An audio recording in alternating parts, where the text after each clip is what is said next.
The True Stories of Celebrated Crimes by George Barton. Preface. It is a trite saying that truth is stranger than fiction. Like most proverbs, this one has to be taken with a proverbial grain of salt. It is a fact, nevertheless, that the raw truth often possesses greater human wisdom than the most polished fiction.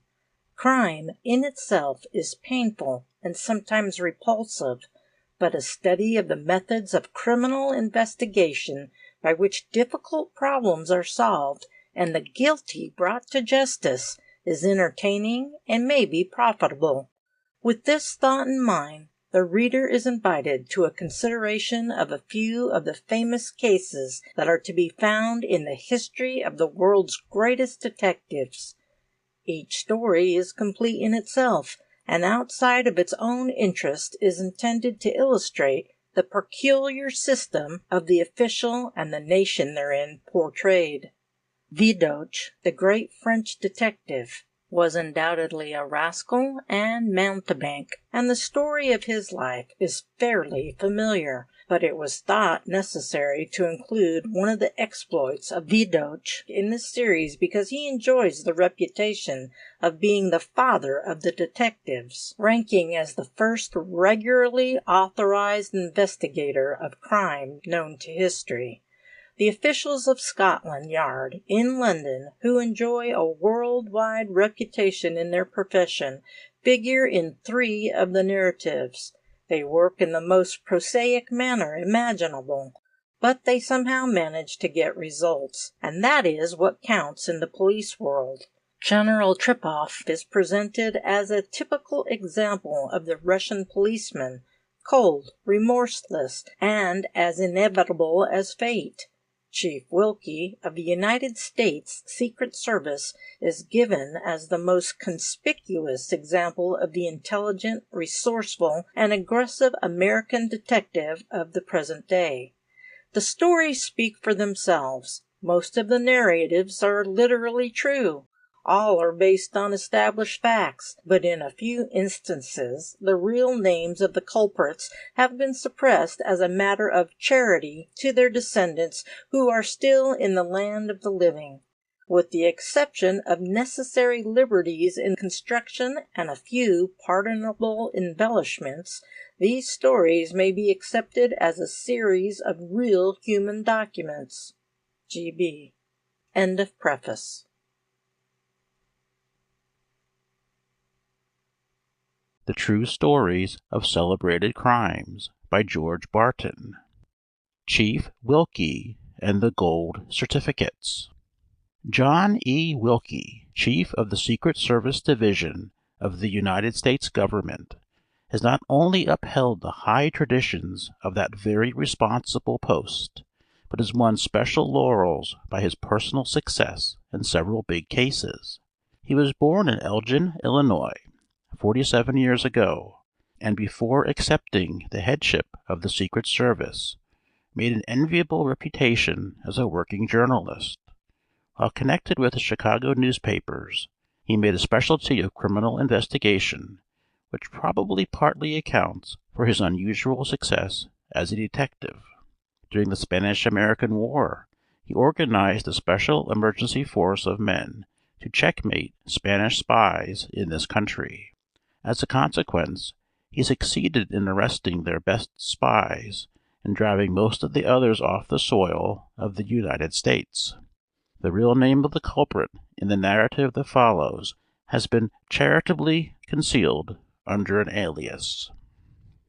One Monday morning, not many years ago, a smartly dressed man strolled down Lower Broadway and entered one of the Trust Company buildings in the heart of the financial district of New York. He was what is known to the patrons of the turf as a bookmaker, and he had called at the bank for the purpose of securing a roll of banknotes that he left there on the previous Saturday night for safekeeping. It was promptly handed to him, a roll as big as both of his fists.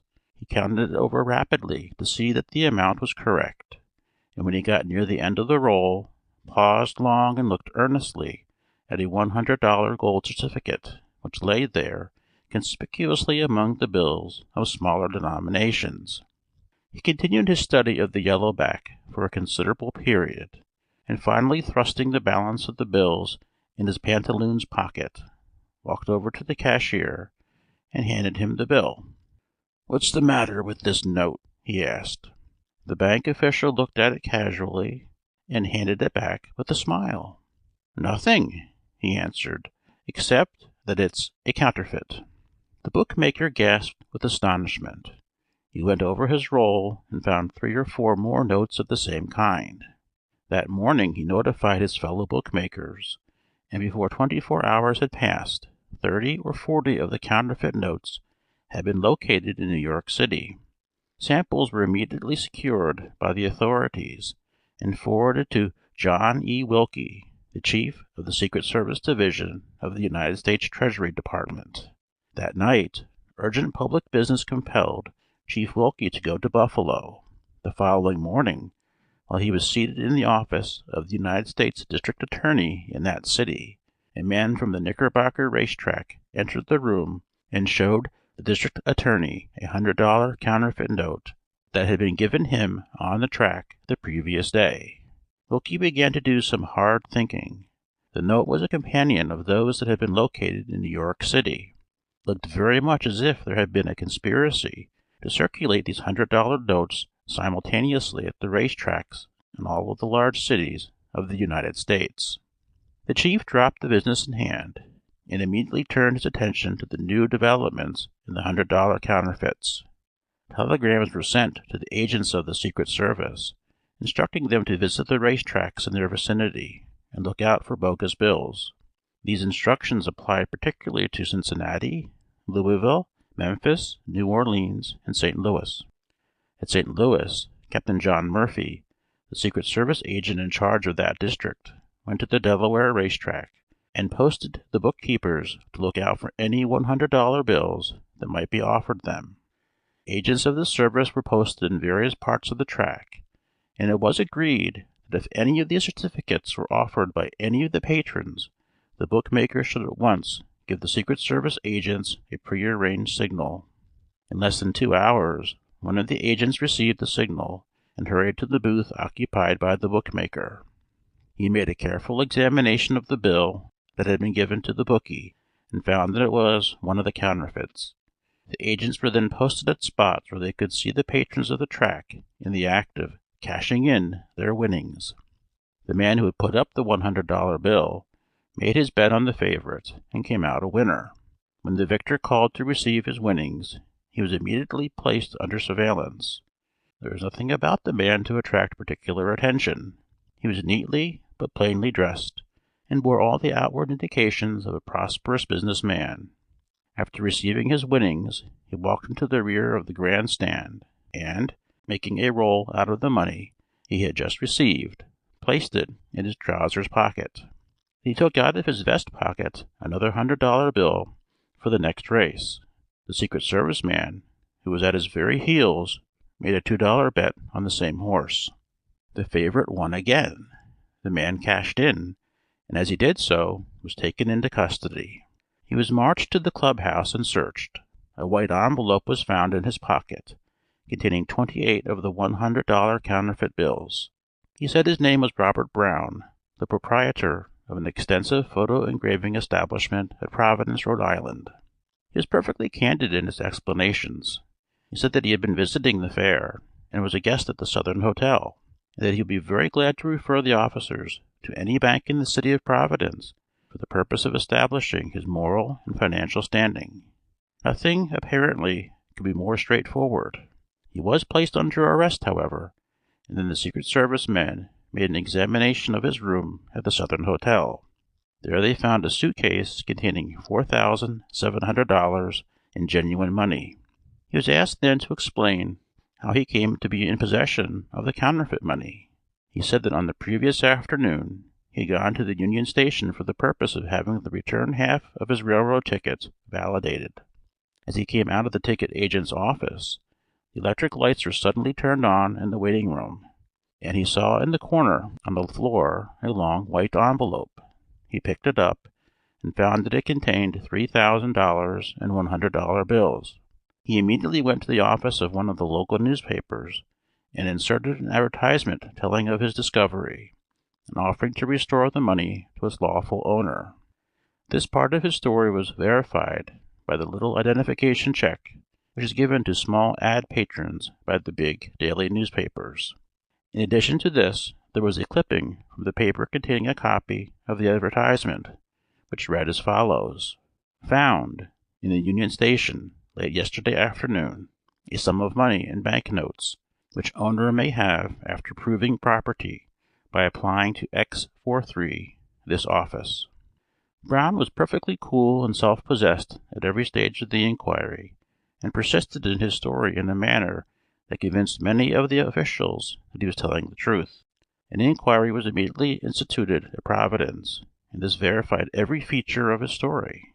It was shown that he had a high standing there in social, business, and religious circles, and there was a great deal of honest resentment among his friends and associates over what they termed the awful blunder of the police in attempting to associate Robert Brown with the crime of passing counterfeit money. To such an extent did this feeling prevail that a number of his friends got together and selected a representative citizen who was delegated to go to St. Louis for the purpose of entering bail, employing counsel, and doing whatever else might be deemed necessary to protect the rights of Mr. Brown. For 10 long days the Secret Service officials and the authorities of St. Louis made every possible attempt to disprove or even to shake the story told by Robert Brown, but without any practical results. Under the circumstances, it really seemed that it would be necessary to release him for want of legal evidence. Then John E. Wilkie, who had been directing the movements of his subordinates by wire, determined to take hold of the case in person. He immediately took a train for St. Louis, and after a number of interviews with his associates in that city, began to consider how to reach the weakest link in the strong chain of probability with which Mr. Brown had surrounded himself.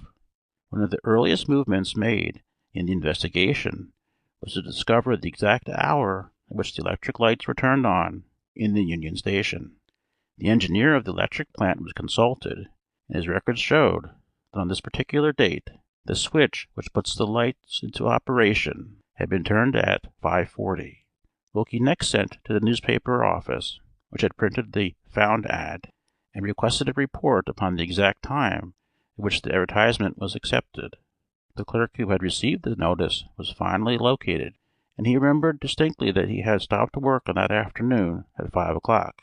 The ad which he had received was the 5th or 6th above the last one, and, according to his own calculation, it must have been handed in at 4:30 o'clock. This pointed to a discrepancy in Brown's statement of 1 hour and 10 minutes. It was important. It was the thin entering wedge which might produce great results.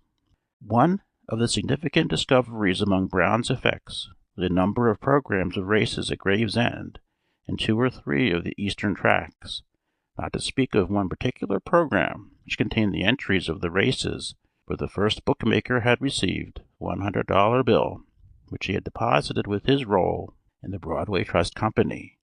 Brown calmly admitted that he had attended all of these races, that he was a lover of horseflesh, and that he occasionally made small wagers on the results, but he denied positively having passed any of the other $100 bills, and said that he had never had them in his possession until he found the white envelope at the Union Station in St. Louis. Wilkie did some very severe thinking at this stage of the game, and out of it all came the theory that if Brown was guilty, he might have used similar subterfuges in passing counterfeit money at the eastern tracts. The chief thereupon telegraphed New York, and ordered that a careful search be made of the files of all the New York newspapers for the 2 months covering the racing season. It was like searching for the needle in the proverbial haystack, but it bore speedy fruit, for in the New York Herald of May 24th the searchers discovered this advertisement: "Found at the Grand Central Station late yesterday afternoon a sum of money in banknotes which owner may have after proving property by applying to B 34 Herald office." It is hardly necessary to say that by this time Mr. Wilkie had several specimens of Brown's handwriting. After the ad was located in the Herald, the original copy was found in the records of the office, and it was in the handwriting of Robert Brown. The government was now in possession of sufficient evidence to convict Brown, both of passing and having in his possession counterfeit money. But the authorities did not know where the plates were and how the money had been printed. The great big problem was to locate the plant, to pull it up by the roots and effectually stop the circulation of these spurious notes. Brown might have confederates, and his trial and conviction, while important in itself, would be a very incomplete satisfaction for the government. One morning after the case had been pending for many weeks, and after Wilkie had all of the facts in his possession, Brown was brought to the office of the Secret Service Division in St. Louis, and Mr. Wilkie, placing his prisoner under parole, invited him to go out and take a bite to eat with him. The prisoner had already begun to feel the effects of his confinement, and he was delighted to obtain even temporary liberty and the satisfaction of a good meal at a first-class hotel. The two men sat down together, and Brown was given a breakfast that would have delighted the palate and warmed the heart of the most confirmed epicure. It was topped off with a fine Havana cigar, and then, this formality having been disposed of, Mr. Wilkie proceeded to give Brown the third degree. But this third degree, so called, differed as widely from the popular conception of the operation as the day differs from the night.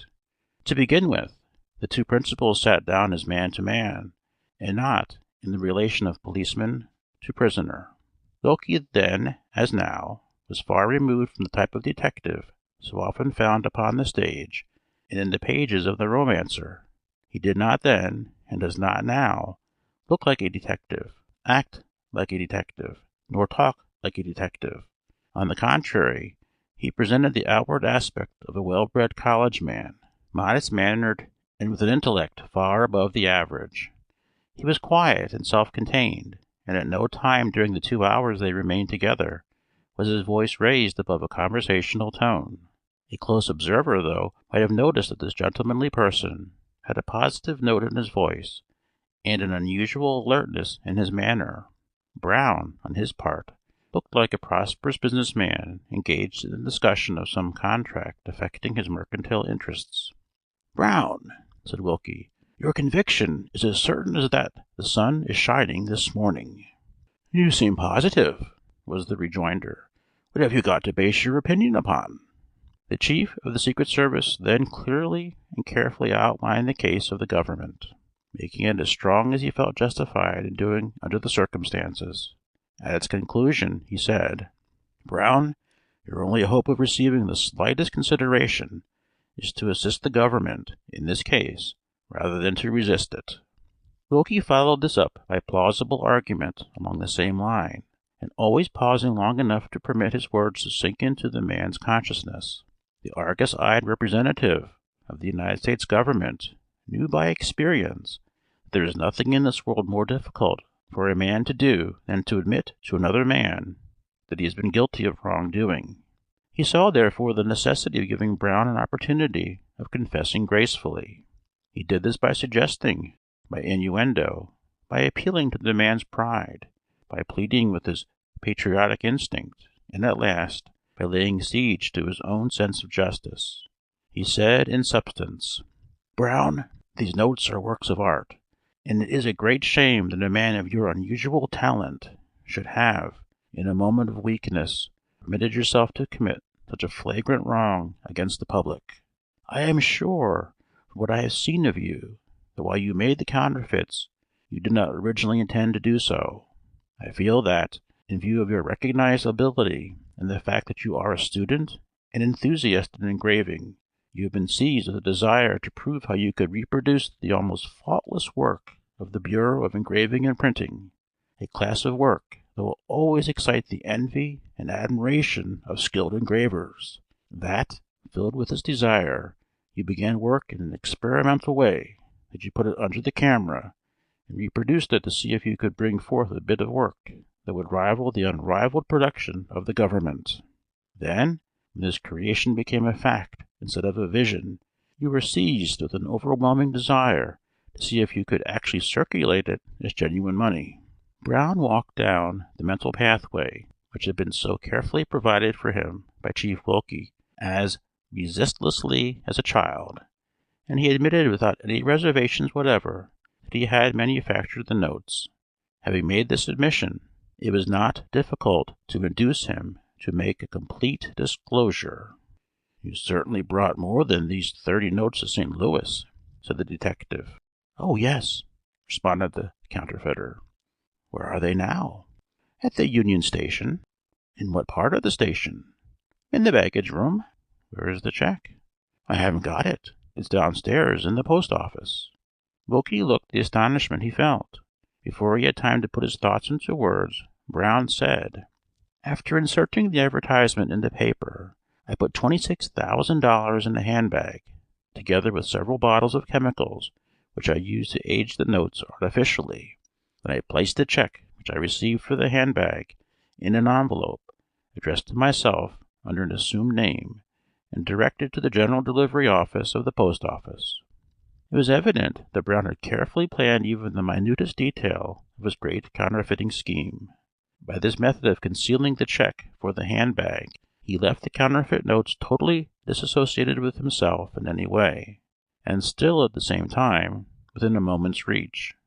A Secret Service agent was sent down to the postmaster, obtained the letter containing the check, took that to the Union Station, and received the handbag which he brought to Chief Wilkie. Its contents verified the statement made by its owner. The chief then took up the question of the plates. "Where are the plates?" he inquired. "In a storage warehouse in Providence," was the reply. He then admitted that no one in his business establishment was aware that he knew anything whatever of the mechanical part of the work, but the man, with a cunning almost beyond belief, had perfected himself in the art of etching. After that, he purchased a press in New York City and had it delivered in the middle of the night to a private room in his establishment. There he worked and experimented night after night until he was finally able to produce the perfected $100 bill counterfeits. Then the press was dismantled, and with the plates placed in a warehouse in Providence. It was stored under an assumed name. "Where is the receipt?" asked Wilkie. "It is pasted between 2 sheets of paper that backs up a photograph on my desk in my office in Providence." The chief immediately called up Providence by telegraph. The local agent was instructed to go to Brown's office and find the receipt for the press. He did so. It was between the 2 sheets of paper on the photograph on his desk. Immediate action was taken, and after an incredibly short space of time, the plates were in St. Louis in possession of Chief Wilkie. On the following day, Robert Brown was taken into court. He pleaded guilty to manufacturing counterfeit money and passing it on the public. He was given 15 years in each of the 2 indictments, the sentence to run concurrently. This was subsequently reduced to 8 years. Thus ended one of the most important counterfeiting schemes ever discovered and thwarted by the marvelously efficient machinery of the Secret Service Division of the United States Government. End of Section 1.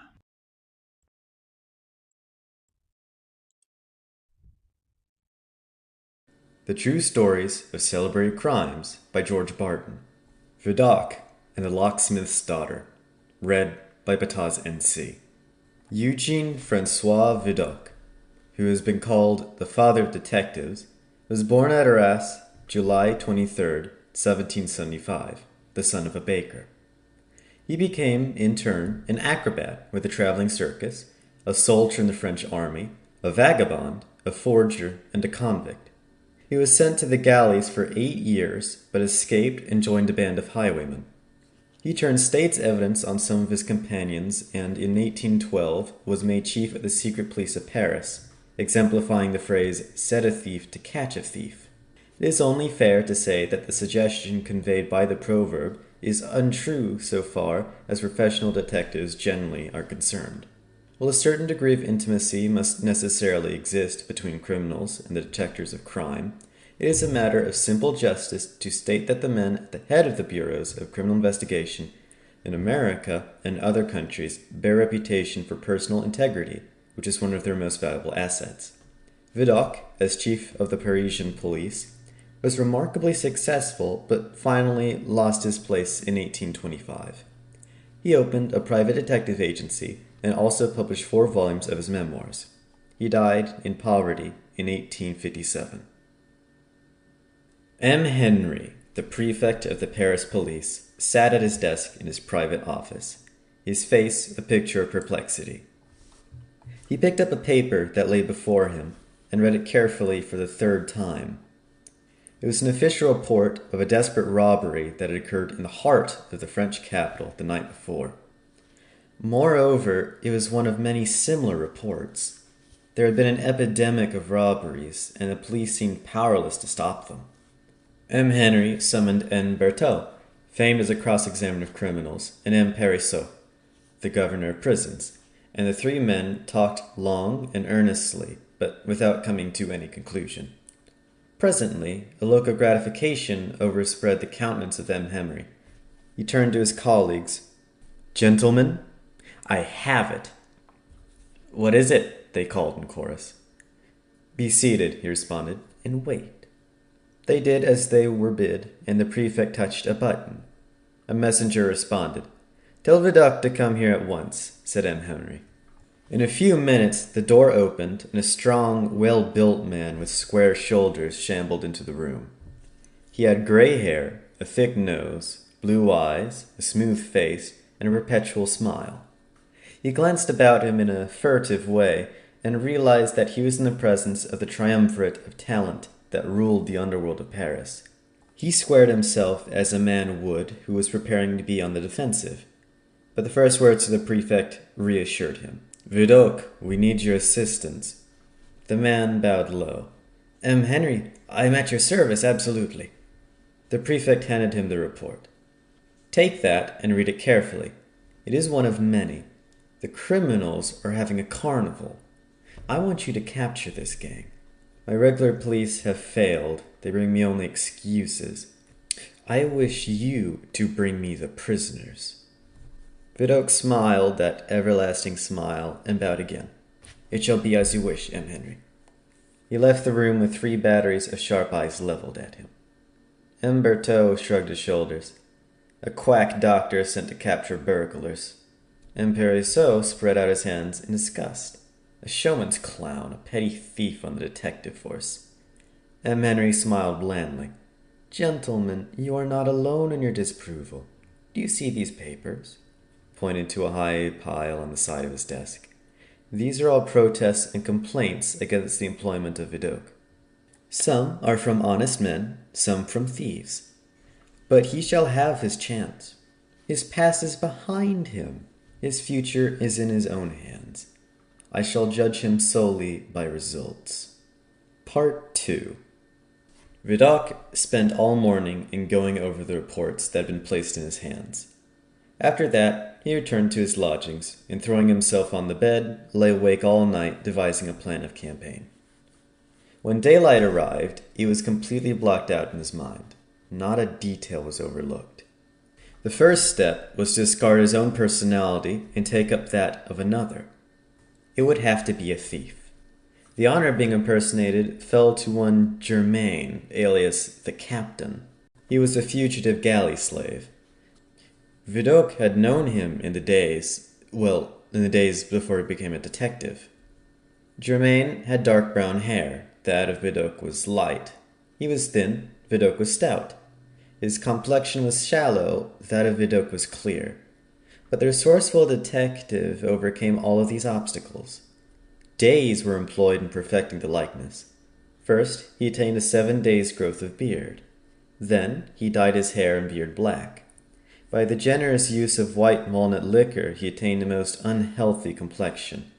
The original was a snuff fiend. Vidocq garnished his upper lip with a mixture of coffee grounds and gum arabic. He made blisters on his feet by rubbing in a composition with which he was familiar. He made the marks of the fetters on his ankles, and dressing himself in a suitable garb, was ready for his enterprise. After that, he became a regular frequenter of the thieves' dens of Paris. He drank cheap gin, tossed off absinthe, cursed the police, showed the marks of the irons on his legs, and, altogether, made himself a general favorite. Night after night he visited a cheap concert hall in the Faubourg Saint-Germain, where he met most of the disreputable characters of the French metropolis. He became very friendly with most of them, and made them drink his health in sundry glasses of bad wine. The resort was a veritable clearing-house for the gossip of the underworld. A man or a woman who had not served time was out of place in that assemblage. Talk of burglaries past and prospective was as free as remarks concerning the state of weather. Vidocq told of his experiences with great vividness and with a degree of exaggeration that would have won a medal from the Ananias Club. Among so many little thieves, there was one big thief. His name was Constantine, the former fencing master who, having run the gamut of dissipation, had now reached the closing stages of crime in his ill-spent life.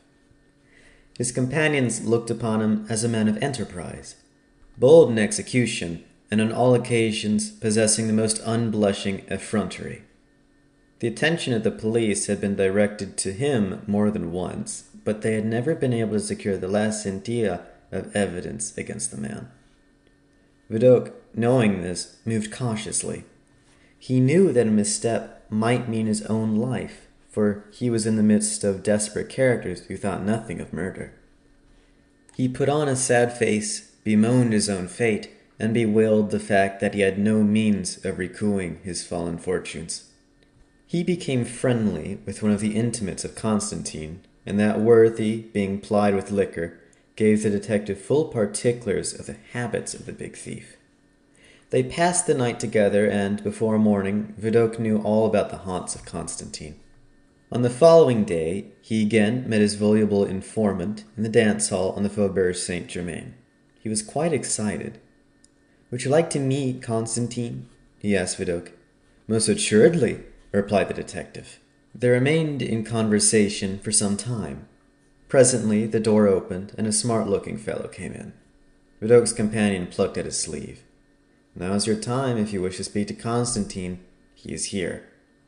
The detective looked up and saw a neatly dressed man of 30 with good, broad shoulders. He was about 5 feet 6 inches high, extremely good-looking, fine black hair, and regular teeth.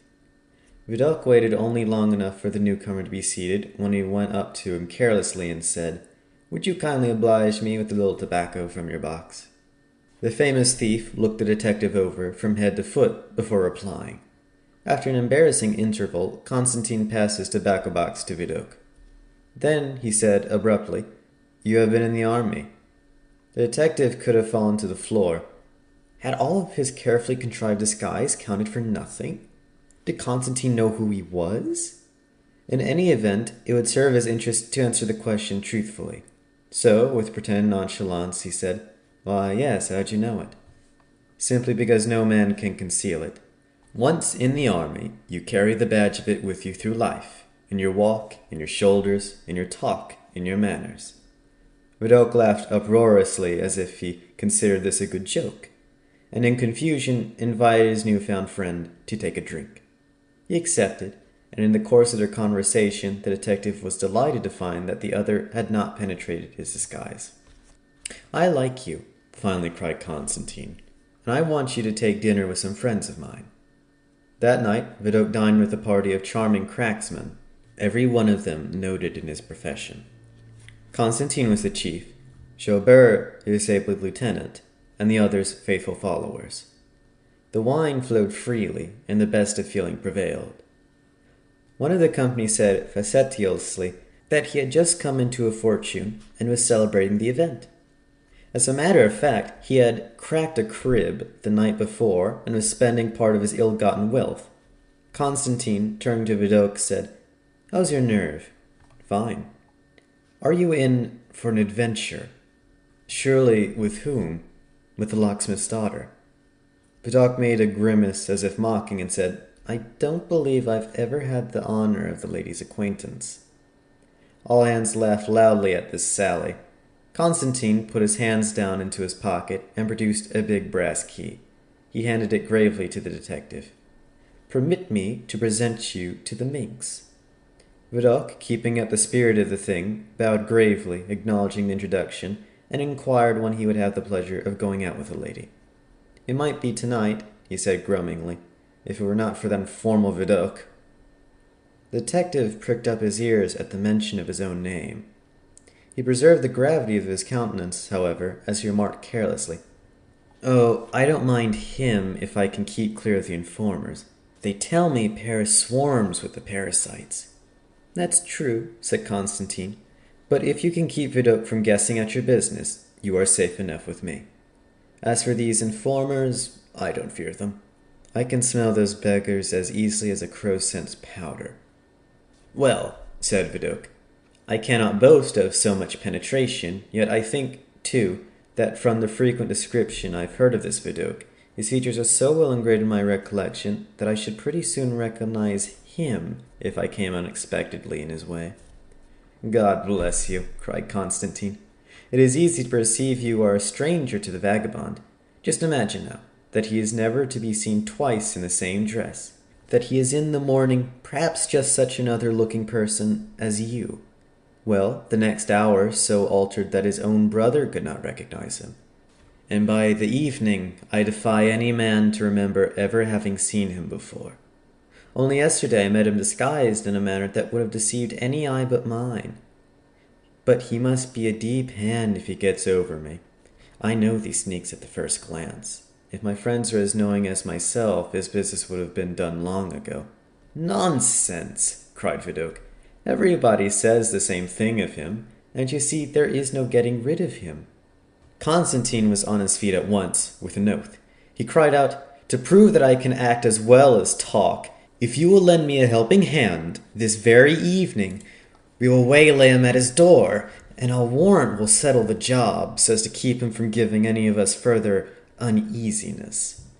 Vidocq immediately agreed, and was placed in the unique position of going out with a party of thieves to waylay himself. They actually went to the home of the detective, but, as may be imagined, he did not appear, and after 3 hours of waiting, they gave up the vigil in disgust. Many days had passed, and still Vidocq was without the specific evidence which would enable him to put his hand on the shoulder of Constantine and say, "Thou art the man." Of one thing he was morally certain. It was that the erstwhile fencing master was at the head of a band of resourceful and unscrupulous thieves.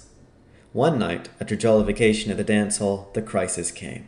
"Friend," said Constantine with a leer, "do you feel like an adventure tonight?" "With whom?" asked Vidocq. "With my lady love, the locksmith's daughter." "I'll join you with all my heart," exclaimed the detective in undisguised sincerity. The plot was revealed with great attention to details. The cracksman had been spotting the mansion of a wealthy banker on one of the boulevards of Paris. Through the treachery of a housemaid who had been smitten with the charms of Constantine, the gang had been provided with the key which would admit them into the garden of the house. Vidocq listened very attentively and occasionally answered in monosyllables. He was careful not to say anything which would expose him to the reproach of having caused them to commit crime. "Midnight is the hour," said Constantine, "and I want every man to do his duty." There were 6 in the party, including Vidocq. Each of the cracksmen was assigned to his part in the enterprise. Constantine was in command, and Jobert was chief of staff. Vidocq was to be lifted into a ground-floor window, but the detective demurred to this particular assignment on the plea that he was as yet only a novice. "He has a weak stomach," sneered Jobert. "He'll never make a good cracksman." Constantine hotly rebelled the insinuation. He put his hand on Vidocq's shoulder affectionately and said, "When this boy has had a little more experience, he will beat you all in the business." Vidocq smiled in a sickly way at this unexpected, if dubious, compliment. It seemed a shame to deceive such a big-hearted scoundrel. But then, business is business, and it was too late to turn back now. It was finally arranged that Vidocq should remain on the outside of the garden wall and give the alarm if the police should come in sight. It was now within an hour of the time when they should sally forth on their unlawful mission. "Come, boys," said Constantine. "A drink all around, and then we'll get down to business." On the plea of searching for his hat and coat, Vidocq contrived to separate himself from the others for a few minutes. He wrote a hurried message on the back of an old envelope and, finding a gendarme in the vicinity of the restaurant, dispatched him with a note to the nearest prefecture. It was to the point. It told the place of rendezvous and added, "Have half a dozen men on the spot, frighten the crackmen, but make no arrest until they have been driven to a place of refuge." When Vidocq returned to the table, his unsuspecting confederates were preparing to leave. Their final toast was success, drunk standing and in silence. Under the exhilarating influence of their liquor, they had scarcely noticed the momentary absence of the detective. Once on the outside, they hurried along rapidly, choosing the narrow and less frequented thoroughfares. In about 20 minutes, they reached their destination. Constantine halted and, putting his hand in his hip pocket, pulled out a glistening revolver, which he examined carefully. Vidocq was not a cowardly man, but the resolute manner in which the chief thief scrutinized his weapon sent a cold shiver down his spinal column. Constantine then gathered his men about him and distributed a half-dozen black masks, which they adjusted with the ease that comes from long practices. After that, the chief advanced to the gate with his brass key, the famous locksmith's daughter. To his surprise, it would not work. He fumbled with it for nearly a minute and then gave it up as a bad job. "Blast the girl," he muttered. "She's permitted them to bolt the door from the inside." "Perhaps she's peached," whispered Vidocq insinuatingly. "She wouldn't dare," cried Constantine, showing his teeth. "She knows me, and she knows that I would kill an informer." Once again, that cold shiver ran up and down Vidocq's spinal column. But it was merely a fleeting emotion. He had nerve in plenty and to spare. "Boys," called the chief, "we've got to jump the wall and get down to business. We can't fool around all night. Here, you," to the detective, "give us a hand." Vidocq planted himself against the wall of the garden and, holding out his two hands, boosted the cracksmen over the wall one at a time. Constantine was the last one up. He held his hand down to Vidocq and assisted him to the top of the stone coping. "Now, Germain," said Constantine to the detective, "you get in the shadow near the end of the wall and keep a sharp lookout. If you see the police, give a low whistle. Be on the alert because everything depends on you." Vidocq nodded his head. "Yes," he repeated significantly, "everything depends on me." Two of the men had dark lanterns. Slowly, cautiously, they felt their way toward the house. Constantine carried a complete burglar's kit. He got to work immediately. Vidocq on the wall watched the operation intently. What a unique position! He felt like an umpire for society at the moment. The thieves on one side of the wall, the officers along the other, and himself in the middle. Truly, everything depended on him. Tick, tick, tick, came the low, sharp sound of the metallic instrument. Finally, the shutter was forced. After that, a pane of glass was cut, and then nothing stood between the burglars and their booty. 5 minutes, 10 minutes, they worked there industriously. Everything was done with businesslike precision. 4 stout bags stood with yawning mouths ready to receive the swag. Vidocq looked on the outside of the wall. The streets were deserted. Not a soul was in sight. Had his note miscarried? Would the police fail him? It looked that way. What a predicament for a sleuth, to be the confederate of thieves. If one of his many enemies should catch him in such a position, he might have a hard time explaining to M. Henry. Presently, a measured tread was heard on the hard sidewalk. His heart pounded. It was a squad of police. He leaned over and whispered, "Hist!" A captain of police approached. "It is I, Vidocq," called the detective in a subdued voice. "I will give the alarm, but I wish you to let them go their way. 2 of them are armed. Presently, come to my old lodgings." The captain saluted and with his men sought shelter. At the same moment, Vidocq gave a low, prolonged whistle. Instantly, there was a commotion within. Bags were grabbed up, and all scampered toward the wall. "It's the police," whispered Vidocq. "Come quickly, and you may escape." They bolted the gate and hurried out. Vidocq joined them. "Where are the police?" whispered Constantine. "They've gone the other way," said Vidocq. "If we're careful, we can elude them." They hurried along for a few blocks. The detective turned to the chief cracksman. It's dangerous to go through the streets with these bags. Here's my old lodgings. Let's creep in here for shelter." "Can you get in?" asked Constantine. "Sure," replied Vidocq. "I have my key, and I know the room's vacant." Silently, they crept inside one at a time and closed the door behind them. Constantine slapped Vidocq on the back. "You're a brick, Germain. I told you he'd distinguish himself, boys." "What do you call this place?" asked Joubert, looking round him. "I call it the Mousetrap," said Vidocq with a leer. The cracksman laughed loudly at this sally. The swag was poured out on the table, and the enterprising gentlemen were soon engaged in dividing their rich haul. Constantine and Joubert, the only ones who possessed weapons, laid their pistols on a chair. Silly Vidocq picked them up and secreted them under a mattress. In the mix of the exultation, a loud knocking was heard at the door.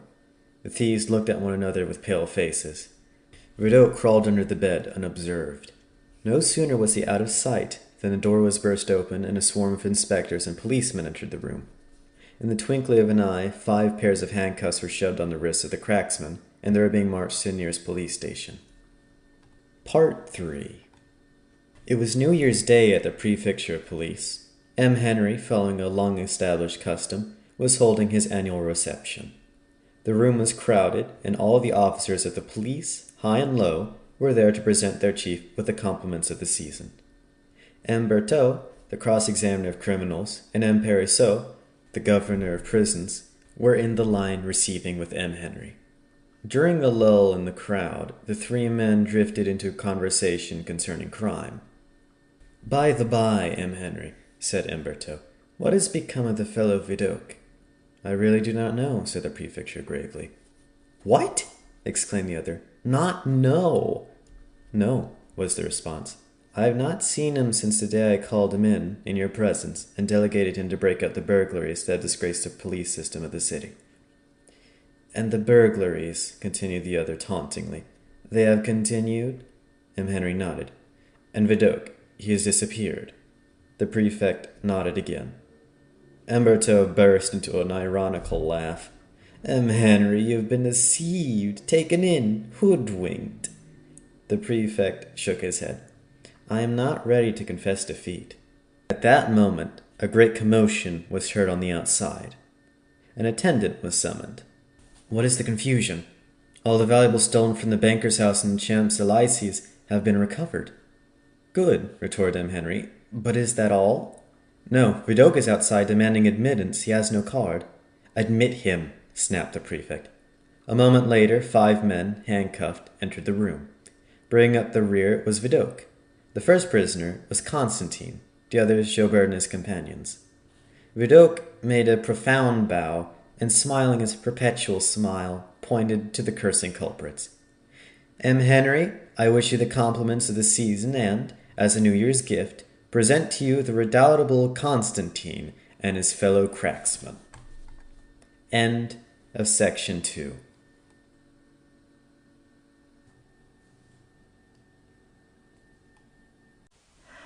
The True Stories of Celebrated Crimes by George Barton. Cornel Fraser and the Railway Mystery. Colonel James Fraser will be recalled as one of the best chiefs of police who ever had charge of the bobbies in the world's greatest metropolis. Colonel Fraser served with distinction in the British Army before accepting the important municipal post, and enjoyed a splendid record, both as a soldier and as civilian. Sir Charles Mayne, the then Chief Commissioner of Police, said that Fraser was the best executive of his time. His jurisdiction extended over the so-called city, comprised within an area of a little more than 1 square mile, the richest and the most densely populated section of the civilized world.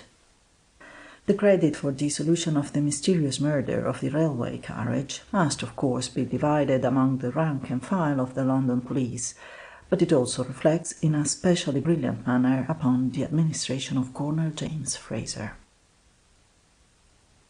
The time was an evening in July some years ago. The place, the station platform of the North London Railway Company at the Metropolitan Borough of Hackney. A number of passengers were there awaiting the 6 o'clock local from London. It arrived presently, with bell ringing clamorously and engine puffing up great clouds of smoke and sparks. The moment the train came to a full stop, a man on the platform made a rush for the nearest railway carriage. He opened the door and entered, but suddenly drew back with a look of fear on his face and a cry of horror on his lips. Get aboard, cried a guard impatiently. We can't wait here all night. The man, who had one foot on the station platform and the other on the railway carriage, stood there as though he had been petrified. The guard, finding that his shouts were useless, hurried up to ascertain the cause of the delay. In a trice he was by the side of the hesitating passenger. What's the matter? He asked. In answer, the man pointed the forefinger of his right hand toward the interior of the carriage and uttered the one word, Look. The guard looked, and what he saw robbed his tongue of its gladness. The setting sun sent a golden streak into the coach, and the glaring light revealed there on the blue cushions a pool of red blood. The guard and the hesitating passenger entered together and made a careful examination of the carriage. The man's first sight had not deceived him. There could be no possible doubt about it. The cushions on the carriage were soaked with human blood. Inside the coach was a hat, a walking stick, and a small black leather bag. The railway carriage was run on to its destination, and a dispatch instantly flashed to Colonel James Fraser, the head of the London police force. In the meantime, the most persistent cross-questioning failed to throw any light whatever upon the mystery of the blood-soaked cushions. The guard remembered in a hazy sort of way that two men had entered the carriage just before the train left Fenchurch Street in London. His impression was that they were together, but he had no certain recollection of that. As to their appearance, he was totally at sea. He only knew that he had a crowded train that day, and in the hurry and bustle of his work had paid but scant attention to individuals. There was one clue, however, and that was of a character that could not be overlooked, even in the density displayed by the railway officials. It was the impression of a blood-stained hand on the door of the railway carriage. The first act of Colonel Fraser was to order the guilty carriage out of service. He directed that special pains be taken to preserve the impression of the blood-stained hand so that it could be referred to whenever the occasion demanded. That same night, word came to police headquarters that the body of a well-dressed man had been discovered at a spot where the North London Railway passes Victoria Park. The man was unconscious but still alive. He was taken to a nearby hospital, and all that medical science could do was done to restore him to consciousness, but in vain. He died within 24 hours without saying a word. It was evident from the start that he had been murdered. Unfortunately, his head and face had been beaten so cruelly that he was unrecognizable. Just at a time when the solution of his identity seemed farthest away, the hospital authorities came upon a card in his vest pocket. It read, Thomas Briggs, Roberts & Co., Lombard Street, London. An officer was at once dispatched to the office of Roberts & Company in Lombard Street. The head of that firm said that Mr. Briggs was their chief clerk and one of their most valued employees, and that they were at a total loss to account for his unexplained absence from his post. He had been with the banking house for nearly half a century, and during all of that time had promptly reported for work as the clock was striking 9. He had failed to do so that morning, and they had assumed that he was ill. Just as they were preparing to send an inquiry to his home, a message was received stating that he had not returned to his house in Hackney the night before. A hurried investigation proved that Mr. Briggs had left his home at the usual hour on the previous day. He had carried a gold-headed cane and wore gold-rimmed eyeglasses, and had in his possession a gold watch and chain. After concluding his business at the bank, he left at the usual hour in the afternoon and dined with his married daughter at Peckham. He returned to the city in time to take the regular train at Fenchurch Street for his home at Hackney. That was the last time he was ever seen alive. It did not take many hours to prove that the unoffending clerk of Roberts and Company and the unknown individual whose body had been found near Victoria Park were one and the same person, and that the old gentleman had been brutally murdered for his money. The eyeglasses and the gold watch and chain were both missing. The blood-soaked cushions, the general disorder of the railway carriage, and the imprint of the bloody hand on the door of the vehicle proved that a terrible struggle had taken place before the foul deed was accomplished. It must have been done very quickly, because the distance from Fenchurch Street, whence the train started, and Hackney was a matter of only 3 miles. In fact, the deed must have been committed immediately after the train left the city, for the body had been thrown into the bushes of Victoria Park, and the murderer had evidently jumped from the train before it reached Hackney station. The hat found in the coach had a lining which indicated that it had been manufactured by Walker, a fashionable hatter in Crawford Street in Marylebone. Colonel Fraser had an interview with the hatter, and ascertained from him that the hat must have been purchased within 2 weeks of the day of the murder. He said that it was almost impossible to keep track of his customers, especially as he transacted a considerable transient trade. He had, however, a vague impression that the hat in question was purchased by a short, stout, red-faced man wearing a blue coat with brass buttons. The man carried a whip, and from his dress, manner, and conversation was evidently a cabman.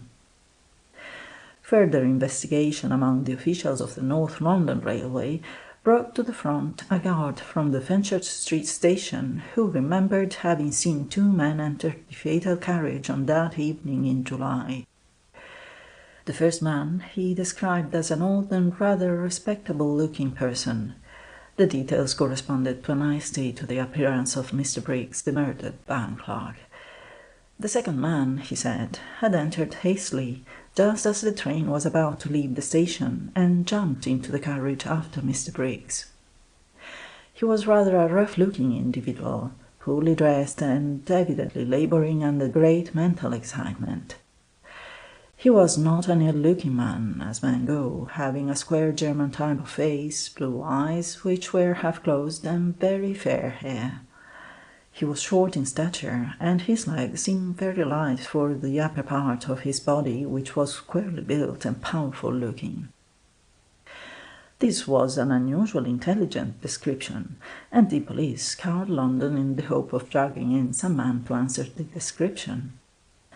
But days went by, and there was no result. The newspapers were filled with the details of the crime, and there was great public indignation. The oldest citizens of the metropolis wrote scathing letters to the London Times, in which they inquired dramatically whether it was possible for a man to go on a railway journey in the heart of the British Empire without incurring the risk of being murdered. The police chafed under this criticism, but still they did not appear to make any progress. Colonel Fraser sat in his office day by day and tried to solve the problem. He finally resolved that it would be necessary to trace the gold watch and chain that had been stolen from Mr. Briggs before it would be possible to get a clue to the man who had committed the murder. Every pawnshop in and around the metropolis was visited, but none of them possessed any jewellery that corresponded to that which had been stolen from the bank clerk in the railway carriage. Colonel Fraser was not satisfied with these reports, and determined personally to prosecute his inquiries and researches in another direction. He selected the jewellers of London and began his work in the locality known as Cheapside. To his delight, he came upon a significant clue within 24 hours. Mr. Graves, a jeweller in Cheapside, possessed a gold chain which was identical with the one that had been owned by Mr. Briggs. The jeweller said that he had accepted the chain in exchange for another one which he had given to a foreign-looking person who had called at his establishment. To add to the importance of this discovery, it was learned that the exchange of the jewellery had been made on the day following the murder of Thomas Briggs. The news of this first link in the chain of evidence was widely published in the London newspapers. On the day following, while Coroner Fraser was seated at his desk in the police headquarters, the door opened and a stranger entered the room. He was a short, stout, red-faced man, wearing a blue coat with brass buttons. The man carried a whip, and from his dress and manner was evidently a cabman. He saluted in an awkward manner. "Is this Colonel Fraser?" "It is," was the terse response. "And may you be the chief of police?" "That's what I'm called sometimes," was the indulgent response. "Well, my name's Bobby Smith." "Glad to see you, Mr. Smith." "I'm a cabman." "An honourable vocation," responded the colonel with a smile. "I understand you're investigating the murder of Mr. Briggs." At this, Colonel Fraser was all attention. He scanned the man's face carefully and replied, "Yes, I am. Can you furnish me with any information on the subject?"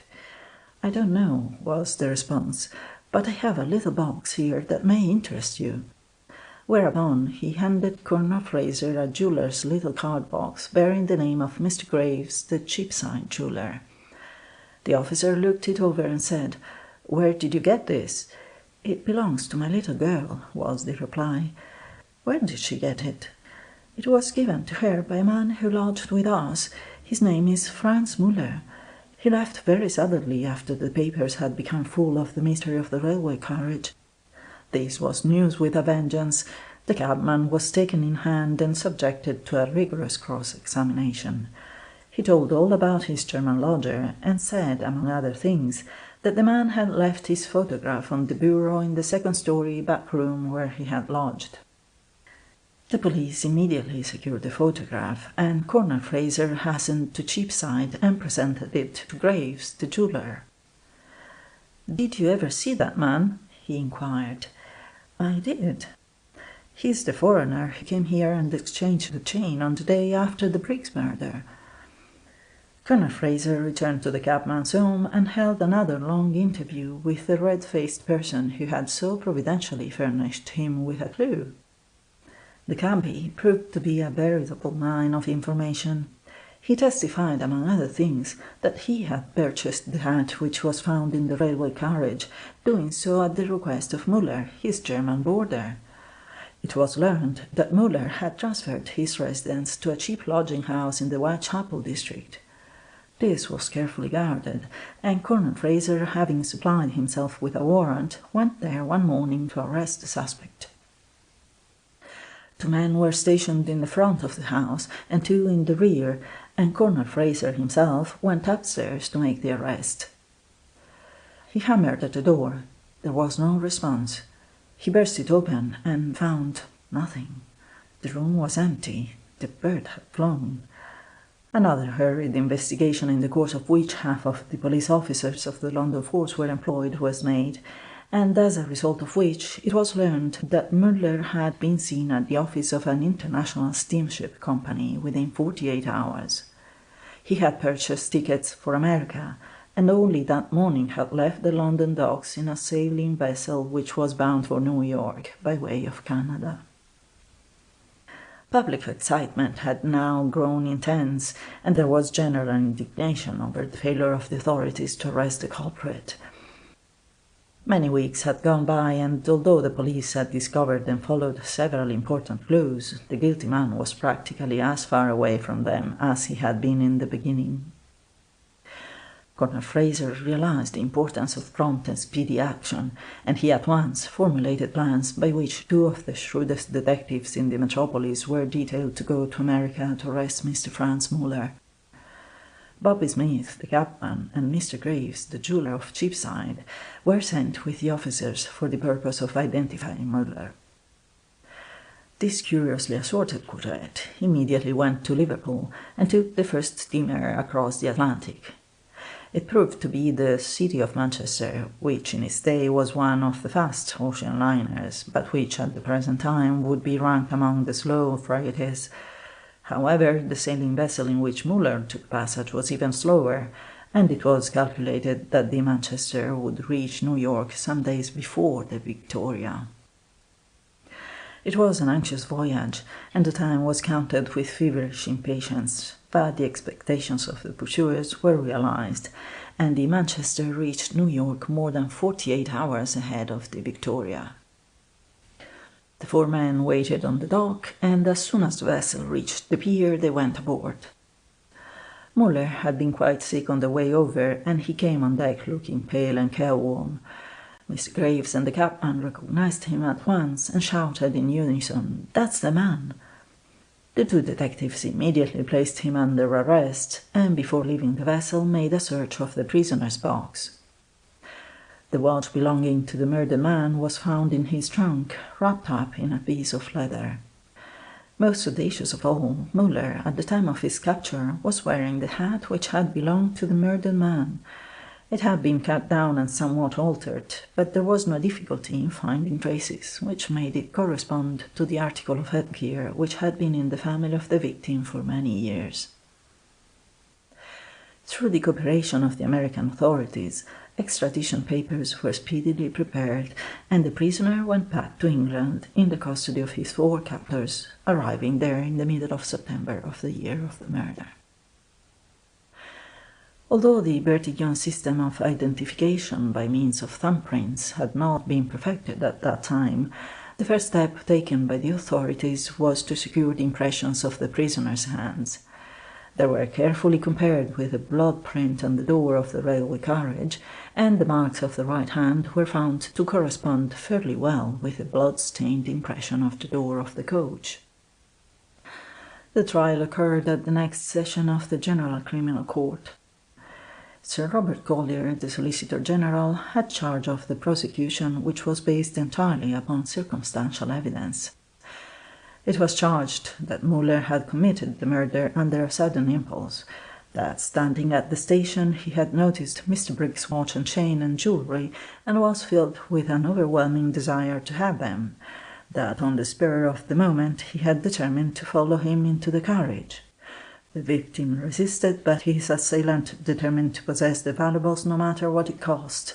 He had tried to choke Mr. Briggs into insensibility, and not succeeding in that, had seized hold of a life-preserver such as is carried in English railway carriages, and had used it to batter in the head of his venerable victim. There was a deep wound over the ear, the skull was fractured, and there were several other blows and wounds on the head. Following up this presentation of the crime, the distinguished Solicitor General had presented piece by piece the bits of evidence which, in his mind, convicted Franz Muller of the murder of Thomas Briggs. Sir Robert Collier said that it was the strongest circumstantial evidence which had ever been brought forward in any murder case in his time. Muller, on his part, set up an alibi, but it was not very well substantiated, and the jury, without the slightest hesitation, returned a verdict of guilty. After his conviction, Muller insisted that he had been found guilty upon a false statement of facts. His case was taken up by the Society for the Protection of Germans in England, and the most powerful influences were exerted there and abroad to obtain a reprieve for the convict. In the meantime, Muller was urged to make a confession of his crime. He evaded any direct response to this appeal, usually saying, "Why should man confess to man? Man cannot forgive man. Only God can do so. Man is therefore accountable only to God." He persisted in maintaining this attitude until the very last. He was not a vicious man in any manner or way, and it was quite evident that his crime was not premeditated, and this fact at times caused some uneasiness of conscience to his captors. His refusal to admit his guilt was perplexing and disquieting. Finally, the day of execution arrived. His German pastor attended him to the scaffold and urged him to make his peace with God. The black cap was placed over his eyes, and the rope was adjusted about his neck. The executioner prepared to give the signal which would launch him into eternity. At that psychological time, Muller leaned over and asked for the privilege of speaking to his pastor. He spoke excitedly in German. Some assert that he said, "I did it." Others insist that he said, "I did not do it." But through some confusion in the signals, the drop slipped, and Franz Muller went to meet his creator, leaving his last words a matter of doubt. End of section 3. The True Stories of Celebrated Crimes by George Barton. General Trepov and the Russian Students. General Trepov, one-time chief of the St. Petersburg police, ranks with the most famous detectives in the Russian Empire. He was in control of the Secret Service Department of the Police of St. Petersburg during the lawless period extending from 1875 to 1880. He seems to have been successful in this difficult position because he won the warm commendation of the Tsar and at the same time the hearty detestation of the people. His immediate predecessor was assassinated and his own life was in danger on more than one occasion. Vera Zasolik, a young nihilist, shot at him while he was seated in his office in the early part of 1880. Trepov was seriously injured but recovered and soon after that was honoured by the Tsar, who made him a Councillor of State. In the early part of March 1887, the Tsar of all the Russias determined, as a mark of confidence in the loyalty of his subjects, that he should drive in state, in full view of the populace, from the Cathedral of St. Sophia to the Winter Palace at St. Petersburg. The importance of this simple statement may be understood when the reader is reminded that for a period of years the nihilists of that unhappy country had been making determined effort to take the life of the emperor. Only 3 months before it was announced that the Tsar, while out hunting, met with an accident in which he was seriously injured. It is significant that several persons who were near the scene of the accident were immediately arrested. One was hanged and the others transported to Siberia. Again, there had been an accidental explosion in the Winter Palace while the Tsar was attending a state dinner. Nothing ever came of this incident, although it was proven later that nihilists had entered the palace disguised as plumbers. Now, however, it was believed in high official circles that the country was to enter upon an era of internal peace. The emperor issued a manifesto of conciliation. Arrears of taxes were remitted, certain criminals were released from prisons, exiles to Siberia had their life sentences commuted to 20 years of prison servitude. The nihilists, on hearing this, were passive but unsatisfied. They had clamoured for certain constitutional rights which were denied them. Nevertheless, it was determined by officialdom that the Tsar should celebrate the return of the era of good feeling by a public appearance in the capital of the nation. The time agreed upon was Sunday, March the 13th, 1887. 5 days before that date, a cadet in one of the military schools, a young man with royal blood in his veins and the prince of a reigning house of Europe, killed himself. The tragic act was attributed to melancholia due to a hopeless love affair. It would be supposed that a small romance of this sort would be left to the district police. Not so. At this stage of the narrative there enters upon the scene M. Trepov, a general in the army, the chief of the secret police of St. Petersburg, and one of the favourites of the Tsar. He was a burly man, brusque in manner, and not over-nice in his methods. Hated by the people, he treated their attitude with supreme indifference. Whatever his disposition, he possessed the unerring instincts of the real detective. His investigation of the little cadet's suicide was characteristically prompt. It developed a startling fact. It can be stated in a single sentence. The nihilists of St. Petersburg had determined to assassinate the Tsar on Sunday, March 13th, 1887. One of the functionaries attached to the palace heard rumours of the plot and rushed to General Trepov. "It is unsafe for His Majesty to venture out. Shall we countermand the order for the procession?" The chief of the Secret Service answered with an expression of annoyance. "The programme is to be carried out as arranged, down to the smallest detail." "But—" Trepov interrupted the speaker by banging his heavy fist on the desk before him. "I take all of the responsibility. If it is necessary to make any change, I shall inform the Tsar in person." By Saturday the 12th of March, the general had a regiment of men at work. The mildest-mannered persons in St. Petersburg were considered fit subjects for suspicion. Innumerable arrests were made, and some of these were upon such a flimsy basis that even the rigour of Russian policedom could not justify their detention. Hourly reports were handed in to General Trepov. He devoured these with eager interest, pursing up his shaggy eyebrows and thinking all the while. Presently, one of his officers brought in a printed circular, a sort of proclamation, and this bit of paper was given more attention than any of the regular reports. After that, he sent out other squads of police, and they in return brought in other reports. There was great activity at the Secret Service quarters, but it must be confessed, not much positive evidence of the alleged conspiracy. It was the eve of Sunday, the 13th of March. One of the personal attendants of the Tsar called on General Trepov. "Don't you think it would be wise to postpone the procession tomorrow?" Trepov raised those eloquent eyebrows in surprise. "What?" he cried. "And confess to the world that the Emperor of Russia fears to appear in the streets of his capital?" "Yes," protested the other, "but the danger—" "The danger is for me to consider," he said, each word carefully measured. The messenger bit his lips in perplexity. The chief of the Secret Service looked up suddenly. "Does the Tsar know of the plot?" "No, not a word, but he is timid." "Reassure him. Tell him that Trepov says there is no danger, that he will guarantee the safety of His Majesty." "All right," replied the attaché, bowing himself from the room. Late on the night preceding the procession, an inoffensive-looking young woman was arrested and lodged in jail. Early on the morning of the historic day, several compositors and editors, apparently innocent of any wrong, were taken into custody. Still, those who surrounded the Tsar were apprehensive. An hour before the time, they appealed to Trepov. He gave them a curt but comprehensive answer. "Let the procession proceed." The route over which the Tsar travelled was lined with police.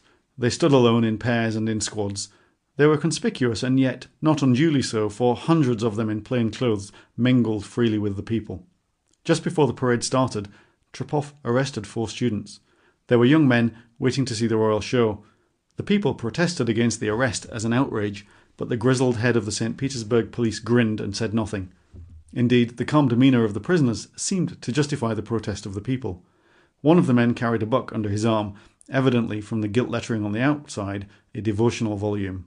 Another had a green bag containing legal documents.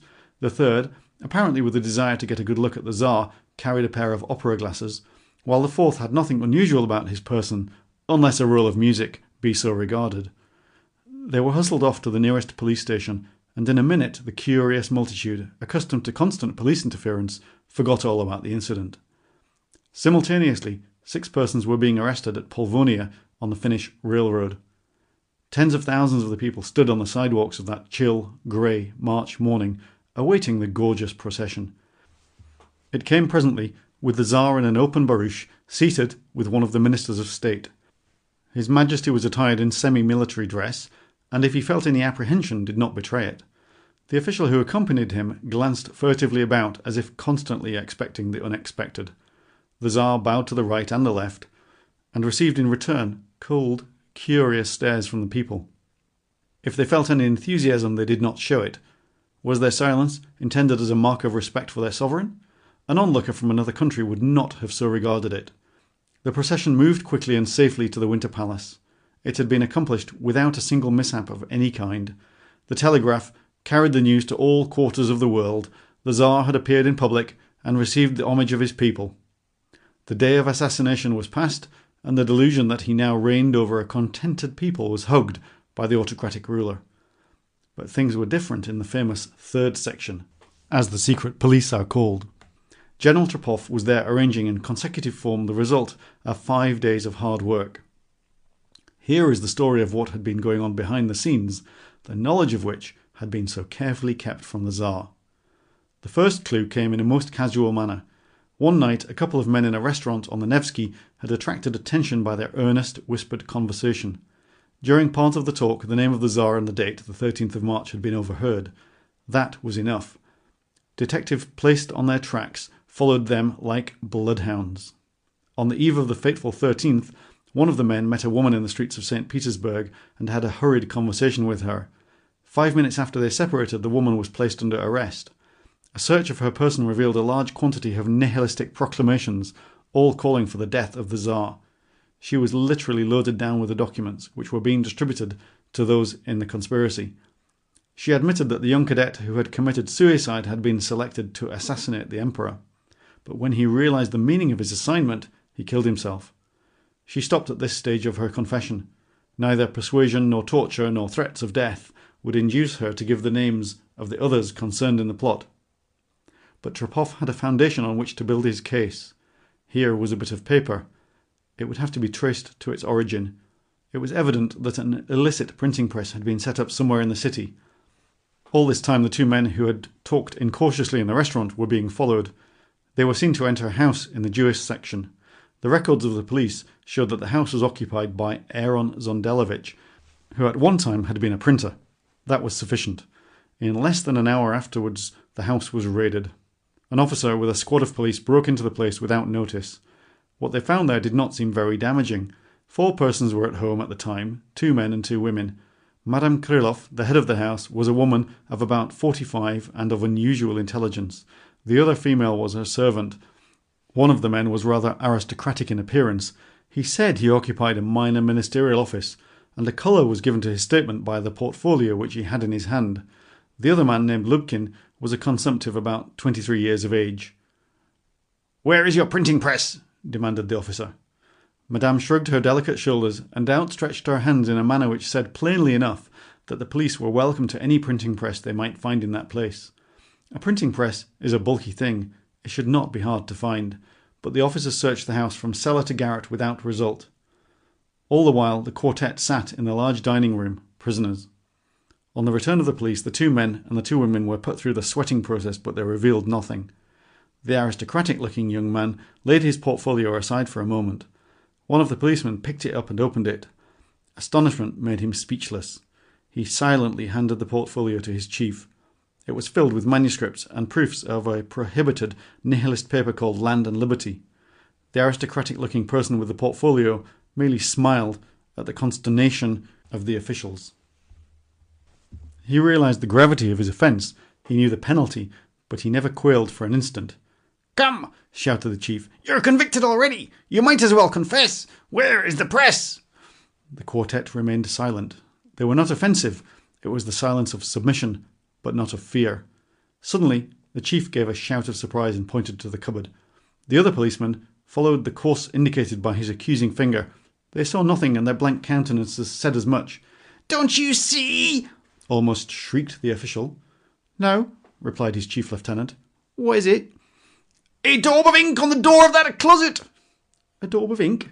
repeated the other, parrot-like, and with no indication of intelligence. Yes, yes," he retorted. "A daub of printer's ink." Slowly a consciousness of the meaning of his words penetrated their dull heads. At the same moment they made a simultaneous dash for the cupboard. To their amazement they met with resistance. Madame Krylov, her servant, the aristocratic man of the portfolio, and the consumptive compositor were lined up in front of the cupboard. All were armed, and Madame Krylov pointed her pistol at the head of the chief officer, said with great deliberation, "Advance a single step, and I'll blow out your brains. We're desperate. Life means little to us now, save yours." Here was a dilemma. The chief knew if he made a move to reach for his pistol, this frenzied woman would carry out her threat. Only 2 other policemen were in the room with him, and they were covered by the aristocrat and the consumptive compositor. The remainder of his men were in other parts of the house. He backed out by degrees. It was humiliating, but he felt that it was politic. He must have time to think and plan. His 2 companions retreated with him. As they reached the outer sill of the floor, the consumptive compositor slammed the door violently, and one of his associates bolted it. The racket brought the other policemen to the aid of their chief. There on the landing they held a council of war. The besieged nihilists, on their part, were sparring for time. They had something to conceal or destroy. The house was already strongly guarded on the outside, and the siege held out for less than a minute. The door was broken in, and after a fierce resistance, the 4 nihilists surrendered. The aristocrat fought like a demon, and at the last asked quarter only for the women. While the police were completing their work, the consumptive compositor had a violent paroxysm of coughing and asked permission to lie on a cot in an adjoining room. The cupboard proved to be a veritable magic closet. It contained a complete printing outfit. Needless to say, the paraphernalia was extraordinarily simple and adapted peculiarly to the purposes of the conspirators. There was a large cylinder covered with cloth which answered the requirements of a press, a roller of a sort of gummy substance, several fonts of type, display and otherwise, a few jars of printing ink, benzene brushes and sponges. This was all packed to be taken to police headquarters. Just as the prisoners were being rounded up, a sharp pistol shot was heard from the adjoining room. The chief hurried in and found Lubkin, the consumptive compositor, in the death agonies. He had shot himself. In half an hour's time, the remaining prisoners and all of the facts in the case were in the possession of General Trepov. He rubbed his clumsy hands with satisfaction. "Move the second in the game of life and death," he muttered. "We shall postpone our third move until the morning, not because we like to, but because we must." In the morning, as already stated, the arrest of the 4 students occurred. Their innocent-looking possessions were taken from them at the police headquarters. The book, the green bag, the opera glass, and the roll of music each contained bombs which were to have been thrown at the emperor. The prisoners were stripped. On each student was found a small vial suspended with a string from their necks and resting against their breasts. These frail bottles each contained a most active poison. The purpose was evident. Failure or refusal to do their frightful work on the part of either of the students would have brought forth secret agents of the Nihilists, whose duty it was to strike the unsuccessful or delinquent conspirator on the chest, thus smashing the bottle and permitting the poison to enter the wounds caused by the broken glass. Little wonder that the unsuccessful students took their arrest stoically. They were merely exchanging one fate for another. General Trepov had made other arrests of those who were directly concerned in the attempted assassination. He counted them over. 9 fish in the net. We need more. His chief of staff and a squad of his trustiest men had already started off for Polvonia on the Finnish railway. He wired them to act immediately. They found what he had suspected, a bomb manufactory. It was there that the deadly missiles of the 4 students had been devised. 6 more arrests were made in connection with this private arsenal. On the day following the 13th of March, General Trepov had 15 prisoners in all on his hands. Each one represented a stage in the conspiracy.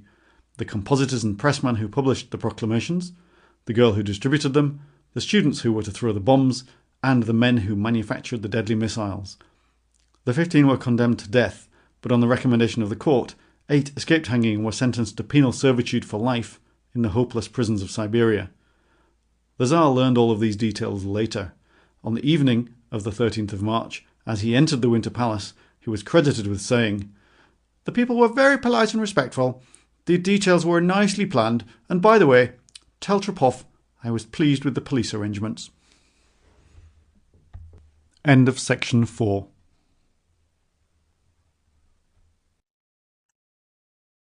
The True Stories of Celebrated Crimes by George Barton. Inspector Brines and the Hanier Murder. Thomas Brines, former superintendent of police of New York City, is world famed. As Inspector Brines, he made a reputation which won for him a compliment of being the best chief of police that ever guarded the metropolis. He began his police career in 1863 and quit active service only a few years ago. He established the famous deadline in the Wall Street district beyond which no crook was permitted to wander. King Humbert of Italy knighted him as Chevalier and Officer of the Order of the Crown of Italy, but he declined the decoration, saying that all the honor he wished was to be a citizen of the United States. He originated the 3rd degree, by which suspected criminals were forced, under duress, to confess and convict themselves. One crisp December morning, Louis Hanier, a Frenchman, the owner of a little wine shop on West 26th Street in New York City, was found dead in the hallway of his home. The bullet of a .38 caliber revolver was discovered in the man's heart. He had been murdered. The French wine merchant had been doing a big holiday trade during the week before his death, and he had a large sum of money in his possession. An examination of the premises proved that the front door had been jimmied. Hanier had been murdered for his money. The problem was to find the man who had committed the crime, to pick him out of the millions of people in New York City. The newspapers were filled with the horrible story. The coroner's inquest attracted the usual crowd of morbid-minded people. The minor police officials became very busy and accomplished nothing. After the hysterics were over, the puzzle finally made its way to the one man in New York City who had the genius and the persistence to solve it. And that man was Inspector Brines. Report after report had been made, and the murderer of Louis Hanier threatened to slip away beneath an avalanche of red tape. Inspector Brines called for all the papers in the case, and, seated at his desk in Mulberry Street, he pondered over the case, as a skilled player would study a problem in chess. He was in his prime in those days, mentally and physically, and a chance visitor who could have peeped into his sanctum would have discovered a quietly dressed man with soft hazel eyes beneath a pair of heavy eyebrows, running his hands through his hair and gazing fixedly at nothing. Presently he would have noticed the soft stare fade away and give place to a hard, steely look, and he would have known that Tom Brines had mentally formulated his plans, and that the man of dreams had given way to the man of action. His conclusion was that the crime had been committed by a professional burglar. The first order was that every pawnshop in the limits of Manhattan Island should be visited to discover whether a .38 revolver had been pledged at any time within 48 hours after the murder. Brines argued that while a novice might conceal the weapon, a professional would cold-bloodedly attempt to realize some money out of it. He was right. A money-lender was found who had parted with several dollars in return for the murderous weapon. The next step was to bring the pawnbroker to headquarters and have him look over the thousands of portraits in the rogues' gallery for the purpose of discovering the picture of the erstwhile customer. Page after page was turned over, and photograph after photograph was exhibited, and it began to look as if the quest were to be fruitless. Just at this point the pawnbroker suddenly exclaimed, "There's the man!" The picture he pointed out was that of Michael McGloin, a personage well known to the police. The third step in the plan was to locate McGloin. That was comparatively easy. He was found in the haunts of crime, and for many weary weeks he was shadowed. Every move he made was reported, every word he uttered was recorded. It required infinite patience, but the espionage resulted in the discovery that on the night of the murder McGloin had been out on a spree in the company of 3 of his pals, by names Thomas Moran, Frederick Banfield, and Robert Morrissey. The case had now reached a stage where caution was of the utmost importance. A single false move might ruin everything. It would be easy enough to arrest the men on suspicion, but would such a step serve the cause of justice? Inspector Brines evidently thought not, for he postponed that act. Professionals who did not stop at murder were adepts in the making of alibis, and the detective did not propose to be fooled by such a device. He sent a woman to live with McGloin, and he supplied her liberally with money. Indeed, there were times when the murderer wore the clothes of the inspector. With Brines, the end justified the means. McGloin did not confess to the woman. He was not the confessing kind. But she lived with him for over a month, and during that time secured enough facts which, patched together, convinced Brines that McGloin was the person who had murdered Hanier. By the time the people of busy New York had forgotten all about the tragedy of West 26th Street, or had consigned it to the limbo of undiscovered mysteries, Brines, on his part, determined that the hour had arrived to strike a decisive blow. He sent his men out and arrested McGloin, Moran, Banfield, and Morrissey. Each one was apprehended on some trivial charge, and they were brought to headquarters and placed in separate cells. They protested vehemently, but all to no avail. Incidentally, it might be remarked they were taken singly, and no one of them knew of the arrest of the other. Also, each one insisted that the action of the superintendent was an outrage and a violation of the Constitution, which guaranteed to every man the right to life, liberty, and the pursuit of happiness. Brines smiled grimly and said nothing. Day after day passed, and the 4 men remained under lock and key. Some of the subordinate officials, not being aware of the plans of the inspector, wanted to know what was to be done with the prisoners. It seemed childish to them to hold the men indefinitely on such trifling charges. He made no explanations, offered no excuses, simply said, "Wait." He cared nothing about Moran, Banfield, and Morrissey, but he cared a great deal about McCloyne. He wanted to make him uncomfortable, and he succeeded. In the meantime, he was carefully preparing the stage for the last big act in his little drama. He would not be hurried. He would not be cajoled. He bided his time. It came finally, and the scene was pulled off in a way that made the melodrama of the modern stage seem stale and unprofitable in comparison. One morning the inspector arrived at his office a little earlier than usual, and for a time there was a great bustle and hustle incident to the rearrangement of the office furniture. When it was concluded, Brines leaned back in his revolving chair with a sigh of satisfaction. Then, after a sweeping survey of the room, he bent over and tapped a bell on his desk. A messenger responded. The inspector looked up sharply. "Send down to the cell room and bring Mike McGloin to me at once." A glass case at headquarters contained the ropes and the black caps which had been used in the execution of famous murderers. The gruesome relics were all plainly labeled, and were horrible enough to affect the nerve of the most hardened criminal. This case was rolled out into the center of the room so that it would be the first object to greet the eye of a visitor. Inspector Brines was seated with his back to a large window overlooking a courtyard. Near his desk was a vacant chair which, when occupied, gave the person sitting there a good view of the courtyard. All about the room were mirrors which enabled Brines to see all that transpired without moving from his chair. Presently the door opened and McGloin entered. An officer who was with him quietly withdrew. The prisoner looked about him with a surly air. He turned to the inspector. "What do you want with me?" "Oh, I just want to have a little chat," said Brines affably. "A chat," he muttered. "What about?" "About the Hanyar murder," said Brines in a low voice, sending out the words sharp and short like pistol shots.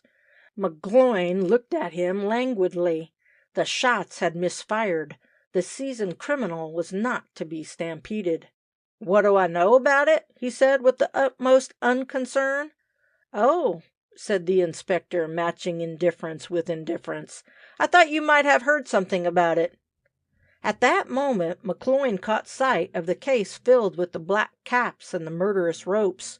Brines was instantly all attention. "Quite interesting, these," he said, and thereupon he began to tell the ghastly history connected with each of the bloody souvenirs. He dwelt upon each story lovingly, as a collector would do who had a fad for gathering queer prizes. Through it all, McGloin preserved a stolid look. He appeared to take little interest in the recital, which, whatever else it might seem, was engrossingly interesting. Brines realized that he had no ordinary man to deal with. McGloin was devoid of sentiment and apparently was ignorant of emotion of any kind. The inspector moved slowly and cautiously. He had his part down to perfection. He must not overdo it. He must not show signs of impatience. He sat down at his desk and nodded pleasantly and waved his hand in the direction of the vacant chair. McGloin accepted the invitation and sat down facing the courtyard. "Now, Mr. McGloin," said the inspector in his most purring tones, "you're a man about town, and you learn most of the things that are going on. Won't you tell me what you know about the Hanyar murder?" "I don't know anything about it," was the dogged reply. The inspector arched his eyebrows in surprise. "Don't know anything about it?" he echoed. "No." "You're a New Yorker?" "Yes." "Have you been out of the city lately?" The prisoner darted a quick look of suspicion at his questioner. Was this a trick? He answered defiantly, "No, I haven't been out of the city for over a year. I don't have to go out of the city." "Of course not," said the inspector soothingly. "You read the papers, don't you?" he resumed after a pause. "Sometimes. And yet you say you never heard anything about the Hanyar murder?" "Oh," grunted McGloin, "of course I read about it in the papers." "Oh, that's better. Now, tell me what you thought about it." "Me? Why, I didn't think anything about it." "It was a brutal murder, wasn't it?" "How do I know?" "Of course you don't know, but you think it was brutal, don't you?" "I don't think anything about it." There was a long silence after this, a silence that began to make Mr. McGloin feel very uncomfortable. It was the very thing that Inspector Brynes wanted. The more uncomfortable Mr. McGloin became, the better it would be for Inspector Brynes' little drama. The two men sat facing each other. Brynes' soft eyes had assumed their steely aspect, and he looked straight at the criminal as if he would read the very secrets of his soul. McGloin, on his part, was becoming more ill at ease every moment. He fingered his hat, averted his gaze, and fidgeted around like a hen on a hot griddle. Unexpectedly, the door opened and a man entered the room. Brynes remained immovable. He did not speak. McGloin could not restrain his curiosity. He strained his neck and beheld the pawnbroker with whom he had pledged the revolver. He gave a little gasp, but beyond this did not betray himself. The newcomer walked over to a table in the room, laid an article there, and noiselessly departed. McGloin turned around deliberately to see what the pawnbroker had left. It was the pistol with which he had killed Hanyar. Brynes remained perfectly silent. This unnatural quiet was too much for McGloin. He burst out vehemently. "What's the meaning of all this? What are you driving at? What do you want?" "I want you to tell me all you know about the Hanyar murder," was the placid response. "I've already told you. I know nothing." "And I don't believe you," was the response in quiet conversational tones. Inspector Brynes arose from his chair at this point in the interview, and going over to the table, picked up the pistol and began to fondle it lovingly. He walked over to McGloin and put the weapon in his hands. "A fine revolver, eh?" No response. "Just the thing to kill a man with, eh?" McGloin shuddered and pushed the weapon back into the hands of the inspector. Once more Brynes sat down in his chair facing McGloin. More silence. Presently the inspector spoke again. "We've got a man who was a witness of the murder on West 26th Street." At that moment, by a prearranged signal, two officers crossed the courtyard guarding McGloin's pal, Thomas Moran. McGloin could see him distinctly, and he became so excited that he could scarcely sit still in his chair. "That's not all," continued the chief. "We have another man who was present on the night of the murder." And at that psychological moment, two other guards appeared in the courtyard, with Frederick Banfield walking between them. McGloin was out of his chair now, gazing down into the yard with bulging eyes. The cold sweat stood out in little beads on his forehead. "In fact," resumed the inspector, "we really have three men who know all about the murder, and who are probably prepared to tell all they know." The guards appeared again, this time leading Robert Morrissey. McGloin turned to his inquisitor. The look in those steely eyes seemed to hold every detail of his awful secret. He could stand the strain no longer. He threw up his hands and fell on the floor in a heap, crying out, "I did it! I did it! Stop! For God's sake, stop!" Thus ended the most dramatic interview ever held in a police headquarters. What followed was merely detail. As soon as McGloin recovered his self-possession, he sat down and confessed in detail the story of the murder of Louis Hanyar. It appears that the four rowdies had been spotting the shop of the French wine seller for many days. They believed that he would have a large sum of money in the house at the close of the holiday trade, and they deliberately conceived the plan of robbing the old man. They knew enough about their unlawful trade to get into the shop without difficulty. They had been drinking. At any rate, they made so much noise they roused Hanyar from his slumbers. He appeared on the landing at the head of the stairway, partly dressed. McGloin, who was at the foot of the stairs, instinctively reached for his revolver, and, pulling the trigger, fired at the defenseless shopkeeper. The aim was only too true. The bullet entered the heart of Louis Hanier, and he rolled down the stairs, a lifeless lump of clay. This, in substance, was the confession as it was gleaned from the lips of the murderer and his confederates. His one cry to Inspector Brines was, "Save me! Save me! Don't let them hang me!" But the grim detective, who had forced the truth from unwilling lips, made no reply to this hysterical appeal, and in due course of time, after a trial, McGloin was convicted and received the full penalty of the law as it was then administered. He was hanged by the neck until dead. End of section 5.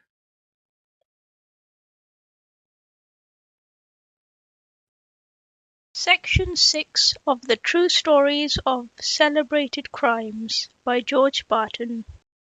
Section 6. Pinkerton and the Great Safe Robbery.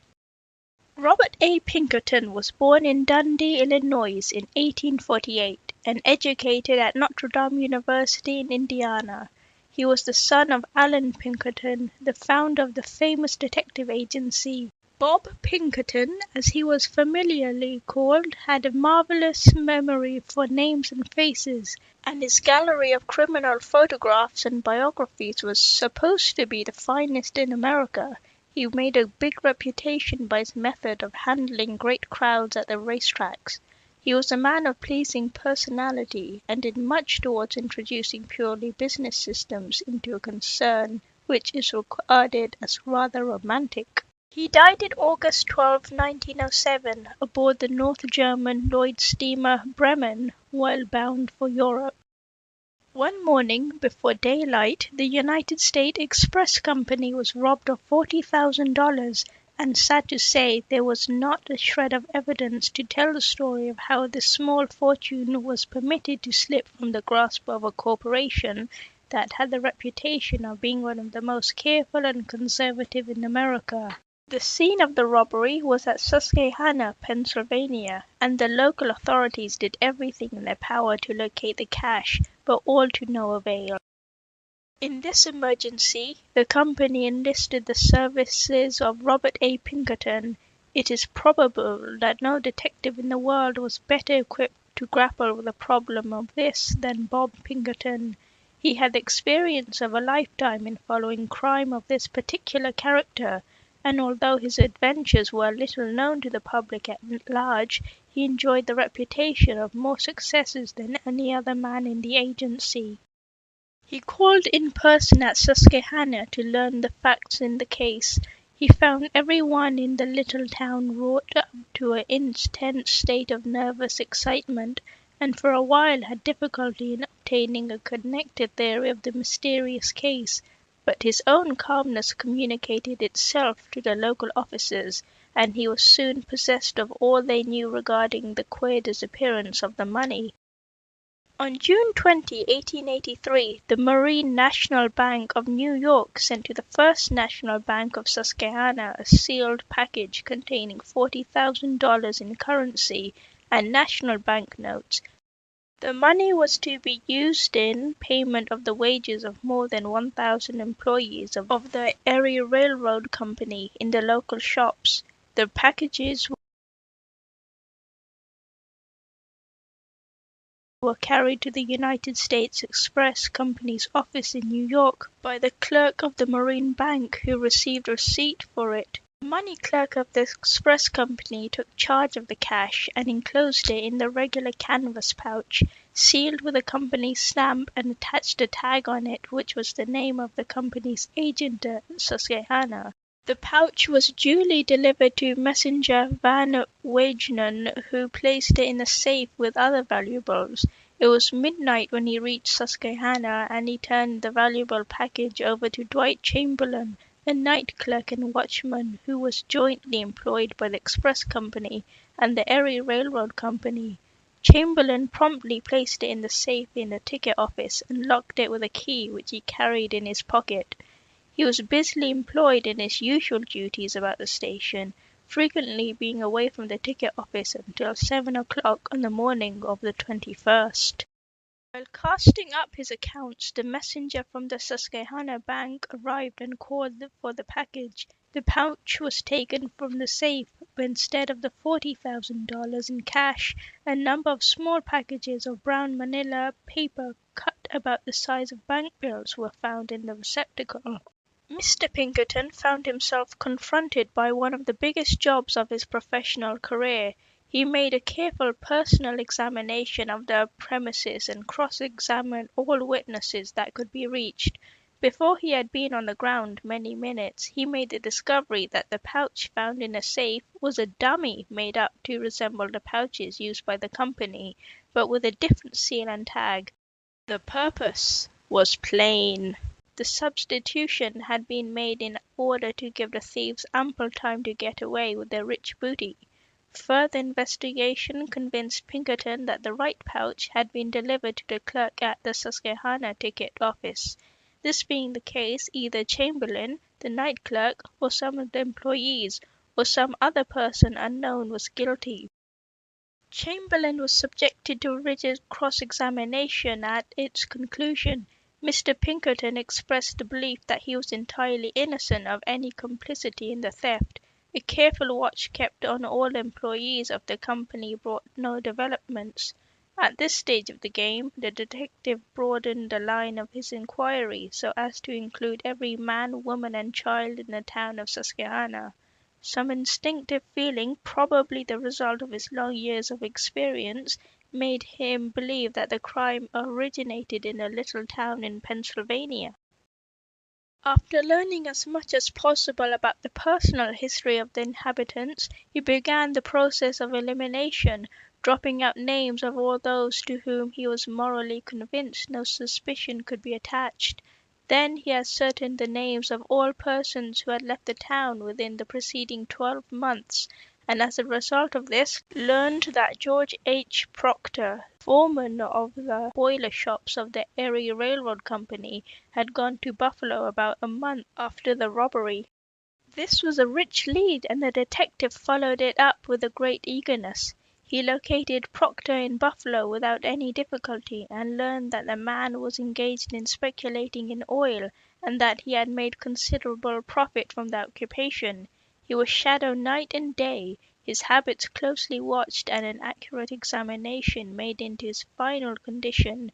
It was learned that since his arrival in Buffalo he had deposited $11,000 in 3 of the banks of that city. A return to Susquehanna developed the fact that while Proctor lived in the town, he had no money beyond his salary. Furthermore, it was learned that on various occasions he had been in communication with people in Canada whose reputation were not what they should have been. During all this time, Proctor off and on visited his home and his people in Susquehanna. Pinkerton now felt that the time had come for some positive move in the case. Accordingly, he settled down in Susquehanna and patiently awaited Proctor's next visit to his family. The man came in the course of a few weeks, and Pinkerton, who had assumed an alias, casually found an opportunity of having himself presented to Proctor. He invited him out for a stroll, and finally suggested that they go to his room at the hotel and smoke a cigar. Once there, the detective turned to Proctor and said sharply, "It's no use, Proctor, the game is up." "What do you mean?" gasped the astonished man. "I mean that my name is Robert Pinkerton, and that I have all the facts in the safe robbery." "You have?" exclaimed the other. "I have," was the response, "and the sooner we close it out the better." After this, Proctor threw off all reserve and admitted his guilt. He said further that he had been the tool of 2 men named Martin and Collins, who were now in Canada. They had given him $11,000 as his share of the booty, which he had placed in a glass jar and buried it in the yard of his house, leaving it there until his removal to Buffalo. Pinkerton believed the story and arranged to permit Proctor to go at liberty, determining to hold him as witness for the prosecution and also as a decoy to bring Collins and Martin from Canada, where they had gone to be beyond the reach of the American law. Proctor was allowed to remain at his home in Susquehanna, pledging himself to keep Pinkerton's agency constantly informed of his movements. One morning, however, he broke his parole without warning. Much chagrined at the mistake he had made in the character of Proctor, Pinkerton set about to recapture the three robbers. His first step was to put out a rumor that the trio were being sought by the police for a burglary committed in Canada. On hearing this, Martin, Collins, and Proctor purchased tickets to Portland, from whence they had taken passage by telegram on a steamer scheduled for London. Pinkerton was informed of this through the various agencies at his control, and stationed himself at the Island Pond, a point in Vermont where the Grand Trunk Railway crosses the lines into the United States. He boarded the train and interviewed the conductor, who told him that Martin and Collins, evidently suspecting trouble, had jumped from the train during a temporary slowdown on the Canadian side. He said, however, that the third man was still in berth. "What does he look like?" asked Pinkerton. "I should judge that he is about 35 years old," said the conductor. "Is something built like 5 feet 9 inches in height. Sparely built, with sharp features, sandy hair, and red side whiskers and moustache." "That's my man," was the quick response. "Besides that," said the conductor, "he talks like a house on fire, and he entertained the other passengers during the journey by his skill as a musician." "That is enough," said Pinkerton, and he started for berth where Proctor was sleeping. Pushing his hand in, he shook the man roughly. "What is it?" was the sleepy response. "Time to get up," said the detective. "Hurry!" Proctor jumped out of bed and stood in the passageway of the car, rubbing his eyes with fist. "What do you want?" he said gruffly. "What do you mean by getting a fellow out of bed so early in the morning?" Pinkerton could scarcely refrain from laughing, but he said in his severest tones, "I want you on a matter of great importance, Mr. Proctor." As soon as he heard his voice, Proctor recognized the detective. He smiled grimly and said, "All right, I guess the jig's up." And the jig was up. In the trial that ensued, the full details of the crime became known. About a year before the robbery, Proctor secured employment in the boiler shops of the Erie Railroad Company at Susquehanna. In 6 months his superior skill made him foreman of the shops. In this position he learned that the money used to pay the employees was brought from New York City, and that it was frequently kept in the safe of the express company for 48 hours before being paid to the men. He next discovered who carried the keys of the safe, and learnt that the agents of the express company at Susquehanna and 2 of the clerks each had a key. His affable manner soon made him a warm friend of the 3 men. One day, while in the shops, Proctor asked one of the clerks to loan him keys in order to unlock his tool chest. Innocently, the man handed Proctor his bunch of keys. They walked together towards the tool chest. Proctor easily picked out the safe key as he walked along. He had a small piece of white paper in his hand, and while he conversed with the clerk, he rubbed the key tightly on the soft paper. The impression was perfect. It was all Proctor needed. That night, before going to bed, he had a key exactly like the safe key on the clerk's bunch. Such is the expertness of fitters in the burglary world. Before morning he had the plan of all the details of the robbery. He did not deem it safe to attempt the enterprise alone, so he secured the aid of 2 Canadians named Collins and Martin. At the time they were living near the suspension bridge. Proctor now found that the pouch containing the $40,000 would leave New York at 6 o'clock in the evening on June 20th. The train arrived in Susquehanna at 3 o'clock in the morning. In 60 minutes the pouch had been put in the safe by the agent and taken out by the conspirators. The bogus bag and seal had already been prepared, and as soon as the genuine pouch was taken out, the other was put in its place. The substitution took place while the agent was being busily engaged in the waybill department of the station at 4 o'clock in the morning.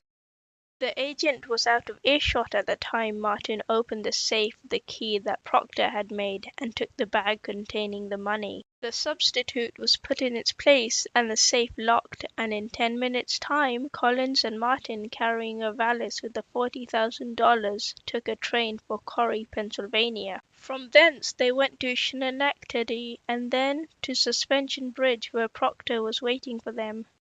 The object of this circuitous journey was to throw anyone off the train in case they were followed. At Suspension Bridge, the three conspirators met and divided their loot. Proctor received $13,000 as his share of the booty, and calmly returned to Susquehanna, where, putting on his overalls and working clothes, he returned to employment in the boiler shops. Everybody in Susquehanna was talking of the robbery, and Proctor talked as loudly, as excitedly as any of the citizens. In the meantime, his $13,000 was buried deep in a fruit jar in the little garden back of his home. With infinite care he buried it with the mouth of the jar down, so that the water could not get into the receptacle and spoil the money. Neither his wife nor his children knew of this buried treasure. It was when he took up the money and went to Buffalo and began speculating in oil that he dug the pit which was to be his ruin. Robert Pinkerton was much chagrined to think that Proctor had been able to hoodwink him in the early part of the affair. Instead of being an innocent accomplice, he was a professional burglar with a checkered career. Proctor, when he began the serious part of his life, was a first-class mechanic, and at an early age became the foreman of the Portland Boiler Works. The passion for gambling caused him to lose his position, and in a few years he had joined a group of Eastern burglars, acting for them as a fitter and opening safes. In the centennial year after he was convicted of a safe robbery in Lowell, he was sent to Massachusetts State Prison at Charleston for 4 years. He became organist of the prison and had unusual privileges.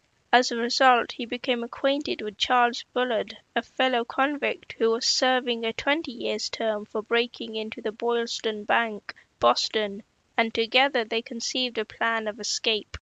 Proctor made impressions of the cell door keys and made keys out of old knives. From time to time he gathered enough clothes to be used by himself and Bullard when their plans of escape had fully ripened. Clothes, in the meantime, were deftly hid in the top of the organ.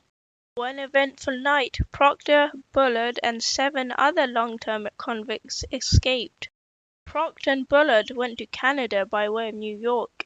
In Toronto, they robbed the ticket office of the Grand Trunk Railway Company at Brockville of $3,000. A few days later, they robbed another ticket office near Quebec of $4,000. After that, Proctor got work in Toronto's safe works, and after a while he was promoted to a travelling salesmanship. When he sold a safe, he arranged a combination, and Bullard would follow him a little later and rob the safe. Suspicion of the safe company eventually caused his dismissal. On another occasion, Proctor attempted to break jail but did not meet his usual success. He pried the bars off the cell door, but when he reached the corridor, the sheriff stopped him at the point of the pistol. As a result of this, he was sentenced to 8 years solitary confinement, part of this for his original offence, and 2 years for attempting to break jail. A week after this, pieces of paper were found on the floor of his cell bearing the impressions of the key of his cell door, the corridor door, and the door leading to the street. It was after that he had served his sentence that he went to Susquehanna and lived as an honest man until the opportunity came for him to take part in the great safe robbery. The King of Burglars, as Proctor's was called, was given a long sentence for the Susquehanna Express robbery at hard labor in the Eastern Penitentiary at Philadelphia. His accomplices so far were never captured. End of section 6. The True Stories of Celebrated Crimes by George Barton. Chief Kelly and the Deserted House. Francis R. Kelly, regarded as the most celebrated bank detective in America, won his spurs in quite another field of criminal investigation. It was while in the government secret service that he engaged in the adventure which is related in this article. Prior to his struggle with the moonshiners, he was in the police department of Philadelphia, and for some time served as chief of detectives in the Quaker City.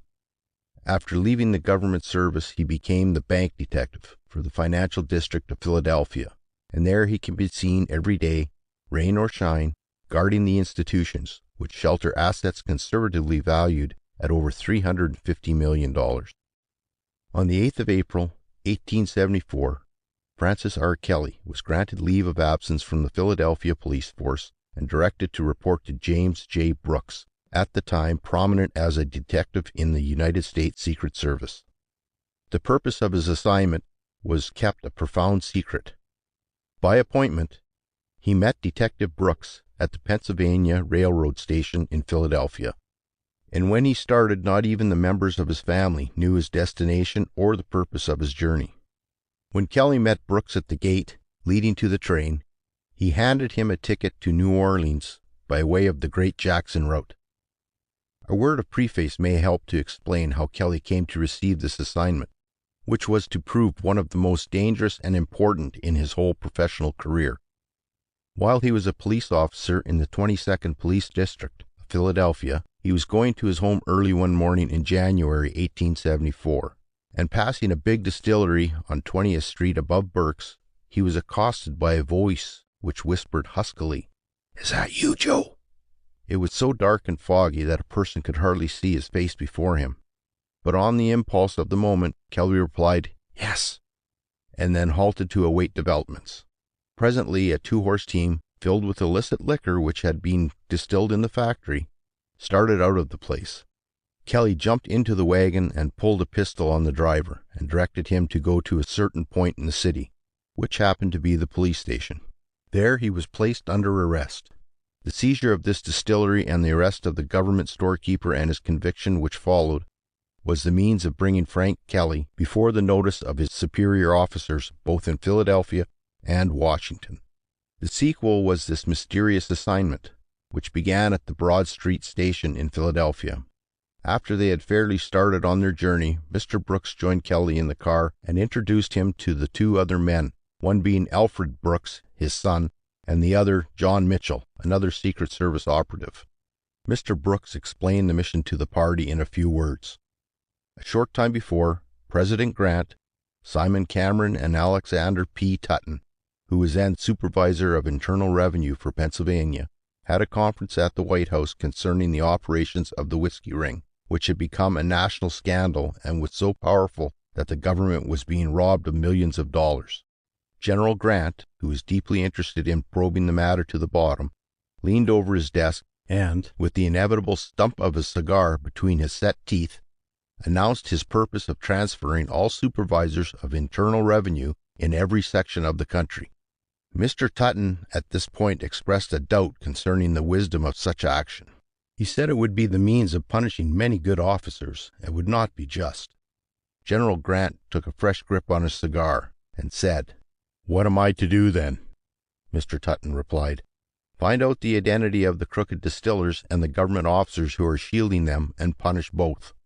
It was suggested to the President that Detective James J. Brooks was a safe man to entrust with an important work of this character, and that he could get Detective Frank Kelly to assist him. The President replied immediately, "I will do as you advise. We will take Brooks and Kelly."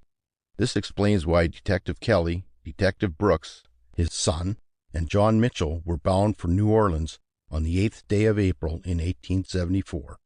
In his pocket, Mr. Kelly carried a letter from Secretary of War Belknap to the commandant of the garrison at New Orleans, directing him to furnish the bearer, Frank Kelly, at a moment's notice, such a number of soldiers as he should call for. This communication was significant. It indicated very clearly that they were to act alone and without the aid, assistance, or knowledge of any of the government officials connected with the revenue at New Orleans. They began work almost immediately upon their arrival in the Crescent City. They separated in order not to create any suspicion, but every night they met Mr. Brooks for report and instructions. All of the big distilleries in the neighborhood of New Orleans were shadowed, the proprietors closely watched, and a never-failing tab kept upon every one of the government officials connected with the revenue. There was fine detective work to be done both day and night. It lasted for many weeks, and when the climax came, and the results were accomplished in a single night.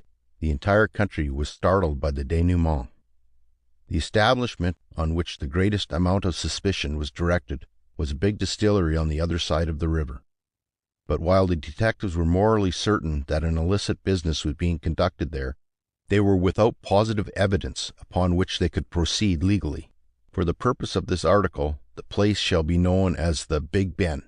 It was guarded day and night by armed men, and any strange person coming within firing distance placed his life in jeopardy. The problem was to catch the promoters of the concern red-handed, to find them in the very act of distilling and shipping illicit liquor. The first move towards this end was to smuggle several Secret Service men into the inside. They secured employment in the establishment and thus kept tab on all of the queer happenings of the place. This was only the beginning. The next most important step was to arrange a plan of signals by which the United States officers could be guided in making their raid. There was a deserted house on the side of the river where the distillery was located, and it was decided to make use of this as a signal station. One of the detectives was supplied with a large lantern and provided with a key to the house. On the first night that the conditions were favorable, he was to go into the third-story front room of the house and place the lighted lantern in a position in the window where it could be seen on the other side of the river. Night after night, Detective Kelly waited on the New Orleans side of the river for the signal from the deserted house. And night after night, he was confronted by great banks of heavy, impenetrable fog. Finally, one night after patience had almost ceased to be a virtue, a bright white spot appeared from out of the gloom. It was a lantern in the deserted house. Kelly pulled out a whistle and summoned his men at once. They responded with alacrity, and in a few minutes were in a big flat boat that had been kept on hand for the purpose. There had been heavy floods in that section of the South, and the Mississippi River was swollen to an abnormal size. The Secret Service men, armed to the teeth, entered the boat in a few seconds. The colored men who were to do the rowing showed some hesitation. "Come on, you rascals," shouted Kelly. "Get in that boat and get to work." Something in the commanding tone of the man's voice made them feel that mutiny would be suicide. "It looks mighty dangerous, boss," muttered the chief oarsman. "That's why the boys are so slow." "It is mighty dangerous," retorted Kelly.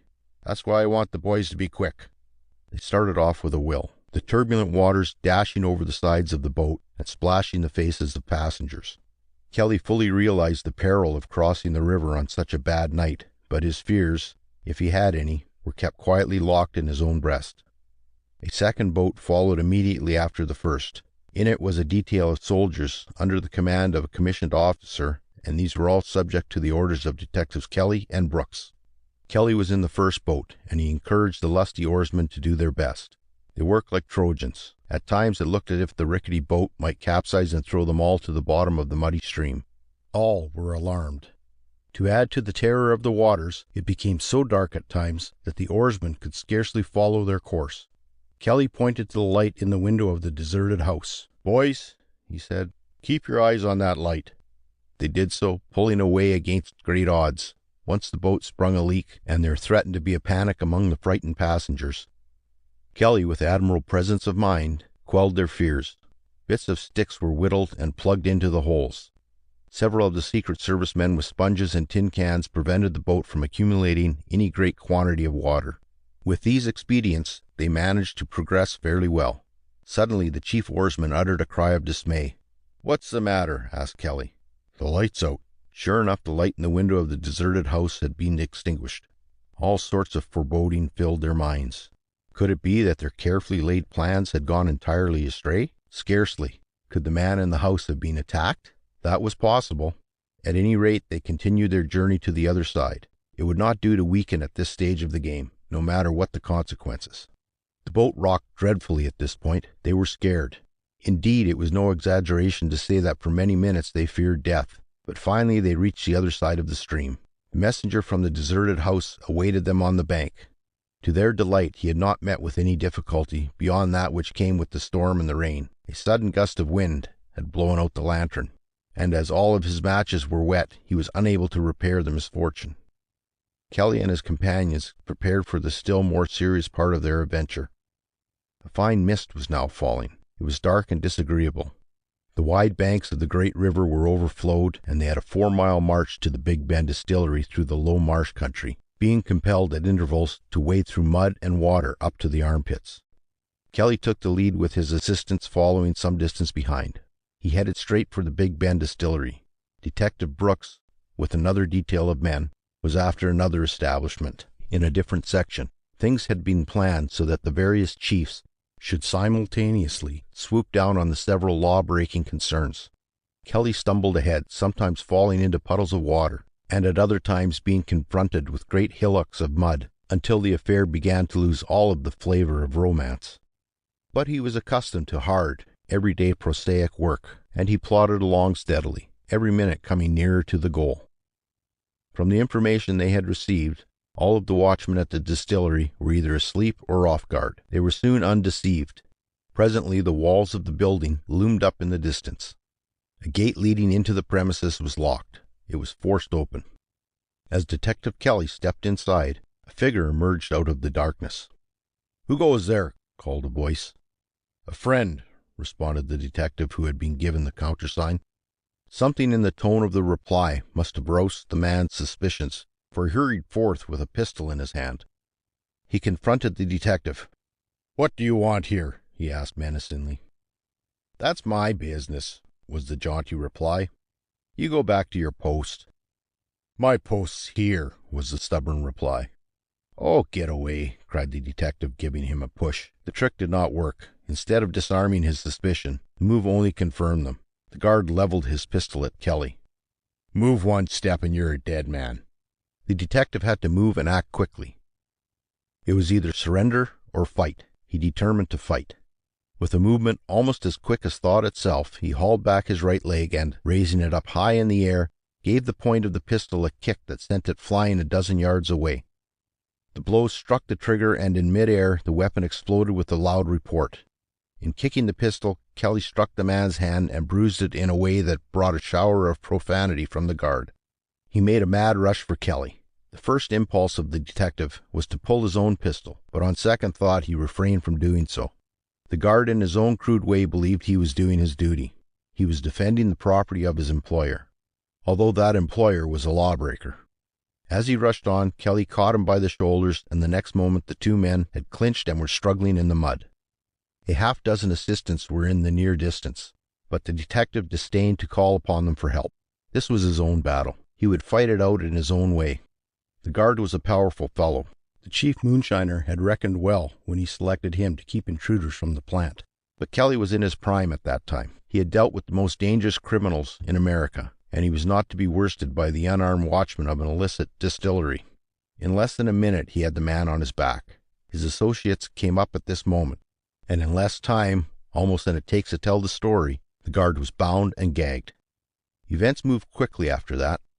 When they reached the distillery proper, they met an armed resistance, but the phalanx of Secret Service men, reinforced by a detachment of United States soldiers, induced surrender without the firing of a shot.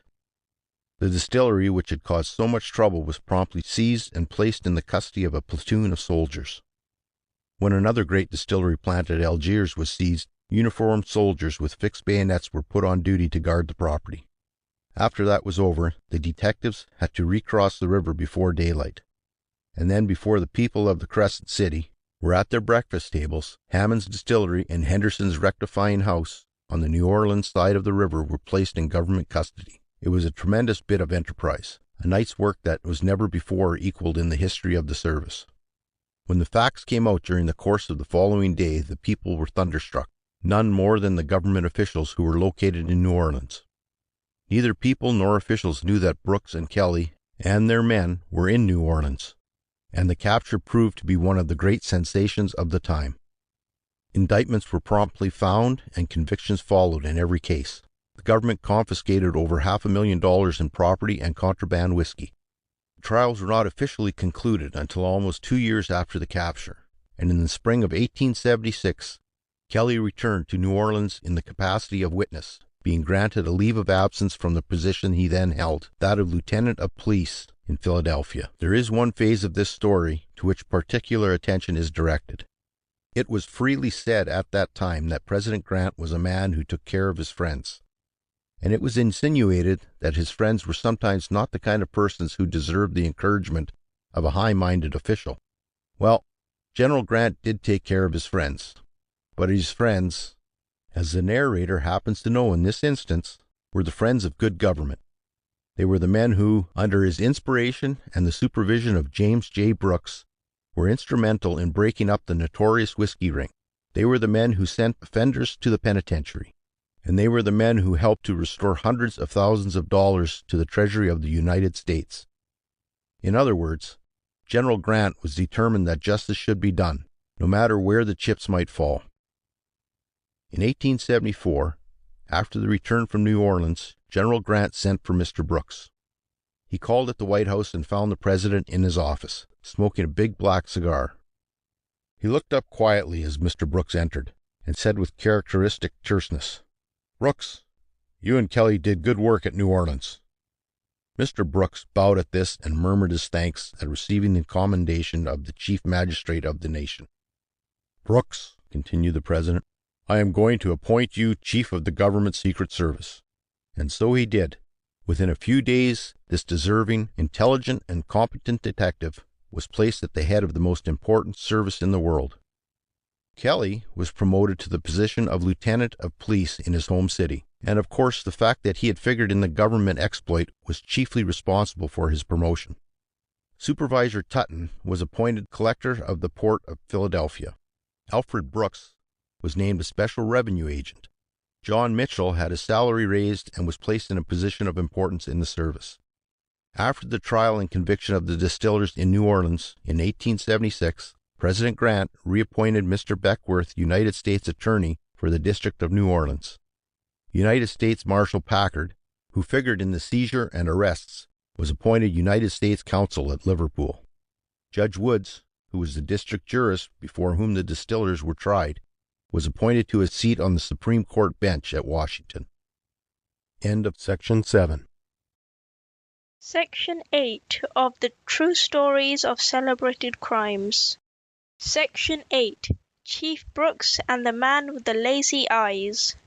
James J. Brooks had been called one of the bravest men that ever lived, and anyone who had the privilege of his acquaintance will endorse this description. As an internal revenue agent, he was instrumental in breaking up the infamous whiskey ring which swindled the government out of millions of dollars.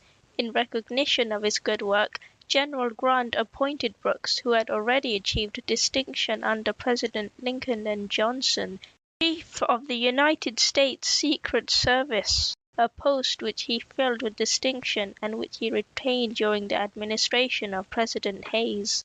After leaving the government service, Brooks organized a private detective agency. He died in Pittsburgh 4 or 5 years ago, as some of the descendants of the culprits mentioned in his stories are still alive and are leading respectable lives. It has been decent and charitable to present their guilty ancestors under fictitious names.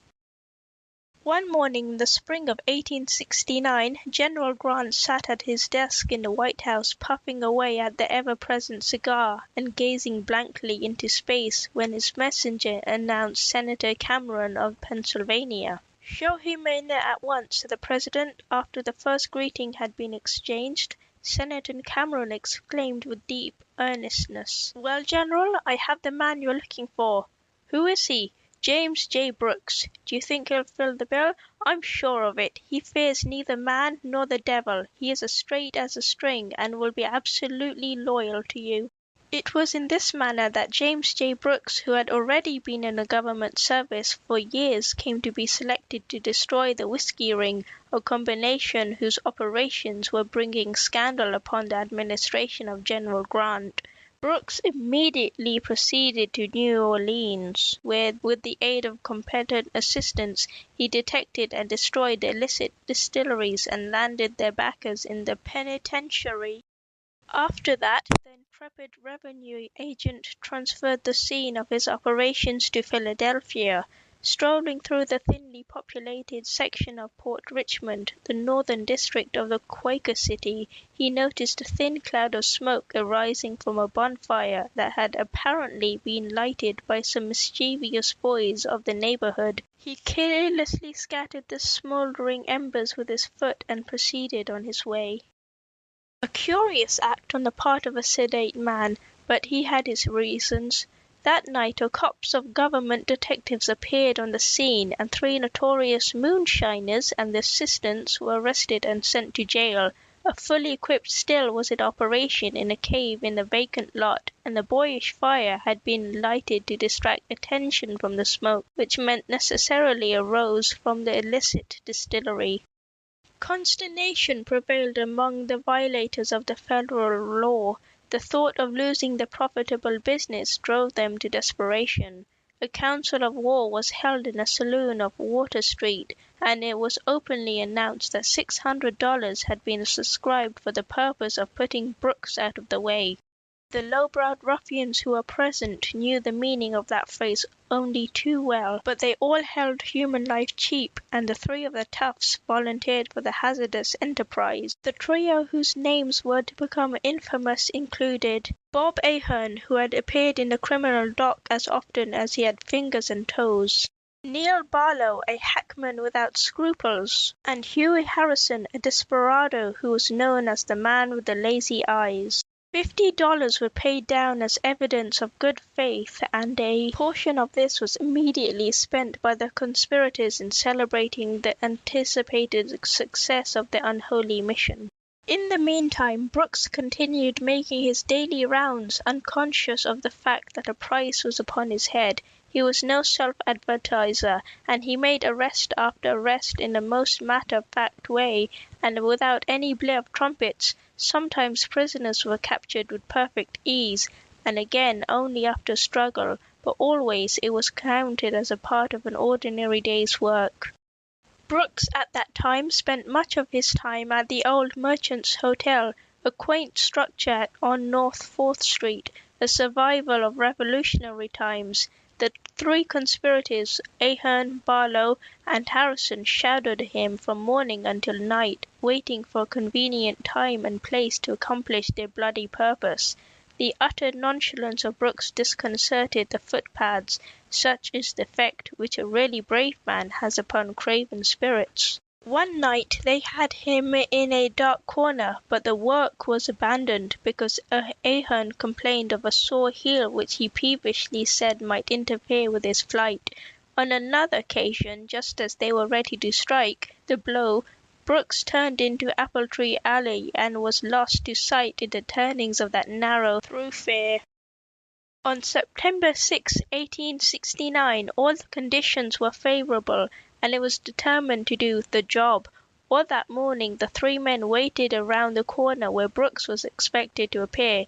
Neil Barlow was on hand with his yellow-wheeled carriage to carry the assassins to a place of safety. Ahern and Harrison hid them within the shadow of a big doorway. Presently Brooks appeared, striding along at his usual fearless gait, one of those subconscious flashes of the brain which comes to all, but which can be explained by a few impressed to him with the belief that his life was in danger. He knew that he had been shadowed, but he had not altered his daily routine in the least. At noon he stood in the counting room of Keenan and Son talking to young Keenan. At that instant Ahern rushed from his place of concealment with a cocked revolver in his hands. He aimed at the head of the unknowing detective. His hand trembled a bit as he pulled the trigger, and that the ball, instead of going into the brain, penetrated the back of Brooks. He fell to the floor, and as he did so Harrison joined his confederate, and pulling out a blackjack, began to beat the wounded man out of the head. A mist spread over his eyes, but by a powerful effort he opened them and glanced up at his assailant. A mask that Harrison wore slipped down to the lower part of his face, and Brooks beheld his eyes, a pair of lazy eyes, which even the excitement of the moment failed to rob of their habitual indolence. The next instant the men had rushed to the corner and leaped into the carriage. The driver whipped up his horse and the vehicle dashed away.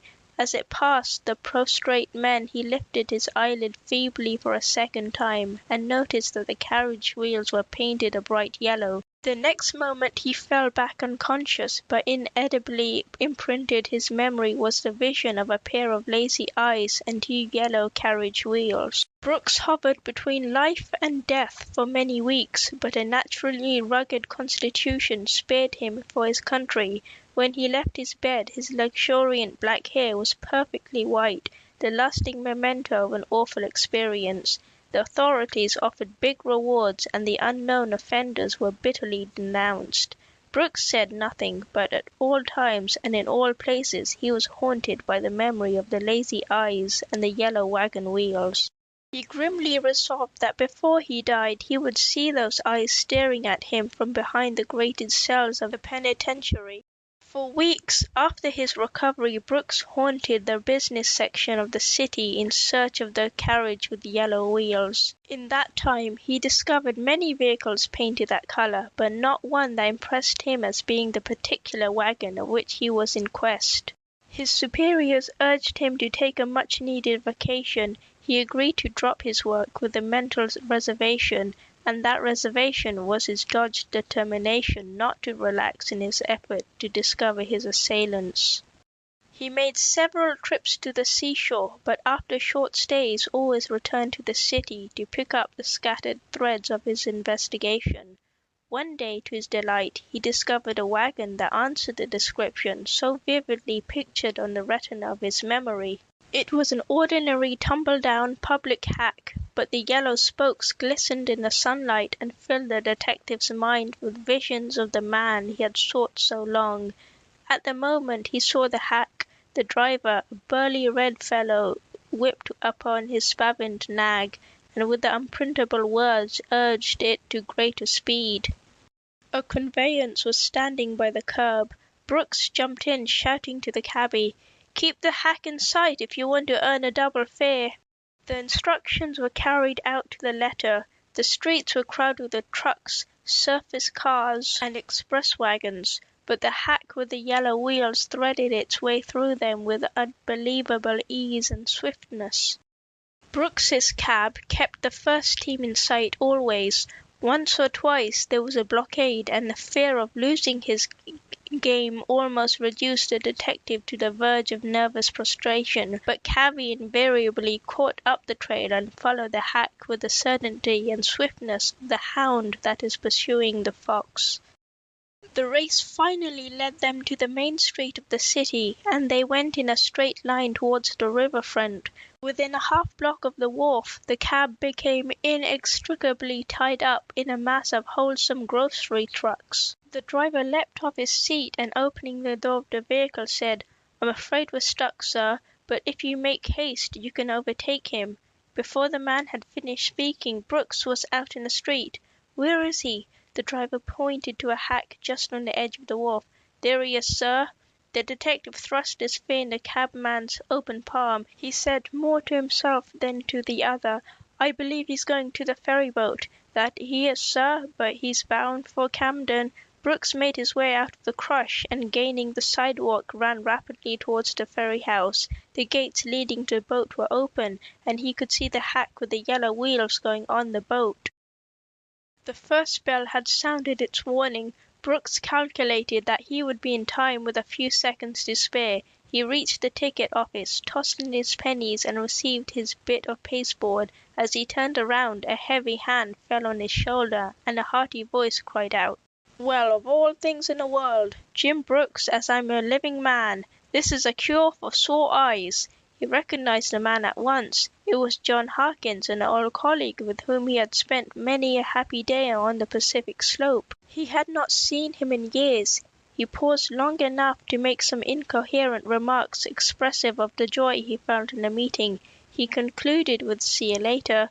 The next instant he was bounding toward the boat. The last bell had rung while he was talking. The gangplank had been pulled in, and as Brooks reached the foot of the slip, the iron gate closed with a bang in his face. He was furious. He stood there in his impotent rage, watching the boat as it churned its way towards the Jersey side, carrying the most valuable parts of its cargo, one cab with yellow wheels. His first impulse was to murder Harkins, the innocent cause of his chagrin, but on second thought he compromised by making an engagement to take dinner with him. Brooks crossed the river on the next ferry-boat, but all in vain. There was no sign of the cab on the other side of the river, and he returned to Philadelphia, knowing that he would have to begin his search all over again. He never murmured. Patience and persistence were his two strong traits. One afternoon he was rewarded by a second sight of the yellow-wheeled carriage. This time he did not lose sight of the vehicle. He followed it to its destination, and in 48 hours had secured a complete history of the team and its driver. The carriage was owned by a liveryman and who hired it out to Neil Barlow by the day. On some days, by reason of dissipation, Barlow did not call for the vehicle, and on such occasion it remained in the stable. It was a significant fact that the team was out on the day that Brooks was attacked, and that it did not return to the stable until late that night. Moreover, Neil Barlow had enjoyed the team as usual, and had given away the owner 50 cents more than the regular fee. The detective was delighted with these discoveries. He was morally satisfied that Barlow was one of the men who had tried to murder him. From that moment Barlow was spotted. At home and abroad, walking and sleeping, he was kept under constant surveillance. The detective next turned to the task of finding the man with the lazy eyes. It seemed like a ridiculous quest, but he thought, now that he had one of the gang, that it was not hopeless. Indeed, he felt somewhat humiliated at having permitted the thugs to escape at all. They had clearly outwitted him, even though it was done with the aid of a pistol and a blackjack. He admitted that he had been beaten. That could not be helped. But to stay beaten, that would be disgrace. He learned among other things that Barlow was president politician. He had served time for stuffing the ballot box and was one of the parasites who make a living by hanging on to the coat-tails of those who are more fortunate in life. Reasoning thus, it was not difficult to assume that his unknown associates were also engaged in the national game. Consequently, election night found Brooks in the vicinity of the morning newspaper offices, mingling with the patriots who were scanning the election returns. After a while the detective went up to the editorial rooms of one of the newspapers where he was intimately acquainted. From this point of vantage he not only learned the latest news, but also gazed out upon the crowd that thronged the street below. It was a wonderful sight. From curb to curb, the space in front of the building was densely packed with thousands of excited, cheering men. Their faces were a study, some handsome, some scowling, some smiling, but all filled with absorbed interest at the sight of the returns which were being flashed over the wires from every section of the country. The well-arranged lights made the scene as bright as midday. Brooks scanned that array of upturned faces with professional air, with the studied interest of one who is a student of humanity. Suddenly his gaze rested upon one particular countenance that was different from all the rest. What differentiated this man from all the others, he asked himself. The answer flashed through his brain instantly. It was in the eyes, those mirrors of the soul that so often and so eloquently portray a man's character. Amid that sea of eager, restless, ever-moving eyes, this particular pair of optics remained motionless. They were more than that. They were absolutely languid. Suspicion turned to conviction. Brooks could have shouted for very joy. It was the man with the lazy eyes. Brooks hastily summoned a special policeman who was in the neighbourhood. "O'Leary," he said, "you know most of the crooks in this town, don't you?" "I do," replied O'Leary unboastfully. "Well, get your gaze on that man down in the crowd there. Don't you see, about 2 rows from the car track? He's standing next to a letter carrier. Do you see whom I mean? The man in the brown suit." "I see now," said the officer after a pause. "Do you know him?" "I do," replied with special confidence. "Who is he?" "Why, that's Hughie Harrison." "What's his line?" "Oh, everything. He's what we call a handy man." "Well, I want him." "What is it for? Picking pockets?" Brooks smiled grimly.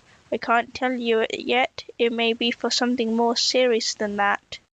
"Well," said the special, "I'll try to get him for you." The two men started downstairs and made for the street. The crowd was so dense that their progress was slow. Finally they reached the spot for which they were bound, but their man had quite slipped away. They searched for an hour after that, but could find no trace of the fellow. Did he know that he had been discovered? Had he guiltily fled, or merely left in the natural order of things? There was no answer to these queries. In any event, Brooks had his names and his record, and that meant much. The following day the detective located the lodgings of Hughie Harrison. It was a disreputable section of the city, and the landlady, with a craft of her kind, denied all knowledge of the man. Brooks, well armed, haunted the neighborhood. He determined to keep watch personally on the particular house. He had an officer detailed to assist him in case of emergency. Winter was approaching, and the days were bitterly cold. One hazy afternoon the door of the lodging opened, and a medium-built man dressed in a storm coat came out of the house. The fellow had the big collar of the garment pulled up about his face, effectively disguising his features. Giving the tip to his assistant, Brooks followed the man. They had not gone many blocks when the big-coated one realized he was being followed. He quickened his pace and soon reached a narrow street lined with second-hand clothing stores. The sidewalk was crowded, and Brooks experienced some difficulty in keeping his man in view. At times he was almost within an arm's length of his prey. Again the pursued would be a half-block in advance of the pursuer. Presently the man disappeared in the most unexpected manner. They were in the middle of the block, but there were no courts or alleys in sight, but he was lost to view, and it was completely as if the sidewalk had opened and swallowed him. Near the spot where he had disappeared were 3 second-hand clothing stores, differing in appearance only by the names on the creaking wooden sign that was suspended from the second-story windows. Each one was a perfect wilderness of old clothes. Dummies arrayed in all of the glory of checked and striped suits confronted one at every turn. Coats and trousers hung suspended from hooks and made a dense drapery which almost entirely concealed the doors and windows from sight. A barker stood on each sidewalk, imploring the passers-by to come in and purchase clothing at prices which made the ordinary bankrupt sales seem like the height of extravagance. Brooks paused irresolute for a moment, but his purpose was quickly formed. He looked at the 3 stores and then dashed into the doorway into the middle one. The musty-smelling shop was shrouded in semi-darkness, and it was some moments before Brooks could get his bearings. He did so by degrees. A long counter ran the length of the room. At the far end, standing in a doorway communicating with a small living room, was a man and woman. Both were elderly, and the man wore a long grey beard. Something in their attitude struck the detective as being significant. Both looked startled, and they shrank from Brooks as if he were infected with some contagious disease. He knew his people well enough to know that under normal conditions they would give a prospective customer the heartiest sort of welcome. He was about to speak when a third person emerged from the gloom behind the counter. It was a young man, apparently, although he was somewhat stooped and wore green spectacles. He approached Brooks with an affable smile and rubbed his 2 hands together and said in a subdued voice, "What can we do for you today?" The detective hardly knew how to begin the conversation. He answered at random, "I'd like to look at a coat." The man behind the counter paused irresolutely. At the same time Brooks's keen eye detected a big storm coat at the end of the counter. He put his hand on the garment. "This just suits me. What's the lowest price?" The man started unconsciously. "That's not for—" he began, then stopped abruptly. He smiled in an apologetic sort of way, and began again. "I meant to say that it would not fit you." The venerable couple stood in the doorway, their unsophisticated faces filled with wonder. The detective turned to the salesman and said sternly, "How do you know it won't fit me?" The man smiled again and began to rub his hands harder than ever. He spoke gently, "I merely judged you by your build." Brooks felt in his hip pocket. He was satisfied with what he found there. He leaned over the counter until his face almost touched that of the salesman. He spoke slowly and with deliberation. "Come, it's time to end this farce." "What do you mean?" cried the other, straightening up. Brooks did not speak. He acted. He reached his arms across the counter, and grabbing the green goggles, pulled them from the astonished face of the salesman.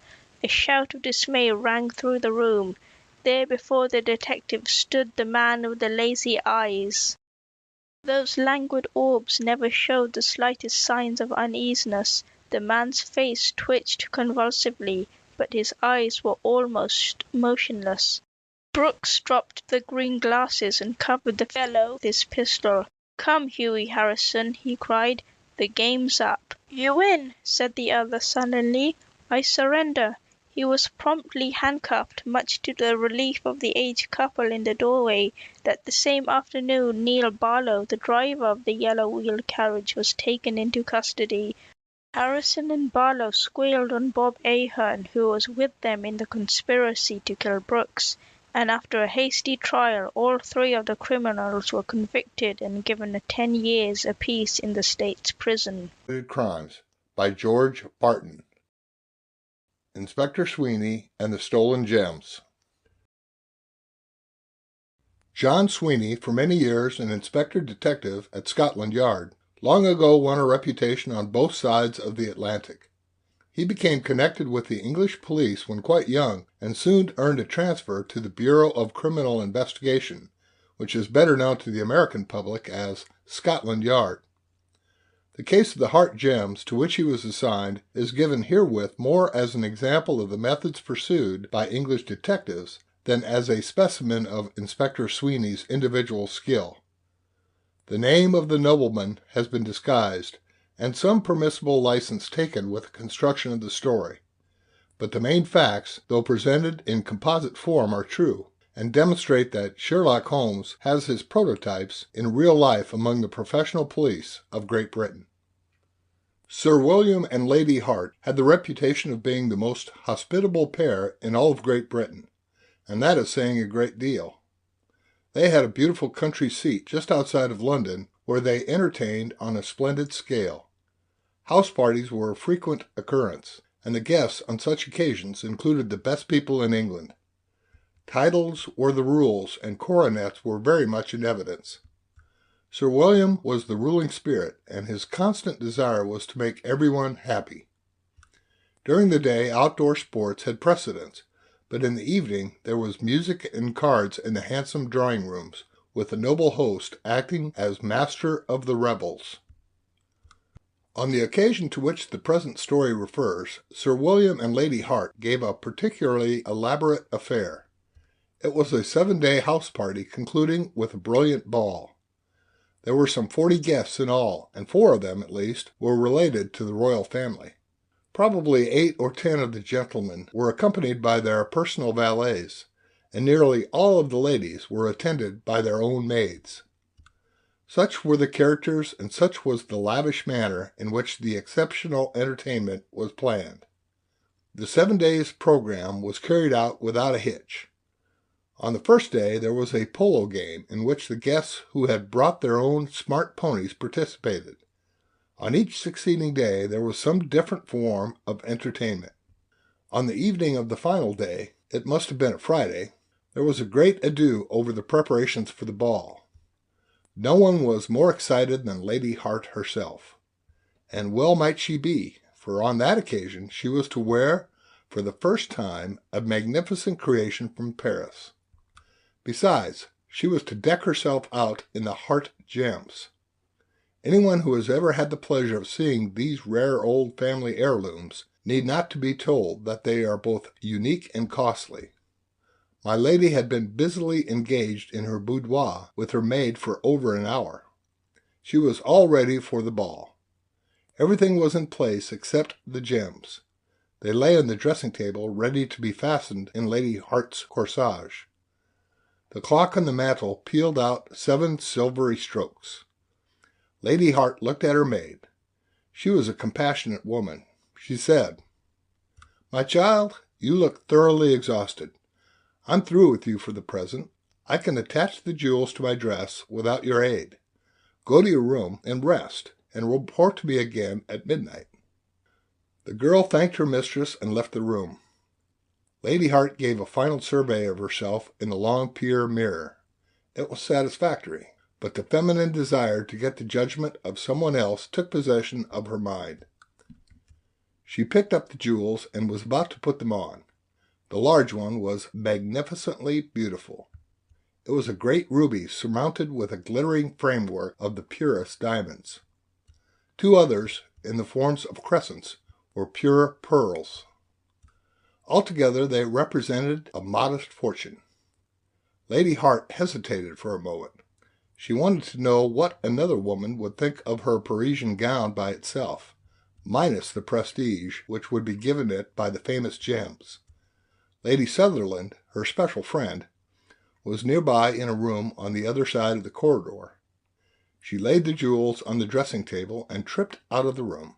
She was gone less than 5 minutes. Lady Sutherland was in raptures over the new gown. It would surely make a sensation. Lady Hart, delighted, returned to her room. She went in and closed the door. The next moment everyone in the vicinity was startled by a series of piercing screams. Several ladies rushed to the room of the hostess. She explained the cause of her agitation in a few disjointed sentences. The heart gems were gone. It would be difficult to depict the excitement of the next few minutes. Sir William was one of the first to reach his wife's room, and with masculine decision he soon restored quiet. Whatever the fate of the gems, it must not disturb the harmony of the occasion. Lady Hart recovered her self-possession quickly, and heartily regretted having caused any agitation among her guests. The ball would have to proceed as though nothing had happened. The music started, the grand opening waltz began, and after that Sir William quietly left his guests and got into telephonic communication with the London police authorities. As a result of that, John Sweeney, Detective Inspector of Scotland Yard, appeared on the scene. Sir William joined him in the library, and the two went over all of the facts in the case. The first order of the detective was that no one should leave the house that night. It was then about 10 o'clock, without the permission of the host. Sir William was inclined to demur at this suggestion. He seemed to think that it might reflect upon his hospitality. He was finally persuaded that it was necessary, and 2 servants were dispatched to give the gatekeepers the orders. Detective Sweeney then inquired about Lady Hart's maid. She seemed a natural object of suspicion, but it soon appeared that the young woman had a complete alibi. It was proved that she had gone to her room immediately after being dismissed by her mistress, and being very tired had thrown herself on her couch and had slept soundly amid all the excitement over the stolen jewels. Sir William was asked to tell the detective all he knew about the personality of his guests. He did so, protesting all the while. His biographical sketches, for the most part, were very flattering. There was one impecunious earl in the party, it is true, who was notoriously pressed for money. It was even hinted that he had once been detected in ungentlemanly practices at cards. But when the detective pressed the clue a little too hard, Sir William shut up like a clam, saying that of all the things in the world there was nothing for which he had greater respect than genteel poverty. Finally, the servants were brought in and cross-questioned. They exhibited all sorts of queer mental traits, from gross stupidity to imbecilic indignation. The only testimony that had the slightest value was given by a pert maid, who said John Martin had been seen in the corridor leading to Lady Hart's room about the time of the robbery. "Who is John Martin?" quickly queried the detective. "He is the valet and attendant of Sir Archibald Hunter," replied the host. "He must be the man." Sir William smiled sarcastically. "There's only one flaw in that theory." "What is it?" "Sir Archibald and his attendant left yesterday. I forgot to mention that when we were going over the list of the guests." Detective Sweeney's face fell, but he was pugnacious. "How can we prove that?" Sir William looked up with a surprised glance. "It doesn't have to be proved. It's a fact. I accompanied Sir Archibald to his carriage and saw him drive off, and his man was with him." "That's too bad." The host smiled. "I think it's good, for Sir Archibald's man." After some further talk, Sir William and the detective took a walk about the premises and made an examination of locks and bolts. They strolled into the grounds and interviewed the 2 gatekeepers. The gatekeeper at the south entrance said one of the servants had brought him a message that no one was to be permitted to leave the house that night. The servant, whom he did not recognize, then volunteered to stay on guard until he, the south gatekeeper, should go and give similar instructions to the gatekeeper at the north entrance. He was gone but a few minutes, but on his return the servant was nowhere to be seen. Detective Sweeney let out an exclamation of impatience. "What's the matter?" asked the host. "This man had no right to leave his post. Don't you see that a regiment of thieves could escape while he was away?" "But, my dear sir," replied Sir William, "don't you understand that the servant remained here while the man went to warn the other gatekeeper, and was gone when he returned?" "Oh," said the baronet easily, "I don't attach any significance to that. Simply the dereliction of a careless servant. I doubt whether anyone has left the premises tonight." "Then one of your guests must be guilty," retorted the detective quickly. "Stop at that," was the angry retort. "If you find it necessary to suspect my guess, your work shall stop at once." The detective smiled grimly. He had met with similar experiences before. After a moment's silence, he said, "I propose that the credentials of every one of your servants be carefully investigated, and that the antecedents of every servant belonging to your guests be probed." This suggestion met with so much opposition that it was abandoned. The detective remained in the library until nearly midnight. He seemed to have run up against a dead wall. But he had been doing a lot of thinking. As he started to leave, one of the servants tapped on the door. "What is it?" cried Sir William impatiently. "A telegram for Lord Mortimer," was the response. Lord Mortimer was the impecunious Earl. The host was instantly all attention. He took the telegram and excused himself to the detective. "Pardon me a moment until I give this to Mortimer." He left the room and was gone some 10 or 15 minutes. He returned with a perplexed look. "What is it?" asked the detective. "Mortimer's not in his room, and I can't locate him anywhere."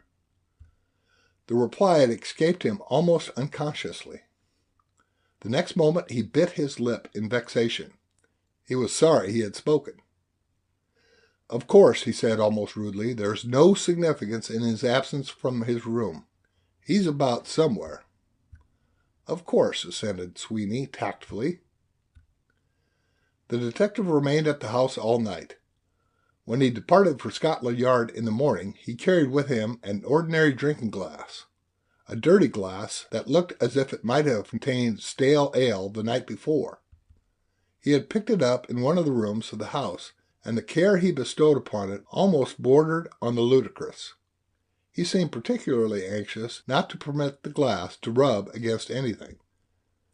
An hour later, a chance visitor at Scotland Yard might have witnessed a curious experiment being made with an ordinary drinking glass. The experiment was a success. The operative discovered on the glass the imprints of 4 fingers and a thumb. The marks were perfectly distinct, and the finger and thumb prints had been reproduced perfectly on sensitized paper. That was the beginning. It was next learned that only one train had left the railroad station near Sir William Hart's country place between the hours of 6 and 10 o'clock on the previous night. The theft had been committed between those hours. A visit to the office of the railroad company resulted in finding the conductor who had charge of that particular train. He remembered that one passenger had boarded the train at the station. "Did he go on to London?" he was asked. "No," was the response. "He alighted at the first station this side of London." The trail was becoming interesting. It was followed until it led to the station this side of London. The only cabman at that station was awakened from his slumbers to answer the questions of the detective. He was a typical night hawk. Yes, he had answered. He had one customer that night. Could he let the representative from Scotland Yard look at his cab?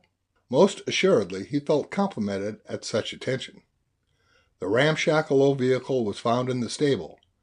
A careful examination was made. The result was remarkable.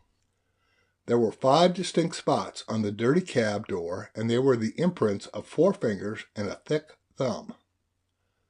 Most startling of all, the prints on the cab door and those on the unwashed glass were identical. The conclusion was obvious. The man who had drank the glass of ale at Sir William Hart's that night was the same man who had traveled on the 9 o'clock train that night and had taken the cab at the station just outside of London. "Cabby," said the detective, "you know where you took your customer last night?" "Sure." "Take me there at once." The cabman harnessed up his vehicle and drove off with the detective as his passenger. In about 10 minutes he halted before a mean-looking frame house in the suburbs. Sweeney alighted and rapped at the door vigorously. After a long wait, a smooth-shaven man in his shirt-sleeves responded. The detective was keyed up to his responsibility. He did not give the man time to speak, but said sharply, "Good morning, Mr. Martin." The man drew back. "How did you know—" he began. Then, changing his manner to one of defiance, he cried, "My name's not Martin." "Oh, yes, it is," was the cheerful response. "You're John Martin." "Well," was the dogged response, "what do you want?" "I want Lady Hart's gems," snapped the detective. The fellow's face became ashen, and he started to retreat, but it was too late. In a trice, the detective had slipped a pair of handcuffs upon his slender wrists. That night, John Martin was behind prison bars, and Lady Hart's precious gems had been restored to her. There was no possible doubt about his guilt. The maidservant, who had almost cried her eyes out at the mere thought that she might be suspected, was delighted with the return of the jewels. Lord Mortimer never even knew he was a suspect.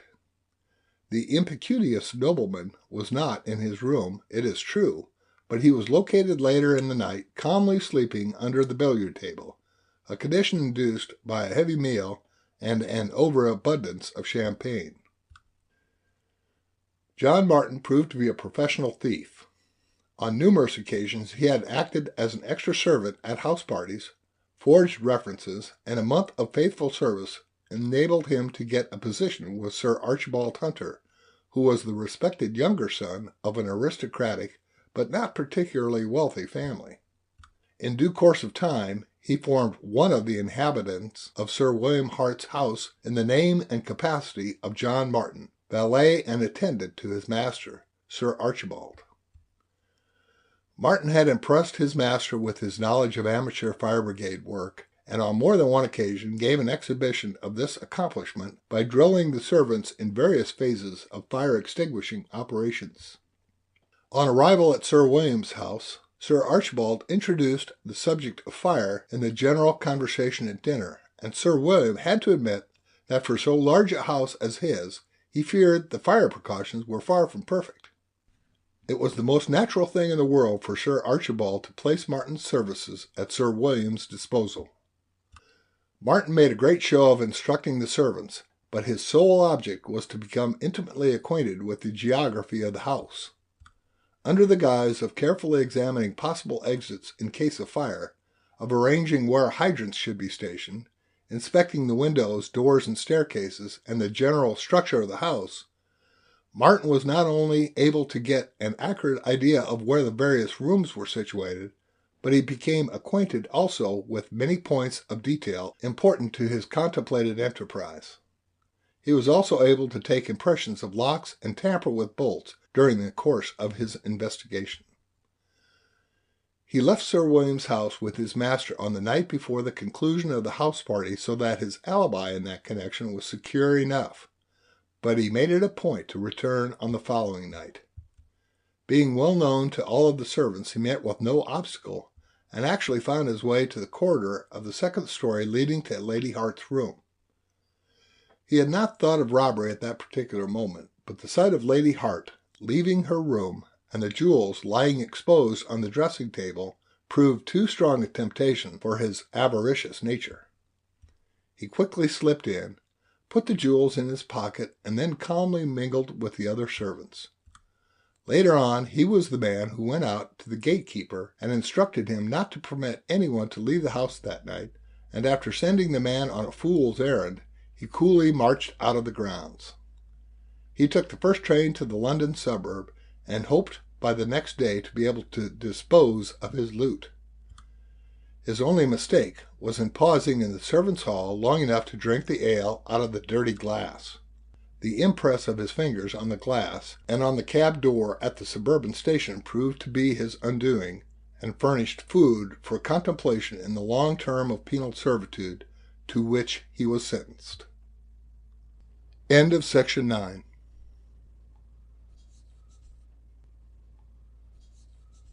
The True Stories of Celebrated Crimes by George Barton. Captain Linden and the Mountain Mystery. Robert J. Linden won undying fame by the part he took in the discovery and prosecution of the famous Molly Maguires, who terrorized the anthracite coal regions of Pennsylvania from 1870 to 1876. In June 1875, with only 18 men under him, he repulsed a murderous mob of 700 persons bent on the destruction of the West Shenandoah Colliery. Born in Brooklyn in 1835, Captain Linden learned the trade of a ship carpenter. He served in the Navy during the Civil War, and after that became connected with the Pinkerton Detective Agency in Chicago. For his valuable services in the coal regions, he was made superintendent of Pinkerton's agency in Philadelphia, and retained that position until he became superintendent of police of Philadelphia under Mayor Stewart. After relinquishing this office, he opened a private agency, which he maintained until his death a few years ago. On the night of October 19, 1879, Paymaster McClure and his bodyguard Hugh Flanagan, employees of Charles McFadden, a railroad contractor, were waylaid in the Lucerne Mountains just outside of Wilkes-Barre, Pennsylvania, robbed and foully murdered. The two men left Wilkes-Barre in a one-horse buggy and arranged their journey so that they might reach Miners Mills in time to pay off the Italian laborers who were working on the railroad near that place. They had $12,000 in a leather satchel which was fastened to the bottom of the carriage with a couple of straps. The thought of personal danger never entered the minds of either of the men. They knew every foot of the ground, and moreover were acquainted with nearly every man, woman, and child within a radius of 5 miles. Their coming to Miners' Mills was always the occasion of much joy among the Italian labourers and their wives and children. In fact, McClure and Flanagan were looked on as miniature editions of Santa Claus, except that instead of coming once a year, they made their welcome visits twice a month. They were as punctual as the clock itself, and the workmen knew to the minute when to expect the paymaster and his assistant. As a consequence, when they failed to appear at the usual time on October 20th, the people were very much disturbed. A telegram from Wilkes-Barre stated that they had left that city 12 hours before. A general alarm was sent out, and a delegation of men started for the mountains. Some of the most prominent citizens of Lucerne County headed the searching party. They knew that the paymaster and his assistant carried a large sum of money, and they were also aware that certain parts of the mountain were as lawless as the most uncivilized section of the United States. Little wonder that they were filled with gloomy forebodings. They had not gone far before their worst fears were realized. The horse belonging to McClure and Flanagan lay dead in the road. The animal had been wounded and evidently suffered great agony before it died, for it lay there weltering in its own blood. Some yards farther up the road they came to the broken shafts of a carriage, splintered and blood-stained. They continued their search, nerving themselves for the shock that was still to come. It came only too soon. The dead body of Paymaster McClure was found dangling from the bar of the buggy where it had been caught and hung suspended for hours. An examination proved that the dead man had been shot in the back in 4 distinct places. It was as if a volley had been fired from ambush. The horror of the affair was increased 5 minutes later when Flanagan was found, face prostrate in the road, lifeless. He had evidently been shot and had fallen from the wagon. The bodies were hurriedly conveyed to Miners' Mills, and then an attempt was made to locate the murderers.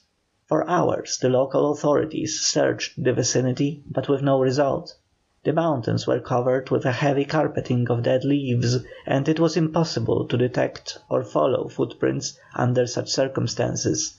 The theory of the affair was that the robbery was not committed until after the two men had been murdered, and the horse had come to a full stop. After that the assassins had secured the money, fled into the woods, and escaped by way of the railroad shanties in the vicinity. The inquest demonstrated nothing of value. The funeral of the murdered men, which took place from Miners' Mills, was largely attended. All of the Italians who worked on the road were present. One of these was Michael Rizzolo. He seemed to be very much affected, and pulling out his handkerchief, wept bitterly. He cried out, "My goodness, who could have done this awful crime? I will have to help to run down the murderers, and when we get them we will string them up without mercy." Within 24 hours Rizzolo was arrested, charged with the murder of McClure and Flanagan. But unfortunately the arrest was made solely on suspicion. There was not a shred of evidence on which to hold the man, unless it was the fact that he lived in a shanty on the mountainside. The expected happened. He was discharged from custody. In the meantime, Charles McFadden, the employer of the murdered men, determined that the assassins should not go free if a plentiful expenditure of money and the employment of the best detective skill in America could prevent it. Accordingly he sent for Captain Robert J. Linden. This famous detective has been graphically described by no less an authority than Alan Pinkerton, who says that Linden was a man whose courage, judgment, and discretion could be implicitly relied upon, a man eminently qualified to take the lead in a great and hazardous undertaking, a man of good personal appearance, of captivating address, great energy and perseverance, with more than ordinary powers of conception, tall, powerful, and commanding in frame and physique, with just the kind of blue eyes to win the confidence of others, the proper qualities of head and heart, and possessed of the greatest confidence and calmness under the most trying circumstances. Linden responded to the summons at once. Mr. McFadden, like Alan Pinkerton, was pleased with the appearance of the man.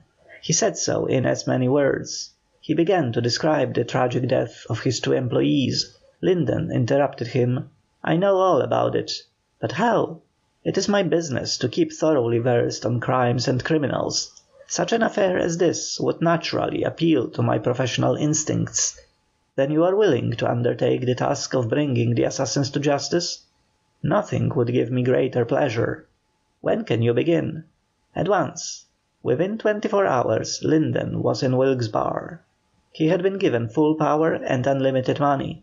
His first act was to put Mike Rizzolo under surveillance. After that he made an exhaustive investigation of the scene of the murder.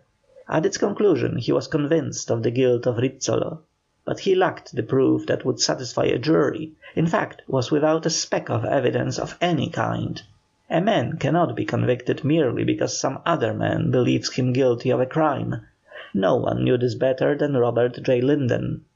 His assistant, Captain E. J. Doherty, said, "Shall we arrest Rizzolo? No, we must get either a confession or sufficient evidence for a conviction." At this critical stage of the game, the local authorities, who had heard of the movements of Linden and his assistants, rearrested Rizzolo. Linden was not given to profanity, but some of the things he said on that occasion were unprintable. He foresaw a trial and an acquittal, a fiasco, a miscarriage of justice. He went to Thomas Quigley of Miners' Mills. "Mr. Quigley, you want the mountain mystery solved?" "Surely." "Will you help me?" "Of course." "Then go bail for Mike Rizzolo." "Why?" "I want to have him released and thus lull his suspicions." Quigley went Rizzolo's bail in the sum of $2,000, and the Italian was released from custody. He was delighted. To his mind he had been tried and virtually acquitted of the crime. He must have had a smattering of law, in fact possessed that little learning which is a dangerous thing, because he said more than once to his confidants, "A man can't be tried for murder twice. Once acquitted, he is a free man."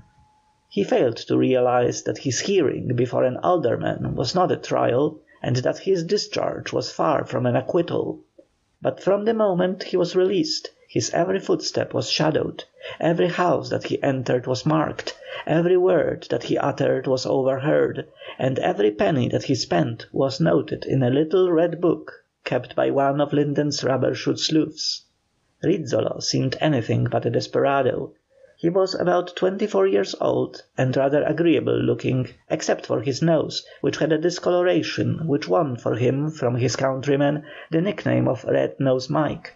He came to America from Calabrito, in the province of Avellino, near Naples. In his own country he was apprenticed to a barber, but he was restless and dissatisfied with this employment, and wanted to come to the United States where, he had heard, money was to be picked up on the streets.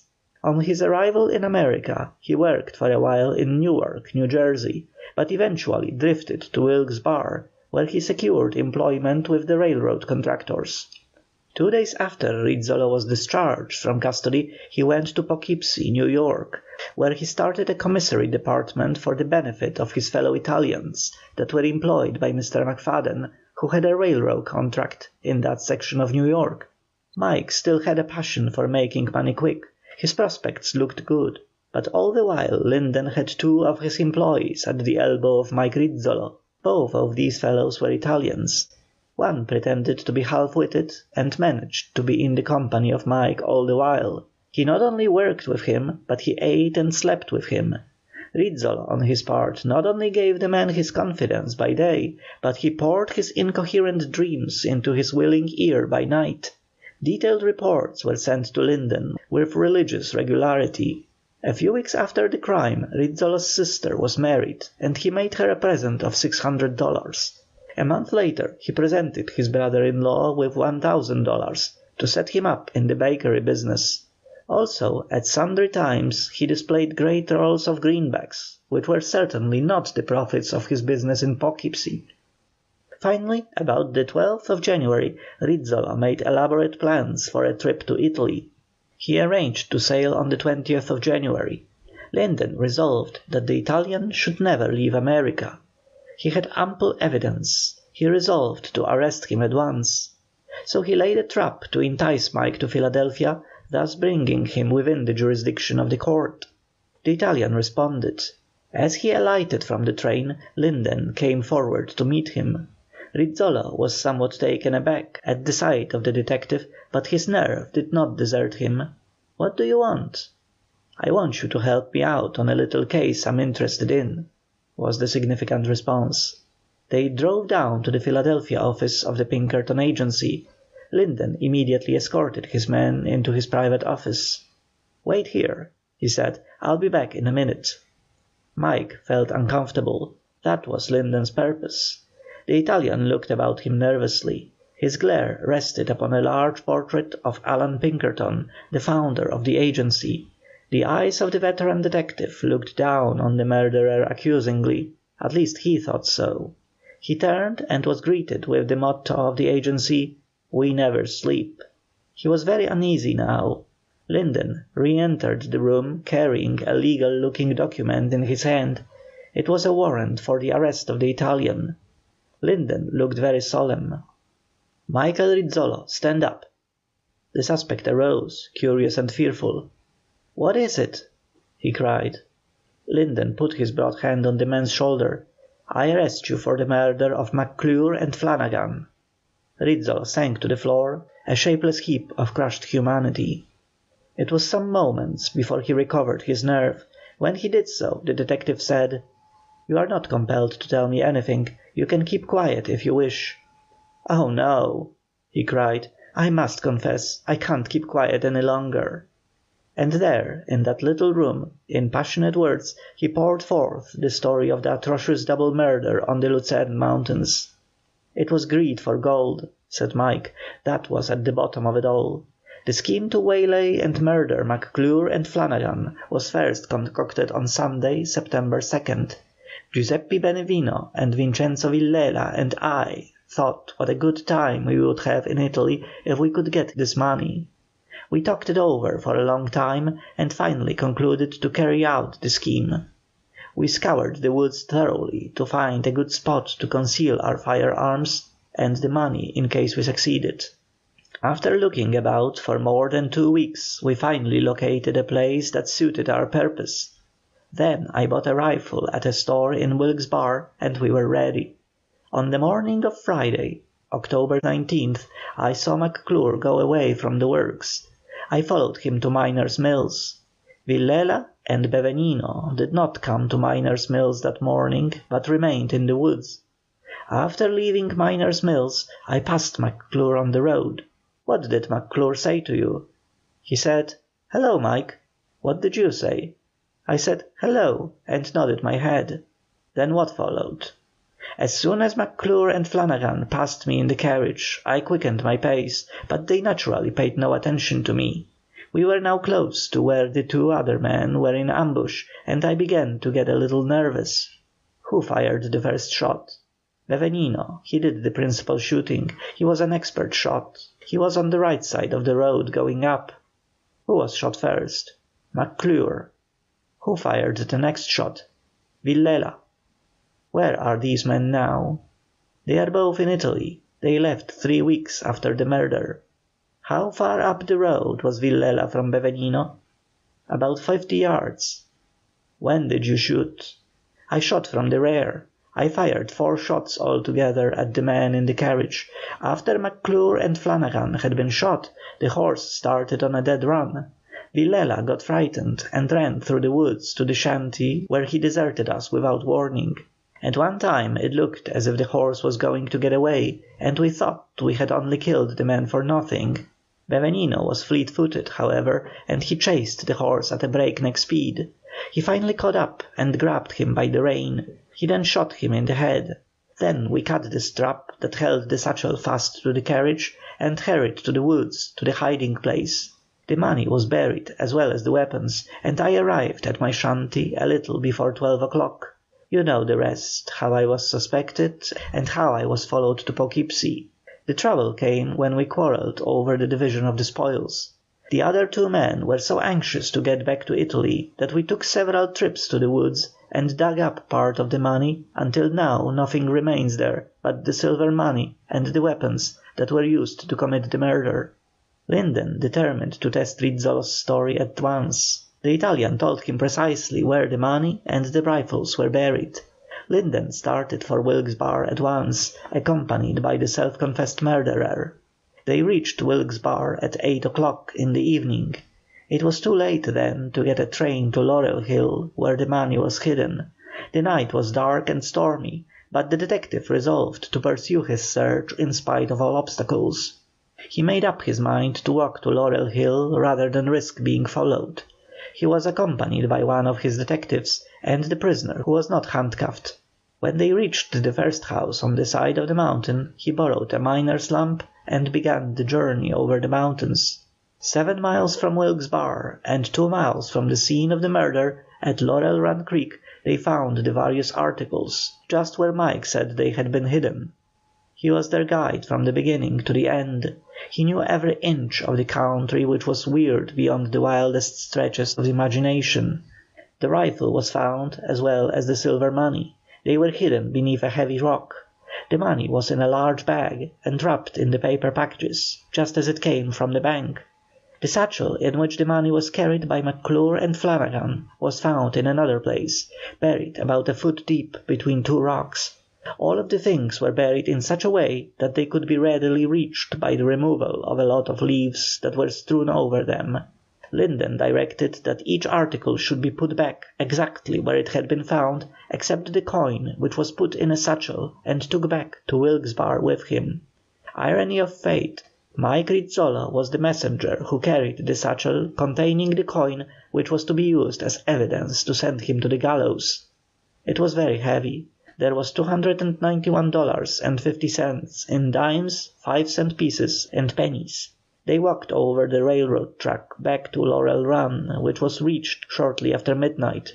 Through the kindness of a telegraph operator at Laurel Run, they were furnished with an engine which took them back to Wilkes Barre. Rizzolo was tried, convicted, and executed.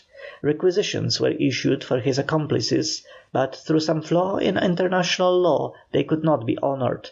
Later, however, through the activity of the Italian government, both received long terms in a Roman penitentiary. Those who were best acquainted with Captain Linden's achievements in the great mountain mystery declare that it was as keen and artistic a specimen of detective work as has been developed in any country in modern times. End of section 10.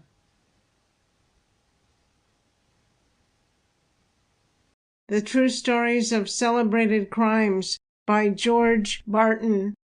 Captain Donaghy and the White Case.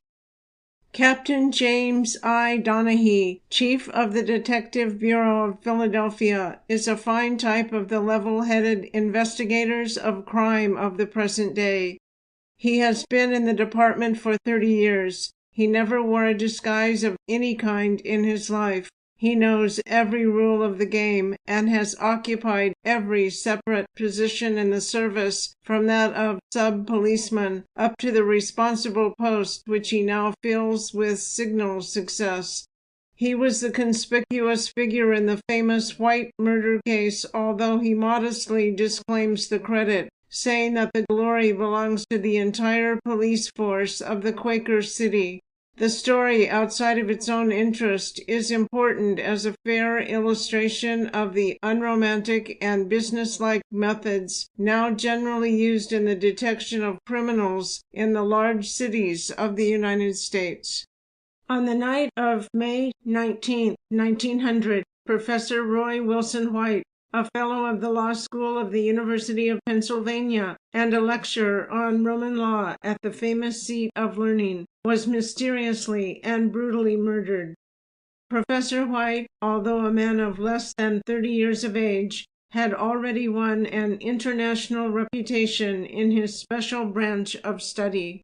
He was quiet and unassuming in manner and enjoyed the reputation of being the most popular instructor at the university. So far as known, he did not have an enemy in the world, and the news of his murder came as a terrible shock, not only to his family and friends, but also to the thousands of students with whom he had come into personal contact during the period of his tutorship. On the day of the murder, all of his movements were accounted for, from the time he said goodbye at his home in the morning until the moment he left the classroom for the night. During the afternoon, he had a long talk with one of his associates concerning a work in which the two men were mutually interested. He took dinner alone at a small hotel near the university, and after that lectured to the law class under his charge. He was confident and enthusiastic and never appeared to better advantage. About 10 o'clock at night, he left for his home in Germantown, a suburb of Philadelphia. He started in the direction of the Powelton Avenue station of the Pennsylvania Railroad with the purpose of boarding the 10:16 train. Less than an hour later, a policeman, walking along 32nd Street, adjoining the railroad tracks, stumbled against a body on the sidewalk. It was quite dark in that section. In fact, it was afterwards declared to be the darkest spot in all of Philadelphia. The officer flashed his lantern on the inert mass before him and was shocked to find a man mangled and bleeding. His head was crushed and he was unconscious. The pockets of the white vest were turned inside out and his gold watch was missing. The little green bag that he always carried was by his side and was spattered with his life blood. It contained, among other things, a textbook on pleading, a book from which Professor White had been lecturing that evening. Some notes on sheets of paper which he had utilized in his quiz class were also in the bag. A pocketbook contained a life insurance policy, an invitation to a class reunion in another state, and a sum of money in greenbacks. A few yards away, embedded in the soft earth, was an iron bar, quite thick and about 18 inches long. It was such a thing as is used on the platforms of freight cars. The disfigured corpse was removed to the university hospital and the best medical and surgical aid summoned. But it was too late. The vital spark had fled, and all that the professors and students had left to them was the memory of Roy Wilson White's gracious life. The shocking nature of the crime seems to have aroused the authorities into instant and universal activity. Superintendent of Police Quirk and Chief of Detectives Miller held a consultation to determine what should be done. While they were talking, James A. Donaghy, a member of the detective staff, passed the open door of the outer office. Quirk espied him. "Hello, Jim," he cried. It had been raining cats and dogs all the afternoon. Donaghy entered the office water-soaked from head to foot. "What's the matter with you?" asked Miller. "You ought to know," was the rejoinder. "You sent me down to Media to get a pickpocket." "Did you get him?" "Sure," was the rejoinder, "and got soused in the bargain." "Well," said Miller, "we've got something bigger than a pickpocket to look after now. Listen." Donaghy listened, and the more he heard, the more absorbed he became. He forgot all about his wet clothes. He forgot everything but a desire to get on the track of the man or men who had so foully murdered an inoffensive gentleman. While they talked, a newcomer joined the group. It was Robert J. McKenty, another member of the detective staff, afterwards marked out to be a member of the mayor's cabinet. Donaghy, as a result of the conference, immediately started for the scene of the murder. It has since been said that the White tragedy was his case. He protests against this distinction. It was a case of teamwork, he says. 30 detectives and over 2,000 policemen were engaged on the White case, and they all made good. At any rate, Donaghy made good, because less than an hour had elapsed before he was in conversation with a youth named Ralph Hartman, who testified that he had seen 2 colored men near the scene of the murder shortly after 10 o'clock, and had talked to one of them. Best of all, young Hartman, who had intelligence far beyond his years, was able to give a vivid description of the 2 men. Hartman was employed as a messenger in the Powelton Avenue station of the Pennsylvania Railroad and knew every foot of the ground in that neighborhood. Donaghy felt instinctively that the knowledge possessed by this boy would prove to be the foundation on which they would build their case. He hastened back to the city hall. The doors of the little private office were closed, and for a long while Donaghy, McKenty, and Quirk had their heads together. As a result of their deliberations, a most singular order was telegraphed to every police station in the city of Philadelphia. It was to arrest every colored man found in or near any railroad station, ferry house, or freight yard within the city limits. It was the biggest dragnet ever spread by the department. Donaghy, in the meantime, continued his investigations near the scene of the murder. Several conclusions were forced upon him. One was that the murder was committed for money, and that the murderers were startled and ran away before they secured all of their booty. The footprints in the soft clay, large, clumsy, heavy-looking footprints, indicated that more than one man had fled across the road leading to the railroad tracks. The dreadful manner in which they had mutilated the body proved that they were brutes. Besides this, Donaghy was convinced that they were men totally devoid of education. He deduced this from the fact that they had evidently not even bestowed so much as a passing glance on the books in Professor White's green bag. It is a known fact that a man of education or refinement is irresistibly attracted by a book. If a volume is lying on a table, even in the house of a stranger, he can no more resist picking it up and going through the pages than a moth can avoid the flame. The murderers evidently had not the slightest curiosity toward the little work in the green bag. The detective's summary, therefore, was that the crime had been committed by 2 or 3 men. that they were Negroes, that they were brutal and uneducated, and that the motive was money. How near he was correct shall presently be seen. The murder occurred on Saturday night. Between that time and Sunday morning, the 30 detectives and the 2,000 policemen and Donaghy had been industrious. As the church bells were calling the people to worship, the officers began to bring in colored men from all parts of the city. They came from north and south, from east and west. They came singly, they came in pairs, they came in squads, and when the chief finally counted his prisoners, he found that he had 135 colored men, all suspected of the murder of Professor White. What if they were all minnows, and the big fish had slipped through the net? Ralph Hartman, the youth, was on hand to assist in the identification. He was in a separate room and did not see the prisoners as they were brought into the city hall. The authorities were keyed up to a high pitch. Everything depended on the experiment they were about to make.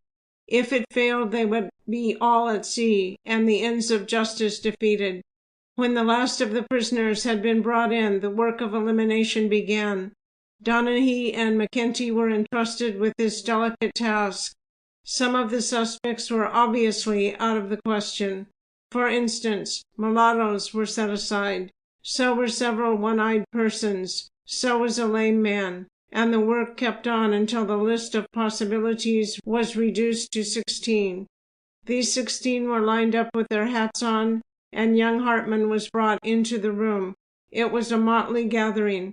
Probably 16 uglier-looking men had never before been assembled.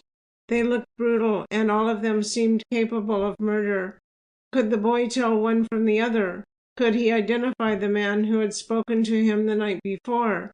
Would he be confused? Would the crowd puzzle him? "Ralph," said Donaghy, "point out the man who spoke to you on 32nd Street last night." The boy looked over the row of Negroes fearlessly.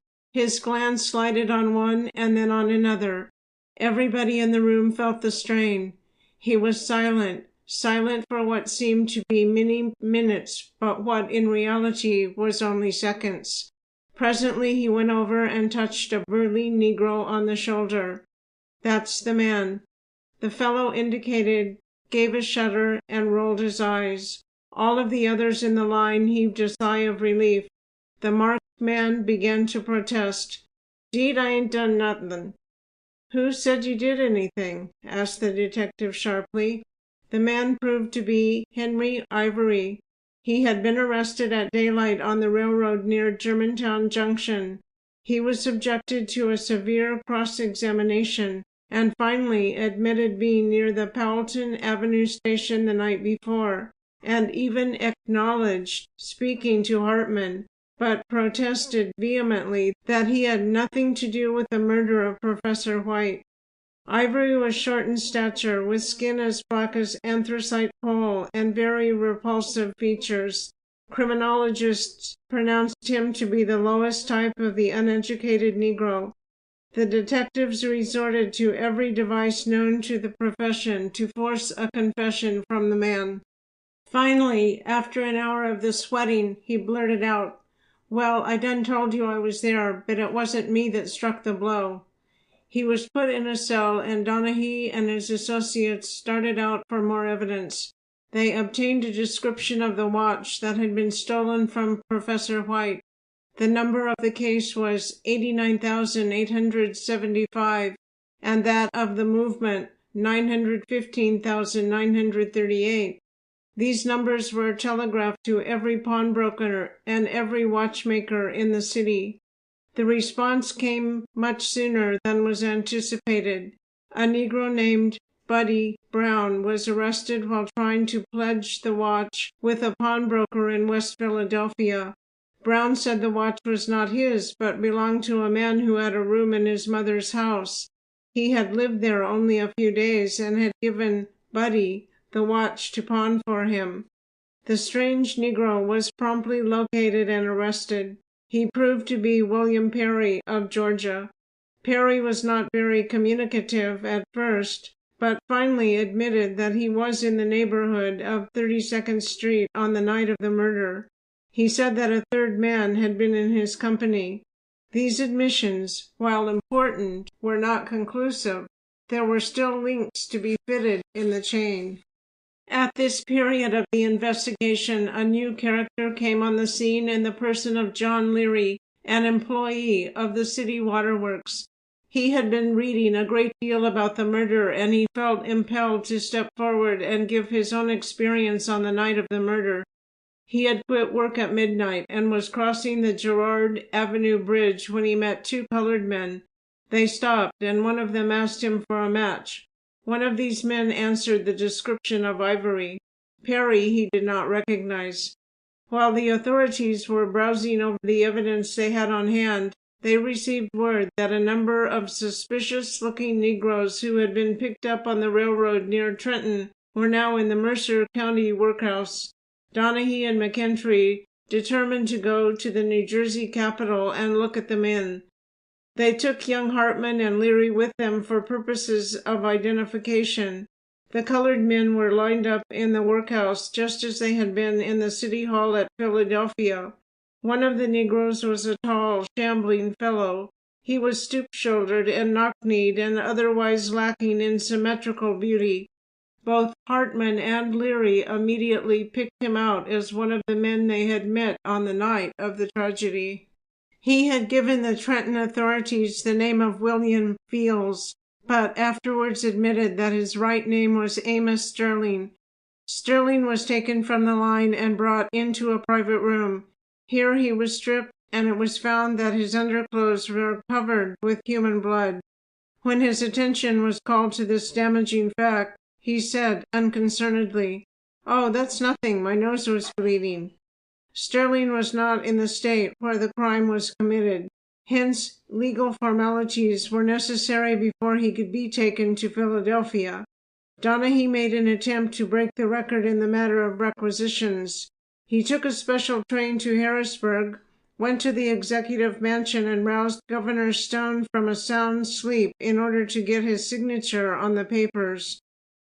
From Harrisburg he hastened back to Trenton, only to find that some over-willing lawyer had filed an objection to the removal of the prisoner. Although trivial, it took several hours to overcome. But in spite of all the obstacles, Donahue complied with all the formalities and had his prisoner in the Philadelphia City Hall in just 32 hours. 3 prisoners were now in custody. Could they be proved guilty? 2 were silent. Sterling loudly protested his innocence. He said that if he were free he could prove an alibi. "I'm free," rejoined Donahue, "and if you'll give me the names of your witnesses, I'll work it out for you. If it's any good, I'll be the first to admit it." The Negro finally said that a certain lady of color named Dolly Gray, who lived in Harrisburg, could prove that he was at the state capitol on the night of the murder. Donahue patiently traveled up the state in search of Miss Gray. By a certain humorous and yet grotesque coincidence, the hand organs at that time were grinding out Dolly Gray by the ream, and as Donahue came to the little street where the Dolly Gray of another color lived, 2 street pianos on either end of the thoroughfare struck up "Goodbye, Dolly Gray, I'm going to leave you," with a vehemence that threatened to turn an unusually affecting tragedy into a roaring farce. Dolly, however, who weighed 300 pounds, calmly washed her hands of Sterling and declined to assist in proving his alibi. On the very day of Ivory's arrest, Donahue had taken him to the scene of the murder. The street where the body was found was a little traveled thoroughfare, and the footprints where the men had escaped by leaping the little iron fence were still visible in the soft earth. The right shoe was removed from Ivory's foot, and the heel and toe fitted to a nicety into the footprints in the railroad yard. The marks were there as clearly as though they had been stenciled. In the meantime, evidence was piling up in other directions. Mrs. Mary Boyle, who was employed as a waitress in a restaurant near 32nd and Market Streets, testified that she had served all 3 of the men on the day of the crime. This was important as establishing the fact that they were together, but this was not all. A gardener named Lutz said that earlier in the evening all 3 of the Negroes had surrounded him at a point 5 or 6 blocks from where the white crime was committed. They did not use violence toward him, simply, as he put it, acted suspiciously. He managed to elude them, however, and thought no more of the incident until he read of the arrest of the Negroes in connection with the murder of Professor White. Within 3 weeks after the murder, Ivory broke down and confessed everything. He said that Perry, Sterling, and himself had met at the Buffalo Bill show that afternoon, and after comparing notes, had resolved to get money at any cost. They crossed the Girard Avenue Bridge and went along the River Drive until they came to 32nd Street. They had intended assaulting Lutz, the gardener, but when he ran away, they were too indolent to follow him. They little dreamed that the man had nearly $1,000 in his possession, or he might have been the victim instead of the unfortunate professor. Finally, Sterling picked up the iron bar near the Powelton Avenue station. They resolved that he should assault the first prosperous-looking man they met. Several persons were permitted to pass unmolested. At last, Professor White was seen coming along the dark street. Sterling turned to the others. "There's a guy looks as if he had money." They agreed with him, and the 3 black-hearted scoundrels followed the unsuspecting teacher. At a favorable opportunity, Sterling let the iron bar come down with a crash on the skull of Roy Wilson White. The man sank to the sidewalk with a groan. The big brute continued using the iron bar until the face of the victim was unrecognizable. Then they went through his clothes and got a few dollars in money, a ring, and a gold watch. The assassins went to a nearby lot and divided the things. The watch was Perry's share of the loot. Perry corroborated the confession in every detail. Sterling denied it until the last weakening, only when he came within the shadow of the scaffold. All 3 were tried, convicted, and hanged. Their arrest and conviction was a big accomplishment. Most people gave the credit to James I. Donaghy. He smiles, shakes his head, and says it was simply good teamwork on the part of the police. End of section 11.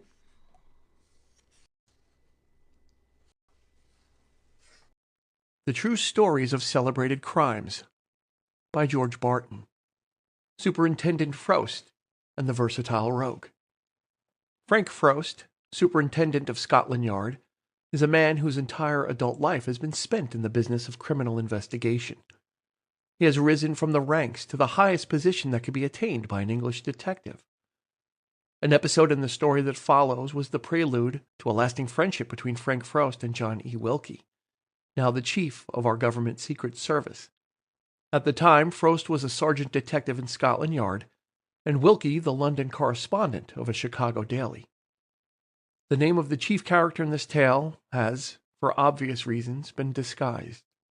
For the sake of a connected and complete narrative, an incident has been introduced which will probably be entirely new to Superintendent Frost. I am sure he will look lightly upon this one permissible deviation in an otherwise veracious story from actual life.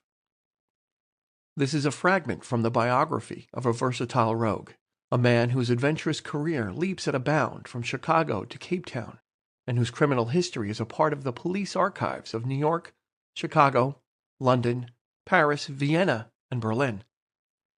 Beginning as a prototype of the Artful Dodger, he has gone from pocket-picking to bunco steering, and then run the entire gamut of crime, stopping only, providentially, perhaps, at murder. Frank Macy, the doubtful hero of this queer life, was born at Freeport, Illinois. There are lots of old residents in that place who still recall him as a precocious baby, a smart boy, and a clever youth. Freeport soon proved to be too small to satisfy his bulging genius, but even before he left his birthplace, he made little excursions from the paths of virtue, which, in the boy, are so often prophetic of the man's career. When he reached man's estate, he was tall and as straight as an Indian. He had coal-black hair and a sallow complexion, which lighted up brightly whenever he was in a humor to be affable with his fellow man. It was in Chicago that Frank Macy first distinguished himself in crime. A little more than a dozen years ago, an advertisement appeared in the Chicago papers, stating that a wealthy widow, about to take a long trip abroad, was willing to sell her favorite horse, Dobbin. It was with extreme regret, of course, that she took this step, but necessity knows no law, and hence this magnificent animal was to be sacrificed at a private sale. The animal was described as being sound in every particular, gentle, and yet with a record fast enough to satisfy the most sportsmanlike driver. There were several nibbles at this inviting bait. One gentleman who had suddenly acquired riches was bound to acquire Dobbin at any price. He examined Dobbin with a critical, if inexperienced eye, and was given the privilege of driving the animal along the lakefront and boulevard. As a result of this, he parted with 800 good American dollars, and in return received the much-loved Dobbin. After the money had been paid, and within 24 hours, Dobbin began to undergo a most curious transformation. What had been a magnificent specimen of horseflesh began to show strange signs of decrepitude. He shriveled up, as it were. It seemed almost impossible properly to describe this marvelous transformation in mere words. It was necessary to be seen to be fully appreciated. Anyone who has seen the tall, erect form of Dr. Jekyll gradually sinking into the personality of the shapeless and miserable Mr. Hyde can get some faint glimmering idea of the change that occurred when the noble Dobbin became a spavined, knock-kneed, and degenerate nag that would have made an old streetcar horse blush for very shame. The instance of this Dobbin was duplicated not once, but a dozen times, and after many of the wealthiest men of Chicago had been victimized, the police began to investigate. They were stimulated and assisted in their work by John E. Wilkie, who, at the time, was in charge of the criminal department of one of the leading papers in Chicago. After a short time, it was discovered that the gyp game, as it was called, was being worked by a gang of confidence men headed by Frank Macy. A warrant for his arrest was issued, but before it could be served, he had fled from the jurisdiction of the local court. The scene now shifts from Chicago to Lowe's Exchange in Trafalgar Square, London. Wilkie, at the time, was the London correspondent of an American paper, and while standing in the corridor of his hostelry, he was surprised to see his old-time gyp friend, Frank Macy, enter and place his name on the hotel register. Macy looked prosperous. He was dressed in swagger style, wore a long coat, carried a heavy cane, and had a sunburst of diamonds reposing amidst the folds of a blood-red cravat. In fact, he looked too vulgarly rich to be true. Wilkie consulted the hotel register and found that his erstwhile criminal friend had registered as Frank Lacey. The change of attire and the assumed name were suspicious, and the American lost no time in going to the telephone and calling up Frank Frost, one of the brightest detectives in Scotland Yard. Wilkie told Frost that it might be worth his time to come up to Lowe's and have a look at the latest addition to the American invasion of London. Frost followed the advice of his friend and took several looks at Lacey. He had him shadowed day and night, and after a week's work, was in possession of his history. He found, among other things, that Lacey had become a card shark of the first water. He had traveled across the Atlantic Ocean in luxurious style, and had made his expenses and a comfortable sum besides, by the cleverness with which he played the noble game of poker with his fellow passengers. On arriving in London, he established a gambling house in the West End where he met with remarkable success. Not long after the meeting in Lowe's Exchange, all London became excited over what was called the Cutlass Mystery. It began when a well-dressed elderly gentleman of considerable wealth was found on the sidewalk with his head badly cut and the blood flowing from several saber wounds. He said he had no recollection of how he came to be in such a plight, and resolutely declined to give the police any information upon the subject. 2 days later, another man was found similarly wounded, and in the same condition. He was not as close-mouthed as the first individual, and went so far as to say that his misfortune was the result of a card party in which he had participated the previous night. He was unable, however, to give the locality of the house, having been taken there by an obliging cabby whom he had sought with a request to be taken to some place where he could satisfy his desires to dally with the goddess of chance. In less than 24 hours from this time, still another man was found with 2 saber cuts about his head, and then the Cutlass Mystery became the reigning sensation of London. In the meantime, Frank Frost had been hard at work and although the results were not very promising, he knew that he was on the scent and that it would only be a question of time when he would win the game. The cabman was located, and he remembered taking the first victim to the house in the West End. Other threads were bound together, and finally all the evidence pointed to the house operated by Frank Lacy. It seemed that, in each instance, the victim, after losing his money at cards, got into a row with one of the players. Lacy had his room ornamented with trophies of various kinds. Among these was a large saber, and in each case the assailant had torn the saber from the wall and whaled his victim over the head with the implement. The result was a number of ugly, but not exactly serious, wounds. The house was raided and all the paraphernalia captured, but Lacy himself had fled from sight. The next chapter in the history of this curious rogue occurred at the little watering place of Margate. A musical instrument dealer of London was taking his holiday at this resort, and was enjoying himself in a manner such as is possible only to a London tradesman. As he was strolling along the Strand, he came face to face with Lacy, who was then a fugitive from justice. He grasped him by the coat. "Mr. Lacy," he exclaimed, "I am so glad to see you." "Why?" asked Lacy. "Why?" retorted the other. "Because now you will pay me for the mandolin you bought from me about a month ago." Lacy laughed. "You will pay me, won't you?" cried the dealer hysterically. "You wouldn't rob a poor man, would you?" "Fade away," said the versatile rogue. "I am having me holiday now, and I can't be disturbed by vulgar tradesmen." When the musical dealer made a third appeal for his money, Lacy invited him to go to a warm climate with such emphasis that the tradesman realized the futility of further talk. He knew that Lacy was a fugitive, and he determined to have his revenge. He hurried to the nearest telegraph office and wired to Scotland Yard that the man they sought could be found at Margate. Lacy immediately realized the mistake he had made, and learning the character of the telegram that had been sent to Scotland Yard, he made quick preparations for shortening his vacation at the cozy seashore resort. He acted with characteristic disregard of conventionalities. He summoned a fisherman and hired him to take him out in a small boat where he hailed a castle liner which was bound to South Africa. By the aid of a clever cock and bull story, he induced the captain to take him aboard, and before the Scotland Yard man reached Margate, Lacy was calmly sailing the sea on his way to Cape Town. Superintendent Frost immediately telegraphed the authorities at Cape Town, describing Lacy and instructing them to apprehend the man on his arrival at that port. Lacy managed to get ashore and strolled about the African city, admiring the Botanic Garden and the astronomical observatory with the enthusiasm of a tourist whose only desire is to while away profitably an idle hour. He was inspecting the fine new docks of the place when the agent of Scotland Yard clapped his hand on his shoulder and placed him under arrest.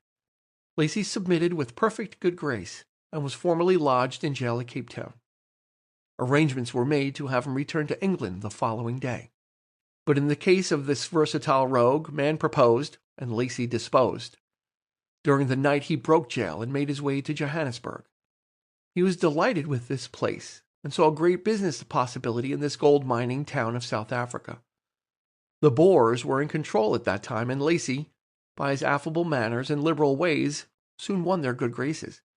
Just as he was about to settle down to what would no doubt have been a prosperous career in South Africa, one of Superintendent Frost's men placed him under arrest again. That afternoon, captor and captive took a train for Cape Town with the intention of going from there to London. The local officer congratulated himself on having made such an important arrest. But alas, his satisfaction was premature, for the daring Lacy jumped off the train while it was in motion and disappeared in the depth of a South African forest. The officer had the train stopped at the next station, and with the assistance of several other men, made a search of the woods. They finally located their man in an empty house a few miles from the point where he had jumped from the train.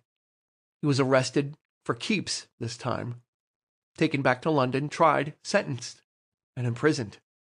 After he had served his time, he started on a tour of the continent, accompanied by a mysterious blonde woman who passed as his wife. He played cards, engaged in the pastime of bunco steering, and varied these performances occasionally by assuming the part of the wronged husband. He was quite successful with this game at several of the more prominent continental resorts, but a man of his reckless disposition could not remain long in the same line of business, and a few years ago he returned to the United States and was arrested in Washington, charged with being a confidence man. he met a well-known resident of the District of Columbia, and finding that the man had a weakness for cards, offered to take him to a room where they could play a game which would mean wealth for both. He had a scheme by which the bank could be broken, and offered to show the man how he could take $1,000 and come out with a profit of $10,000. The man accepted this glowing offer, but instead of going to the house that was designated, he notified the district police, and the versatile rogue was once more arrested, this time under the name of Frank Tracy. He was released on bail, however, and soon after this again sought the historic atmosphere of London.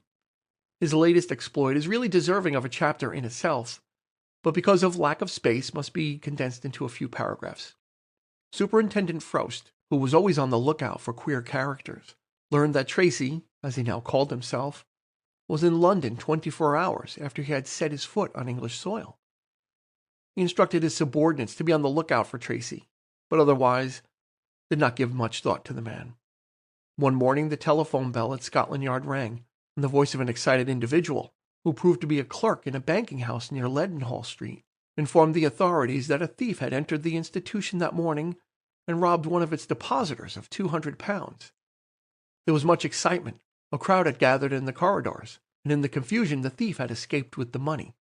The clerks and the depositor between them gave a rather indefinite description of the thief, but they were perfectly agreed upon the incidents preceding the robbery. The depositor in question, an elderly gentleman, called at the bank and handed in a check for £200.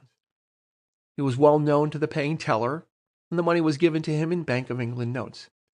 As he received the cash, he walked over to a little desk on the side of the corridor for the purpose of counting it before placing it in his wallet. He went about this leisurely and with a perfect sense of security.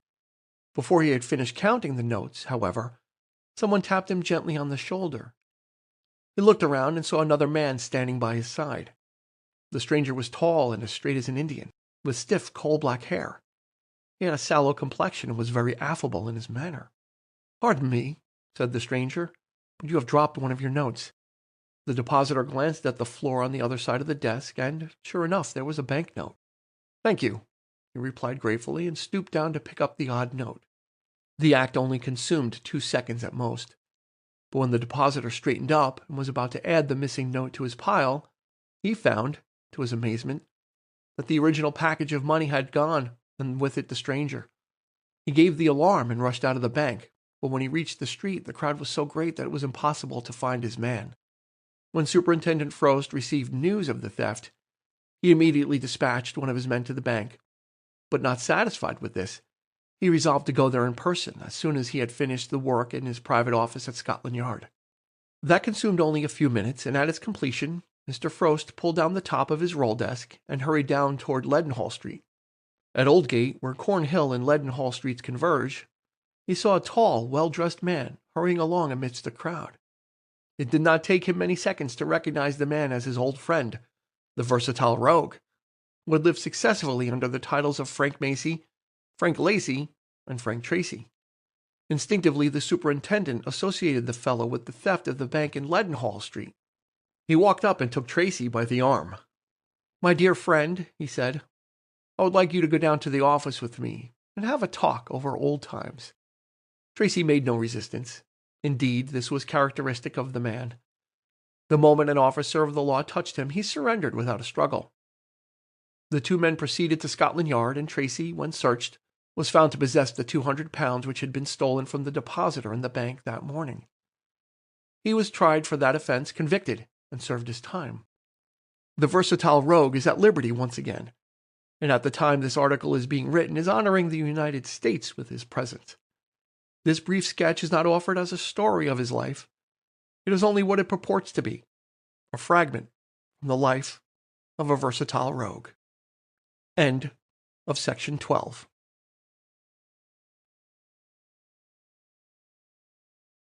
The True Stories of Celebrated Crimes by George Barton. The Headquarters Man and the Burglary That Failed. This is a story of a headquarters man who shall be nameless. Every large city in the United States that boasts of a detective bureau has what is known in the vernacular of the profession as a headquarters man. He is in reality a member of the force who is detailed for duty at the office of the Chief of Detectives. He is available for emergency calls, and many of these calls include cases like the accompanying story, which never get into the columns of the daily newspapers. The headquarters man must be alert, tactful, and courageous.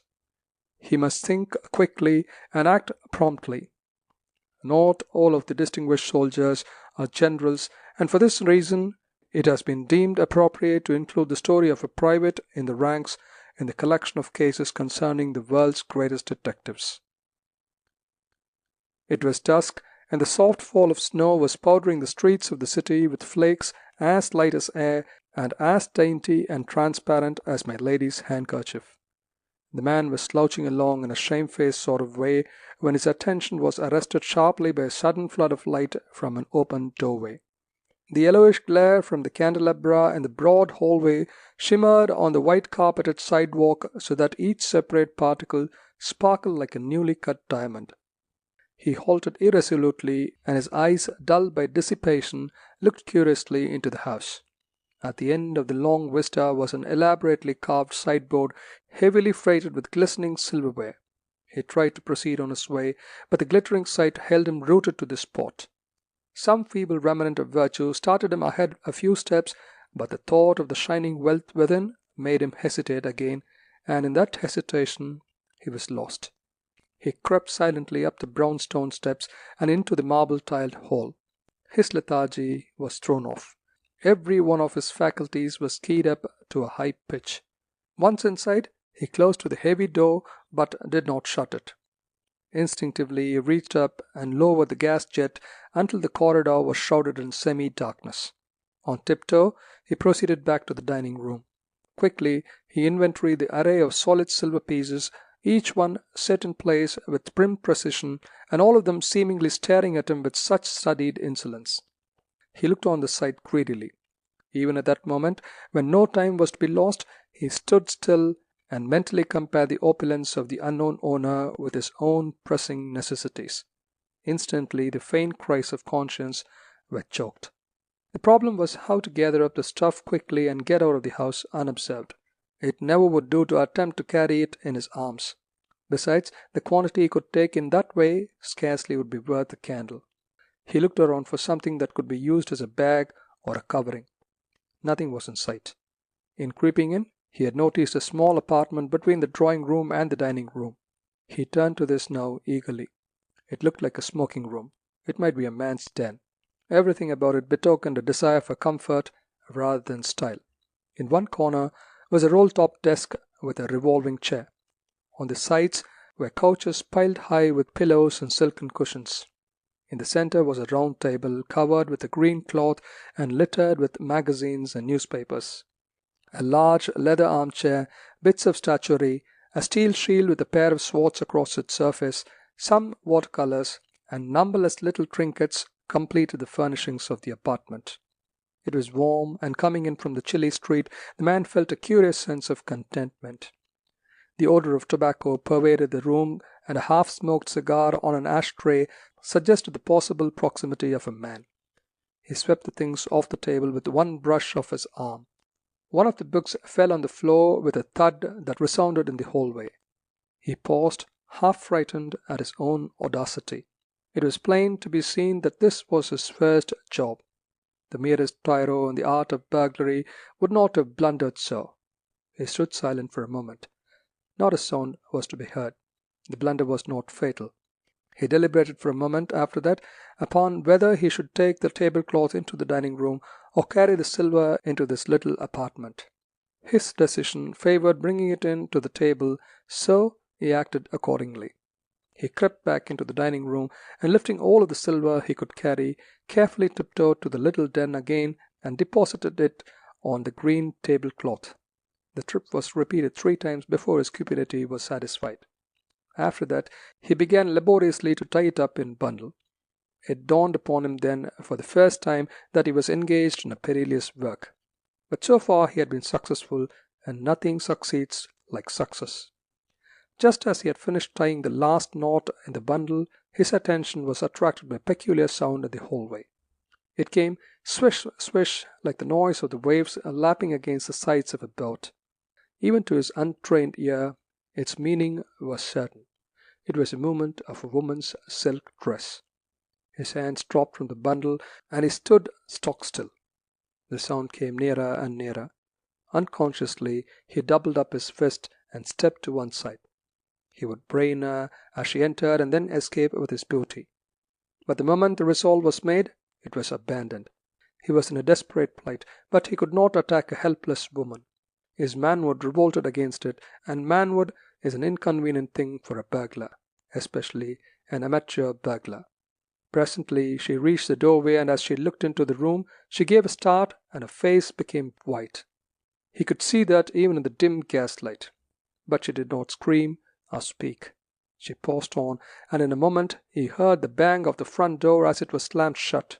He was wondering whether she had seen him when she suddenly reappeared and, parting the curtains, stood in the doorway like a statue. When she spoke, her voice was firm and determined, not a tremor in it. "The butler is behind that curtain with a loaded revolver. If you dare to move, you will be shot like a dog." Her tones were convincing. He stood still, helpless and dejected. She walked into the apartment with the air of one who is master of the situation. He retreated into the far end of the room like a cornered rat. In spite of his predicament, he could not help admiring her courage. She went to the side and, facing him, picked up something from a shelf on the wall. He noticed for the first time that there was a telephone in the room. She lifted the receiver and put it to her ear. Bending close to the transmitter, she called out in an unfaltering voice, "Main 9176? There was a moment's pause. A desire to spring on her seized him, but he looked in the direction of the curtains, and an ominous bulging of the drapery restrained him. Now she was speaking again. "Dick, Dick," she cried into the telephone, "come back to the house at once." There was another pause, and then she exclaimed, "Never mind, come at once. It's urgent. There's a man here who must see you at once. It is very urgent." His lips curled in the dark. He could not restrain a desire to taunt her. He tried to keep down the impulse. It was no use. So he blurted out, "I suppose you think you are going to do the heroine act with me. Well, you are mistaken. When Dick comes here, he won't find me here." She made no reply to this. While he was talking, she had picked up the receiver again. He gazed at her through the gloom, but made no attempt to interfere. A waving of the curtains might have acted as a deterrent. "Is that the central station?" Her voice was tremulous and unreal, but quite distinct. The response must have come quickly, for she added, speaking rapidly, "Send an officer here at once. Yes, Ashworth's, Richard Ashworth's, Broad Street. There's a burglar in the house." When she hung the receiver up, she was all in tremble. She gave a hysterical laugh, but it did not deceive the man. "Do you suppose," he said in grim tones, "that I will stay here to be caught like a rat in a trap?" "If you move," she said, "you will have to take the consequences." He looked at the moving curtains and lapsed into ugly silence. A smile of triumph crept about her blanched face, and reaching over, she pressed a button.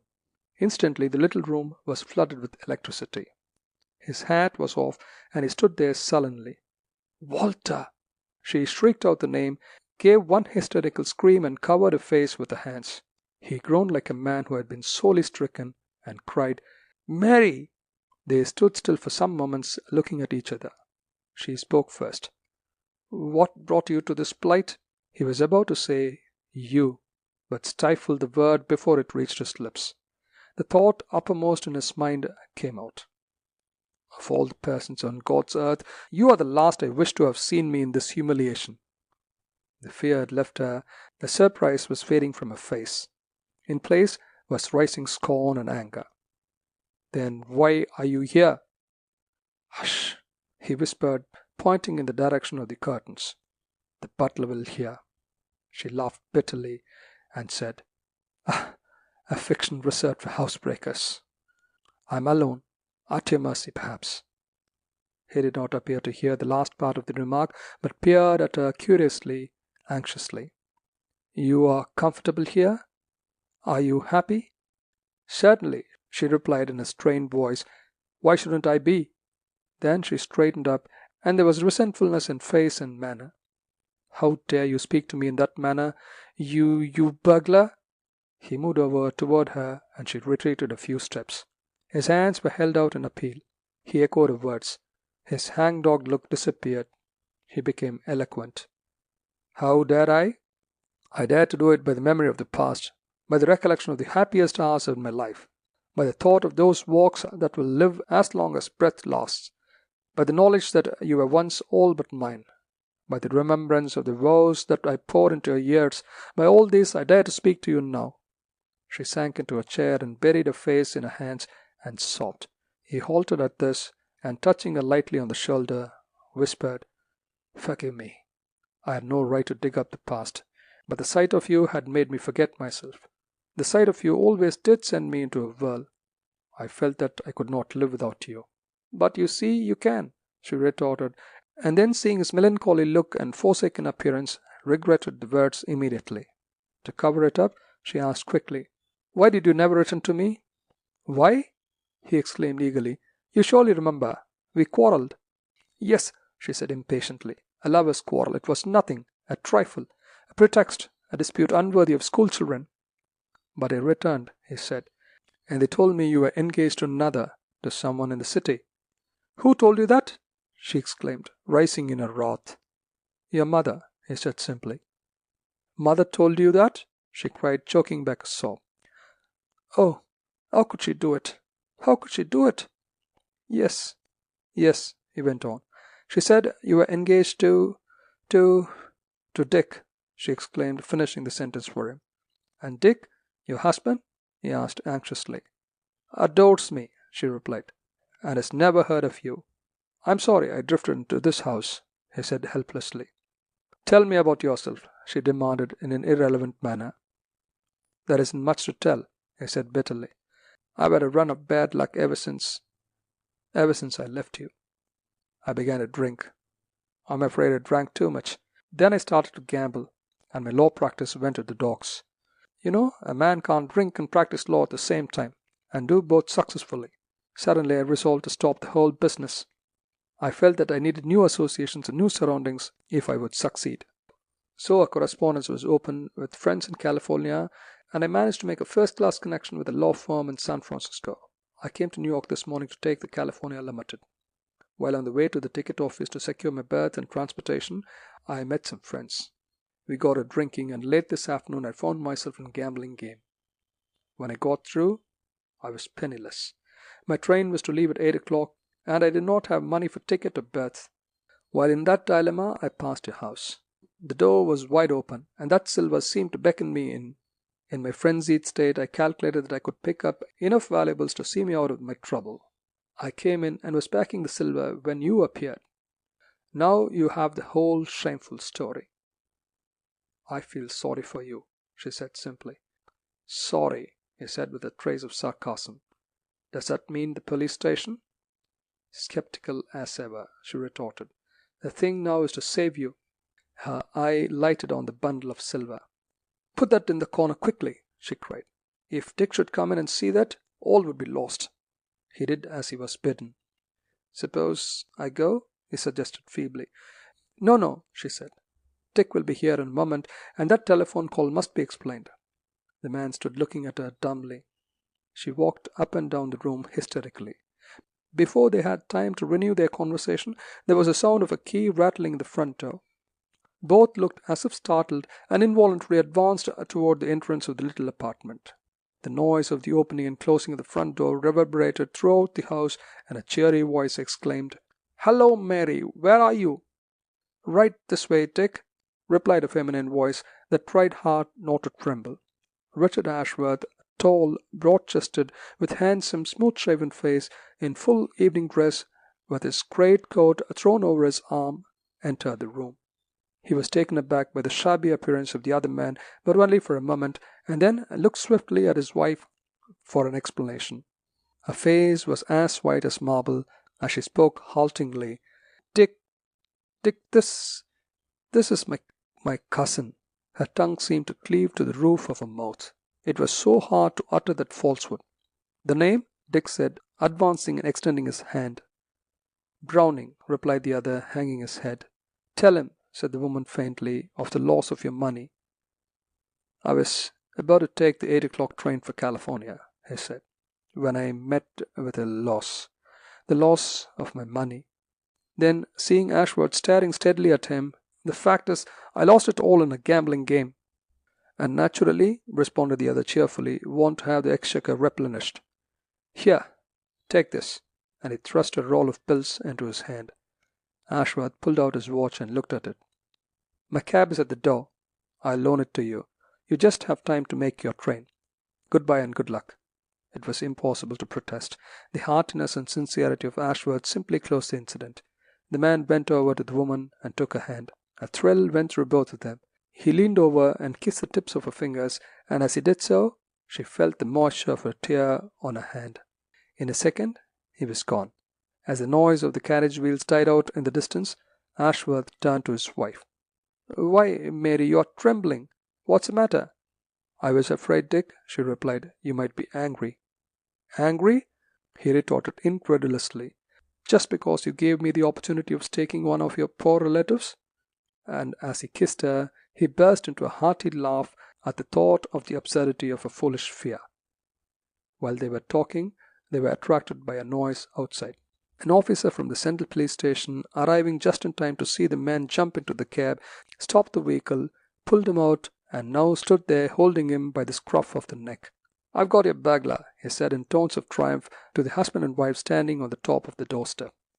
She shook like a leaf and would have fallen but for the support given by her husband. "Let that man go," shouted Ashworth. "You have made a mistake. That's a relative of Mrs. Ashworth, in a hurry to catch a train." "Then you don't want him arrested?" he asked with a significant intonation of his voice. "No, certainly not." The officer went down the street, chuckling to himself. Ashworth turned to his wife. "What do you think of that fellow? Taking your relative for a burglar. That's what he gets for looking so seedy and sneaking down the steps so suspiciously, isn't it?" "Yes," she replied faintly. "Do you mind if I go back to the dinner?" he asked. "No," she said. "Go by all means." Now, if Dick had been an observant man, which he was not, he probably would have wondered why his wife's pillow was so wet with tears that night. The end of section 13.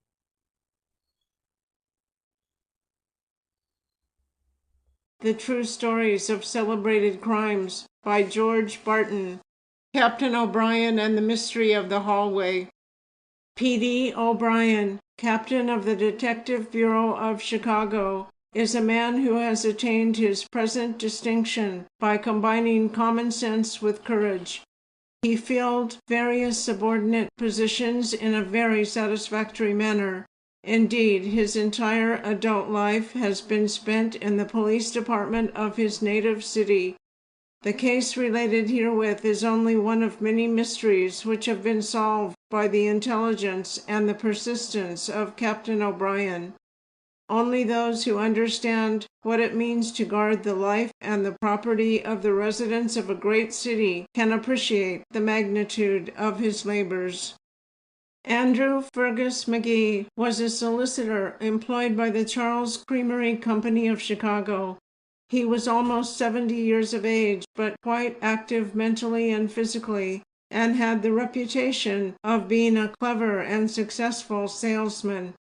His domestic life was clean and happy, and he was known to be a man of good habits. On the 26th of February, 1898, McGee was found unconscious in the hallway at the foot of the stairs in an unoccupied building at 2030 Indiana Avenue, Chicago.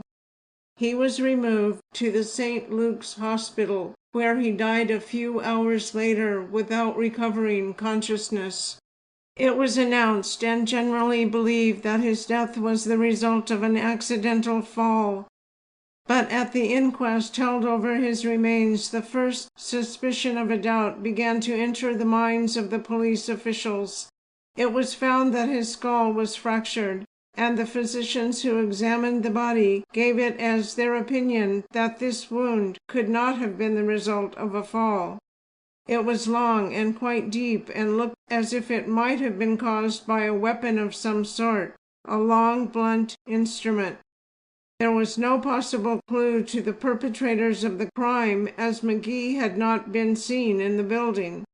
Just how he got into the building and his object in going there were questions that puzzled the police very greatly. At any rate, there was no evidence of any kind to prove that anyone other than McGee had been in the building on the morning of his death, and for a while it looked as if the police authorities had run against a dead wall in the course of their investigations.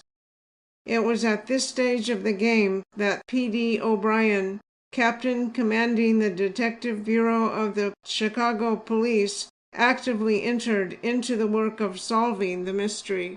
His first step was to probe into the life and character of the murdered man. The report that he received practically covered the existence of McGee from the cradle to the grave, but not one of the details furnished even the slightest suggestion to account for the man's untimely end. After that, Captain O'Brien had a conference with the members of the Charles Creamery Company and secured the order book that had been used by McGee while he was working for the firm. The captain detailed 20 detectives in plain clothes to cover the territory worked by McGee, in the hope of finding someone who might have a motive in killing the solicitor. One of the detectives, in the course of his investigation, came upon a Belle Steinhilber, who presided over an establishment in Eldridge Court in Chicago. "Madam," he said courteously, "I represent the Charles Creamery Company, and I would be very glad indeed if you would favor us with an order to serve you with cream." The woman looked at the man as if she thought he was trying to have sport with her, but the earnestness of the detective dissipated the suspicion. "How long have you been with the company?" she asked. "Only 2 days," was the truthful response. "I thought so," she said with a smile. "Why?" he asked. "Because only a week or so ago I placed an order with one of the salesmen connected with your company." "Who was it?" he asked. "I think his name was McGee," she replied, and the description she gave tallied with the personality of the murdered man. This was the first clue in the solution of the mystery. Not much, it is true, but a clue that was to lead to more important developments. 2 days after the murder, a carpenter named George H. Jacks was arrested by 2 detectives while in the act of holding up and robbing Soren Matheson, a druggist at 2126 Indiana Avenue. When he was chased by the officers, Jacks threw a small bundle into the street.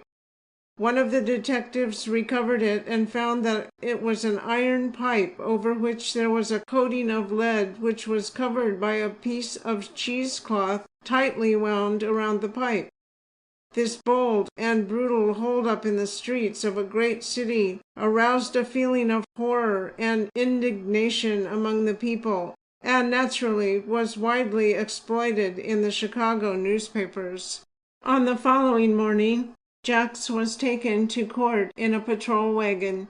Those who accompanied him were Captain O'Brien, Captain John McWhinney, and Jeremiah Collins, a detective on the regular force. Collins had a copy of a morning newspaper in his coat pocket, and presently the prisoner turned to him and asked if he would let him have the paper for a few minutes. "What do you want it for?" asked the detective. "Oh, I'd like to see what is going on," was the careless reply. Now, it is an interesting fact, not observed by all persons, that when a man takes up a newspaper he invariably turns to that section of the journal which contains the character of news in which he has a particular or personal interest. The characteristics of men are frequently exhibited by the manner in which they pick up and consult their daily newspapers. For instance, a banker or speculator unconsciously turns to the financial page of the paper and carefully reads the quotations on the stocks and bonds before digesting the general news of the day. Others, interested in sports, want to know the baseball scores and the result of the last prize fight before bothering their heads about crime or politics. Others, again, and these are in the minority, of a sedate turn of mind, have a habit of carefully perusing the editorials before drinking in the news of the day. Captain O'Brien and his associates were aware of this characteristic of human nature, and consequently they kept their eyes glued on Jacks as he took the paper which was handed him by Officer Collins. His own case was prominently displayed on the first page, and in type so large that it could not have escaped even the most casual observer, but Jacks ignored this entirely and turned over the pages of the paper and scanned it column by column until he found a display heading which told about the McGee case. This located, he began reading it with such absorbed interest that he did not notice anything that was going on around him. That same day the detectives began investigations of Jack's life and habits. They found out, among other things, that he was a frequenter of the Steinhilber resort, and that he was there on the day that McGee called and obtained the order for the cream. Captain O'Brien took the instrument, a bit of lead pipe, which Jacks attempted to hide on the occasion of his arrest, to the coroner's physician, who, after examining it, became convinced that it was the weapon that had caused McGee's death. In the meantime, the detectives succeeded in rounding up several persons who had been at the Steinhilber house on the occasion of McGee's visit to that place. One of these witnesses was able to describe the murdered man with great minuteness. "What did he say while there?" this person was asked. "I don't know," was the reply, but after he secured the order for the cream, he pulled out a memorandum book in which he entered the name and address. In doing so, he unconsciously displayed a roll of bank bills. Jack saw them, and his eye glittered in a way that caused me to shiver with fright. The various fragments of proof which were being gathered up with painstaking care were very interesting, but not yet conclusive. Captain O'Brien felt that it would be necessary to secure some positive link between the prisoner and the murdered man before he could formally accuse him of the crime. McGee's home was in Woodstock, Illinois. Captain O'Brien determined to go there in an effort to find relatives who might be interested in the case. Within 24 hours he had located a cousin who knew considerable concerning the possessions of the murdered man. Among other things, he said that McGee had possessed a valuable watch, which was well known to all the members of the family.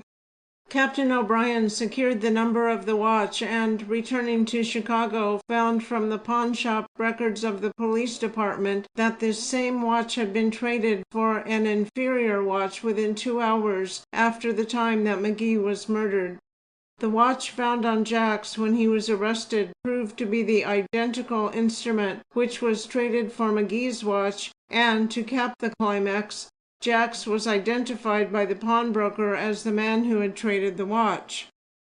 As if this were not enough, police next discovered that Jacks had an accomplice named William Willows, a stranger who in some manner or other had obtained an inkling of the crime, attempted to accuse Willows to 2 of the newspapers and also to the then chief of police, but they refused to listen to him because he had the manner and appearance of an insane man.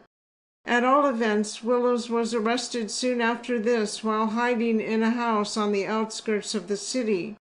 Willows was put under the sweating process by Captain O'Brien, and, in answer to the questions of the detective, confessed substantially as follows. He and Jacks were in straitened circumstances. They tried to obtain money from various sources but met with failure. One morning they visited the Steinhilber house in Eldridge Court. While they were there, McGee called as a solicitor of the creamery company for the purpose of inducing the woman of the house to give him an order for their products. It was while taking this order that he had pulled out a roll of banknotes which excited the cupidity of Jacks. From that moment McGee was a doomed man. Jacks, who possessed considerable ingenuity, devised a plan by which they were to get possession of his money, They knew that his business made it necessary for him to carry a large amount of cash on his person, and they felt satisfied that he would prove to be a rich victim whenever they were prepared to rob him. Jackson Willows visited the office of the Creamery Company at 35th Street and made inquiry for McGee. He does not work in this office, but can be found at the North Clark Street branch of the company. They visited the Clark Street place and found that McGee had just left for his home on Ohio Street. They were there, and Willows was sent in and talked with McGee and requested him to call at 2028 Indiana Avenue the next morning between the hours of 10 and 11 o'clock for the purpose of taking a large order from a Mrs. Graham, who was about to open a boarding house. When the unsuspecting victim called on the following morning, he was met in the hallway by Jacks, who struck him over the back of the head with the lead pipe, which fractured his skull and caused his death. The evidence was now complete. Willows and Jacks were both indicted by the grand jury, were taken into court, tried, and convicted. Jacks was hanged by the neck until dead, and Willows, as his accomplice, received a sentence of 14 years in the penitentiary. There was a curious sequel to this mysterious murder and the cleverness with which it was solved. In the course of the investigations, Captain O'Brien and his assistants found it necessary to make an exhaustive inquiry into the past life of the suspected murderer. It was found that he had served a term as chief of police of Muskegon, Michigan, and that during his tenure of office, an epidemic of robberies had occurred in that prosperous little town. Jacks appeared to be very much worried over the invasion of thieves and called upon the citizens generally to cooperate with him in breaking up the lawless gangs that were terrorizing the community. He was regarded as an able and fearless officer, and the people generally, instead of criticizing him, were inclined to sympathize with the difficulties that he encountered in the administration of his office. This opinion held good until one fatal night when his house took fire and burned to the ground. It was then discovered that the greatly respected chief of police had been living a Jekyll and Hyde existence. In other words, those who hastened to the rescue of the burning building were surprised to find that it was filled with the property which had been stolen from their homes during the previous 6 months. Thousands of dollars worth of property was recovered that night and the following morning. Several mysterious murders were committed during the time of Jack's administration as chief of police. In every case, robbery was the motive, and some of the people of Muskegon were then and are now inclined to the belief that Jacks was guilty of these murders. Captain O'Brien and his associates have taken a just pride in the complete and expeditious manner in which they solved the mystery of the McGee murder. The case has more than usual interest not only because of the shrewdness with which the crime was planned and committed, but also because of the dangerous character of the man who committed it. Press and people joined in the praise of the officers who were concerned in the case, and it also received special mention in the bulletin issued by the chief of police at that time. End of section 14.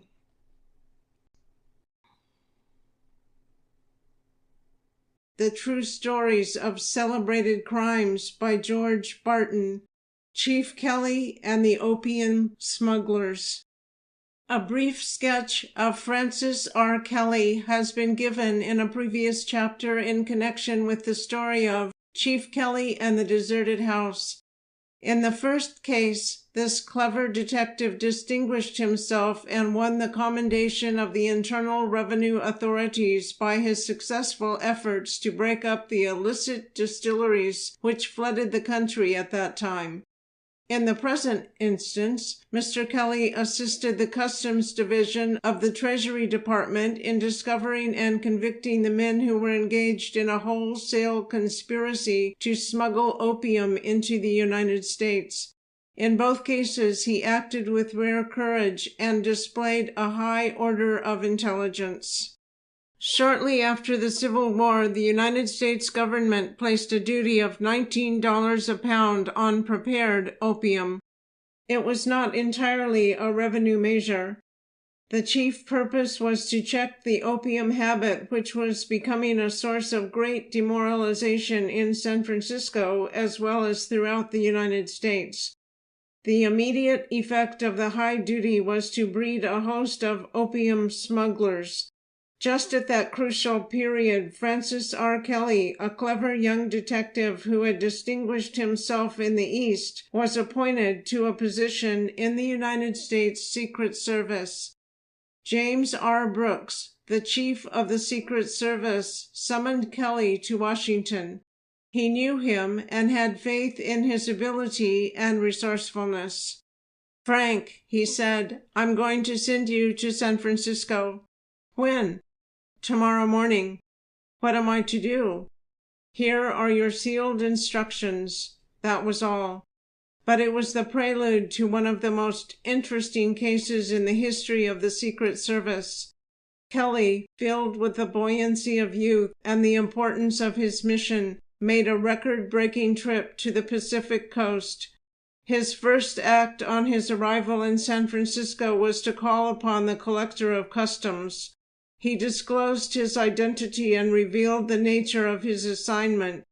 The official welcomed him heartily, saying, "The smuggling of opium between Shanghai and Frisco has been persistent and extensive.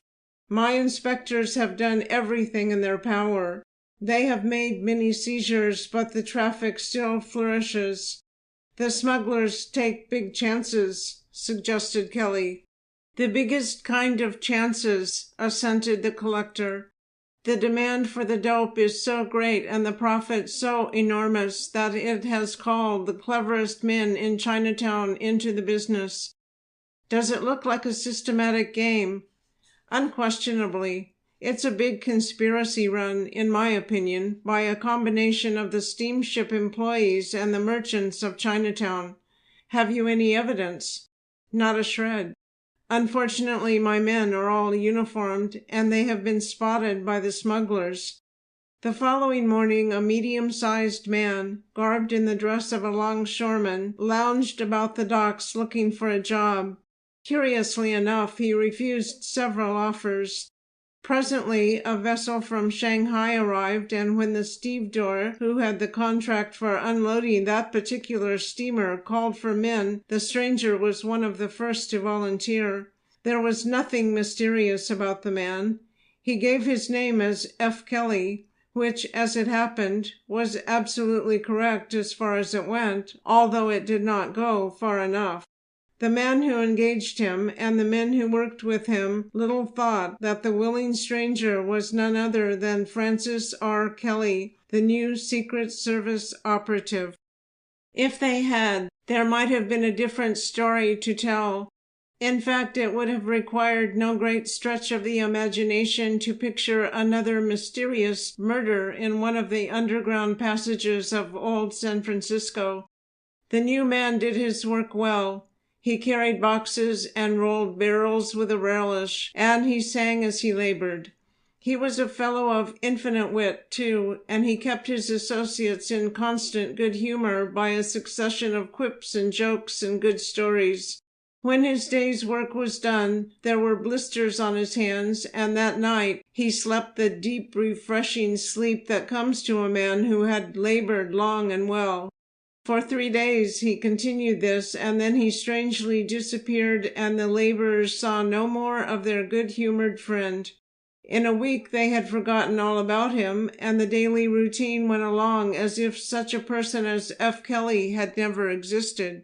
On the next arrival of the city of Tokyo from Shanghai, a smooth-faced man, neatly dressed and wearing a black derby hat, was among those who waited on the pier.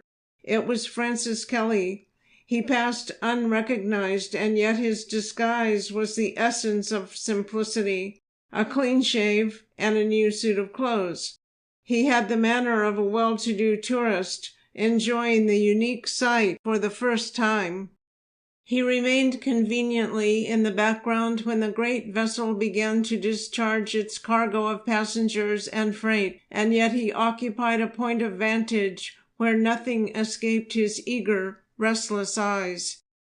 It was truly a stupendous spectacle, this sight of old China pouring its priceless products into the lap of the lusty young republic. The passengers piled down the plankway, a cosmopolitan crowd curiously costumed, restless to feel the solid earth of the New World beneath their travel-tired feet.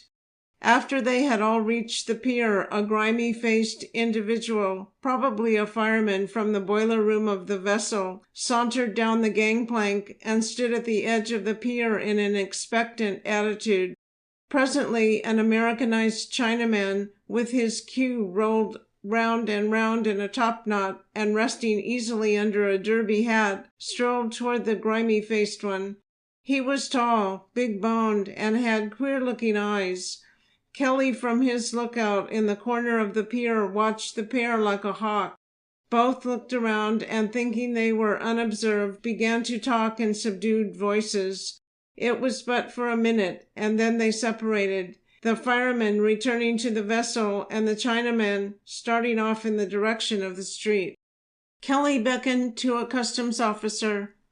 "Who is that Chinaman?" he said, pointing to the retreating form of the filmy-eyed foreigner. The inspector looked intently for some moments. For the time he was puzzled, but a look of intelligence finally overspread his face. "That's Joe Fow," he replied. "And who might Joe Fow be?" asked Kelly. "One of the biggest merchants in the Chinese quarter." "Is he an importer?" "Oh, yes, he imports large quantities of stuff, teas, fireworks, and pickled goods." "Ever have any trouble with the customs?" "Oh, no, with him everything is open and above board." "That's all for the present," said Kelly. The inspector went about his work, and the detective resumed his contemplation of the busy scene. The work of unloading the big steamer had begun. In a short time the wharf was fairly teeming with a mass of excited men, prancing horses, and nerve-wracking vehicles of every conceivable kind. A high crane hovered over the hold of the vessel, and when the machinery got in motion, dipped down into the depths of the steamer and brought up tons and tons of freight. 100 men with trucks grabbed boxes and barrels and hurried them out on the wharf, where they were seized by wrangling, perspiring, cursing teamsters. The crack of innumerable whips, the shouts of scores of voices, the neighing and the pawing of hundreds of horses, all mingled in one mighty roar, one unending sheet of sound. How the teams passed one another without colliding was a miracle explainable only by the harsh-voiced drivers who never condescended to explain anything. But in some wonderful manner 2 tiny lanes were kept open, and through these the long procession of wagons streamed in and out.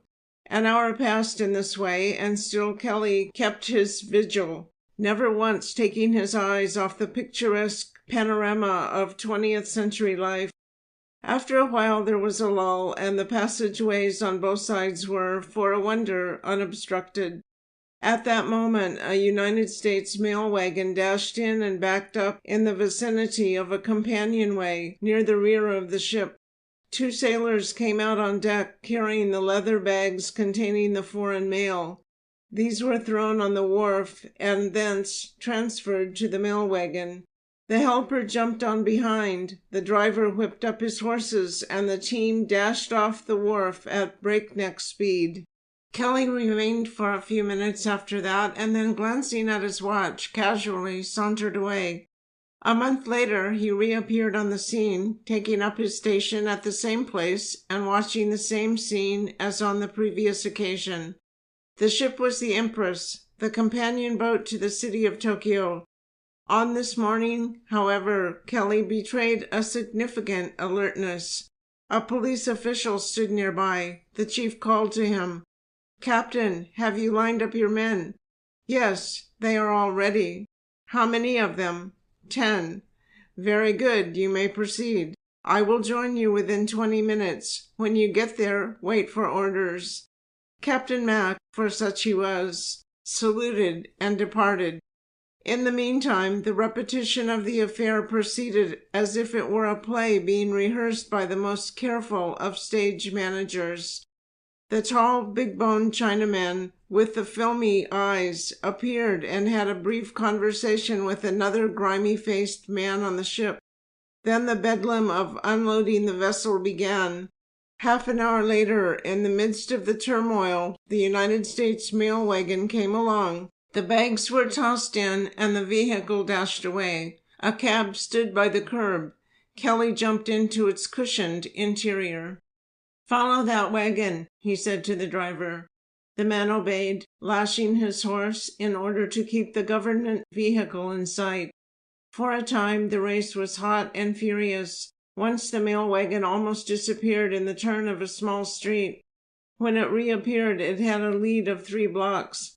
Presently it halted before an alleyway in a back street. Kelly looked out the window of the cab and spoke to his driver. "Walk your horse now. Take it easy." Proceeding at a leisurely pace, the pursuer reached the scene just as the last bag of letters was taken up the alleyway. The detective alighted from his cab in the most casual manner imaginable. In a moment he was joined by the captain of the police. "Mr. Kelly," said that person softly and with a superior smile, "I'm afraid you've been on a wild goose chase." "Why? You thought there was something suspicious about that mail wagon, didn't you?" "I did." "Well, there isn't." "Why not?" "Because the alleyway is simply the back entrance to the post office. The mail was brought directly from the ship to this place, and the bags have been carried in there." Muttered Kelly, with the manner of a man who is thinking it over. "The post office is not the only building in this block, is it?" "No," said the officer, flushing at the intimation that he did not know his business. "But I fail to see anything suspicious in the fact that a mail carrier is taking letters into a post office." "In our business," said Kelly, quietly but firmly, "everything is suspicious." "Even perfectly natural things?" cried the policeman. "Especially perfectly natural things," retorted the detective. While they were talking, the mail wagon had rattled away and disappeared around the corner. It was almost dusk now. Kelly turned to the officer. "We are going up the alleyway, and I advise you to have your pistol within reach in case of any emergency." "All right," laughed the other skeptically. "I'm under your orders. Call your men and have them follow us as closely as possible." The next moment Kelly had penetrated the gathering gloom of the alley and was carefully feeling his way forward. The aperture was bricked on either side and covered. Kelly put a hand on either wall as he proceeded. He had not gone far when he uttered an exclamation of satisfaction. "Oh, here we are." "What is it?" asked the officer. "A gateway." "A gateway?" "Precisely, a wooden gate. Put your shoulder against it and help me to open the thing. It's evidently bolted from the inside." They were only halfway up the alley. At the far end could be seen the post office, but Kelly realized that his business was not there. The police captain was staring at him in a stupid sort of way. The detective turned to him almost harshly. "Put your shoulder to the gate and push." The policeman obeyed. The bolt gave way, and they found themselves inside a little yard. "Tell your men to come in close," cautioned Kelly. The squad entered the yard and lined up ready for action while the Secret Service man reconnoitered. The rear end of a brick building confronted him. The door was closed tightly. The window had no shutters, but the blind on the inside was drawn down. Kelly turned to his companion. "Mac, we'll go in here alone. We're in citizen's clothes. We can have a quiet talk with the folks inside. Tell your men to lay low and watch that window. If the blind flies up, it will be the signal that they are wanted on urgent business." Mac nodded comprehendingly. Kelly advanced to the door and knocked loudly with his clenched fist. Immediately there was a scampering within, and the sound of many feet hurrying could be heard. Presently a bolt was withdrawn, and a Chinaman poked his head out of the half-open door. It was the filmy-eyed Celestial whom Kelly had seen on the wharf. The expected had happened, and the detective could not restrain a satisfied gasp. "What do you want?" asked the Chinaman in good English. "I'd like to speak to Joe Fowl. That's my name." "Very good. I'd like a few words with you." "Go ahead and say them," was the sullen response, still with the door partly closed. "I can't talk out here." "Then you can't talk at all." As he spoke, the Chinaman made as if to shut the door, but Kelly was too quick for that. He shoved his heavy-soled boot in and kept the door open on a crack. The captain of police, rising to the occasion, pushed his bulky form forward, and the next moment the two men were in the room. It was the rear apartment of a warehouse. There was a rough table in the center of the room with a chair on either side. Pen, ink, and papers were there, with some sheets containing figures in Chinese characters. Around about, piled as high as the ceiling, were many tea chests. A dozen big bags of coffee and boxes of soap completed the furnishings. Nothing could be more regular.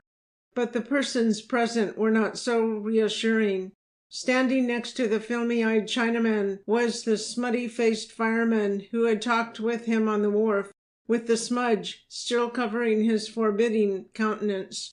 Beyond these two, forming a yellow background, were four Chinamen with the bodies of dwarfs and the faces of murderers. "What is the meaning of this outrageous intrusion?" The speaker was the filmy-eyed Chinaman. His tone was haughty and his manner menacing. Kelly was about to reply when he felt a plucking at his coat sleeve. It was the captain of police. "It looks as if you've made a mistake," he whispered.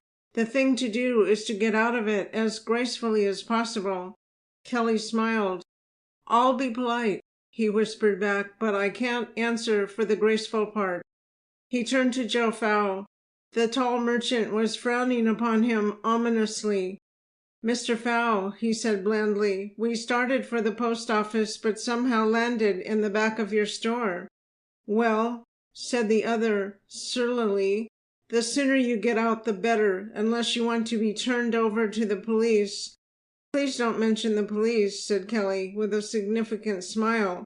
"I don't like the sound of the word." "Get out!" shouted the big fellow, pointing a bony forefinger to the door. Kelly never moved. Mac was beginning to feel ill at ease. "Fowl," said the detective, brutally dropping the Mr. in his address, "the government has missed some of its mailbags. Can you tell me where they are?" The bony forefinger, still suspended in air, trembled a trifle. The harsh voice was modulated a bit with the reply, "How should I know anything about mailbags?" "Oh," said Kelly carelessly, "you're such a clever Chinaman, I thought you might know." "Well, I don't," he answered. "Now please leave here and go about your business." "All right," said the detective. He started to move across the room, and as he did so, contrived to get near a pile of the tea chests. He gave a forcible push of his brawny arm, and one high pile of boxes tippled over on the floor. They were empty.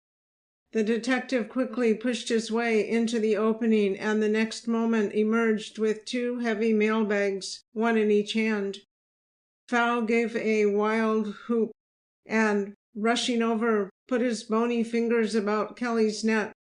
With a great effort, the detective threw him off and bounded to the other side of the room. Mac, at last alive to the situation, pulled out his pistol, but it was almost immediately seized by the grimy-faced white man. "Now," snarled the Chinaman, "you've put your pretty heads in the lion's mouth, and you can take the consequences."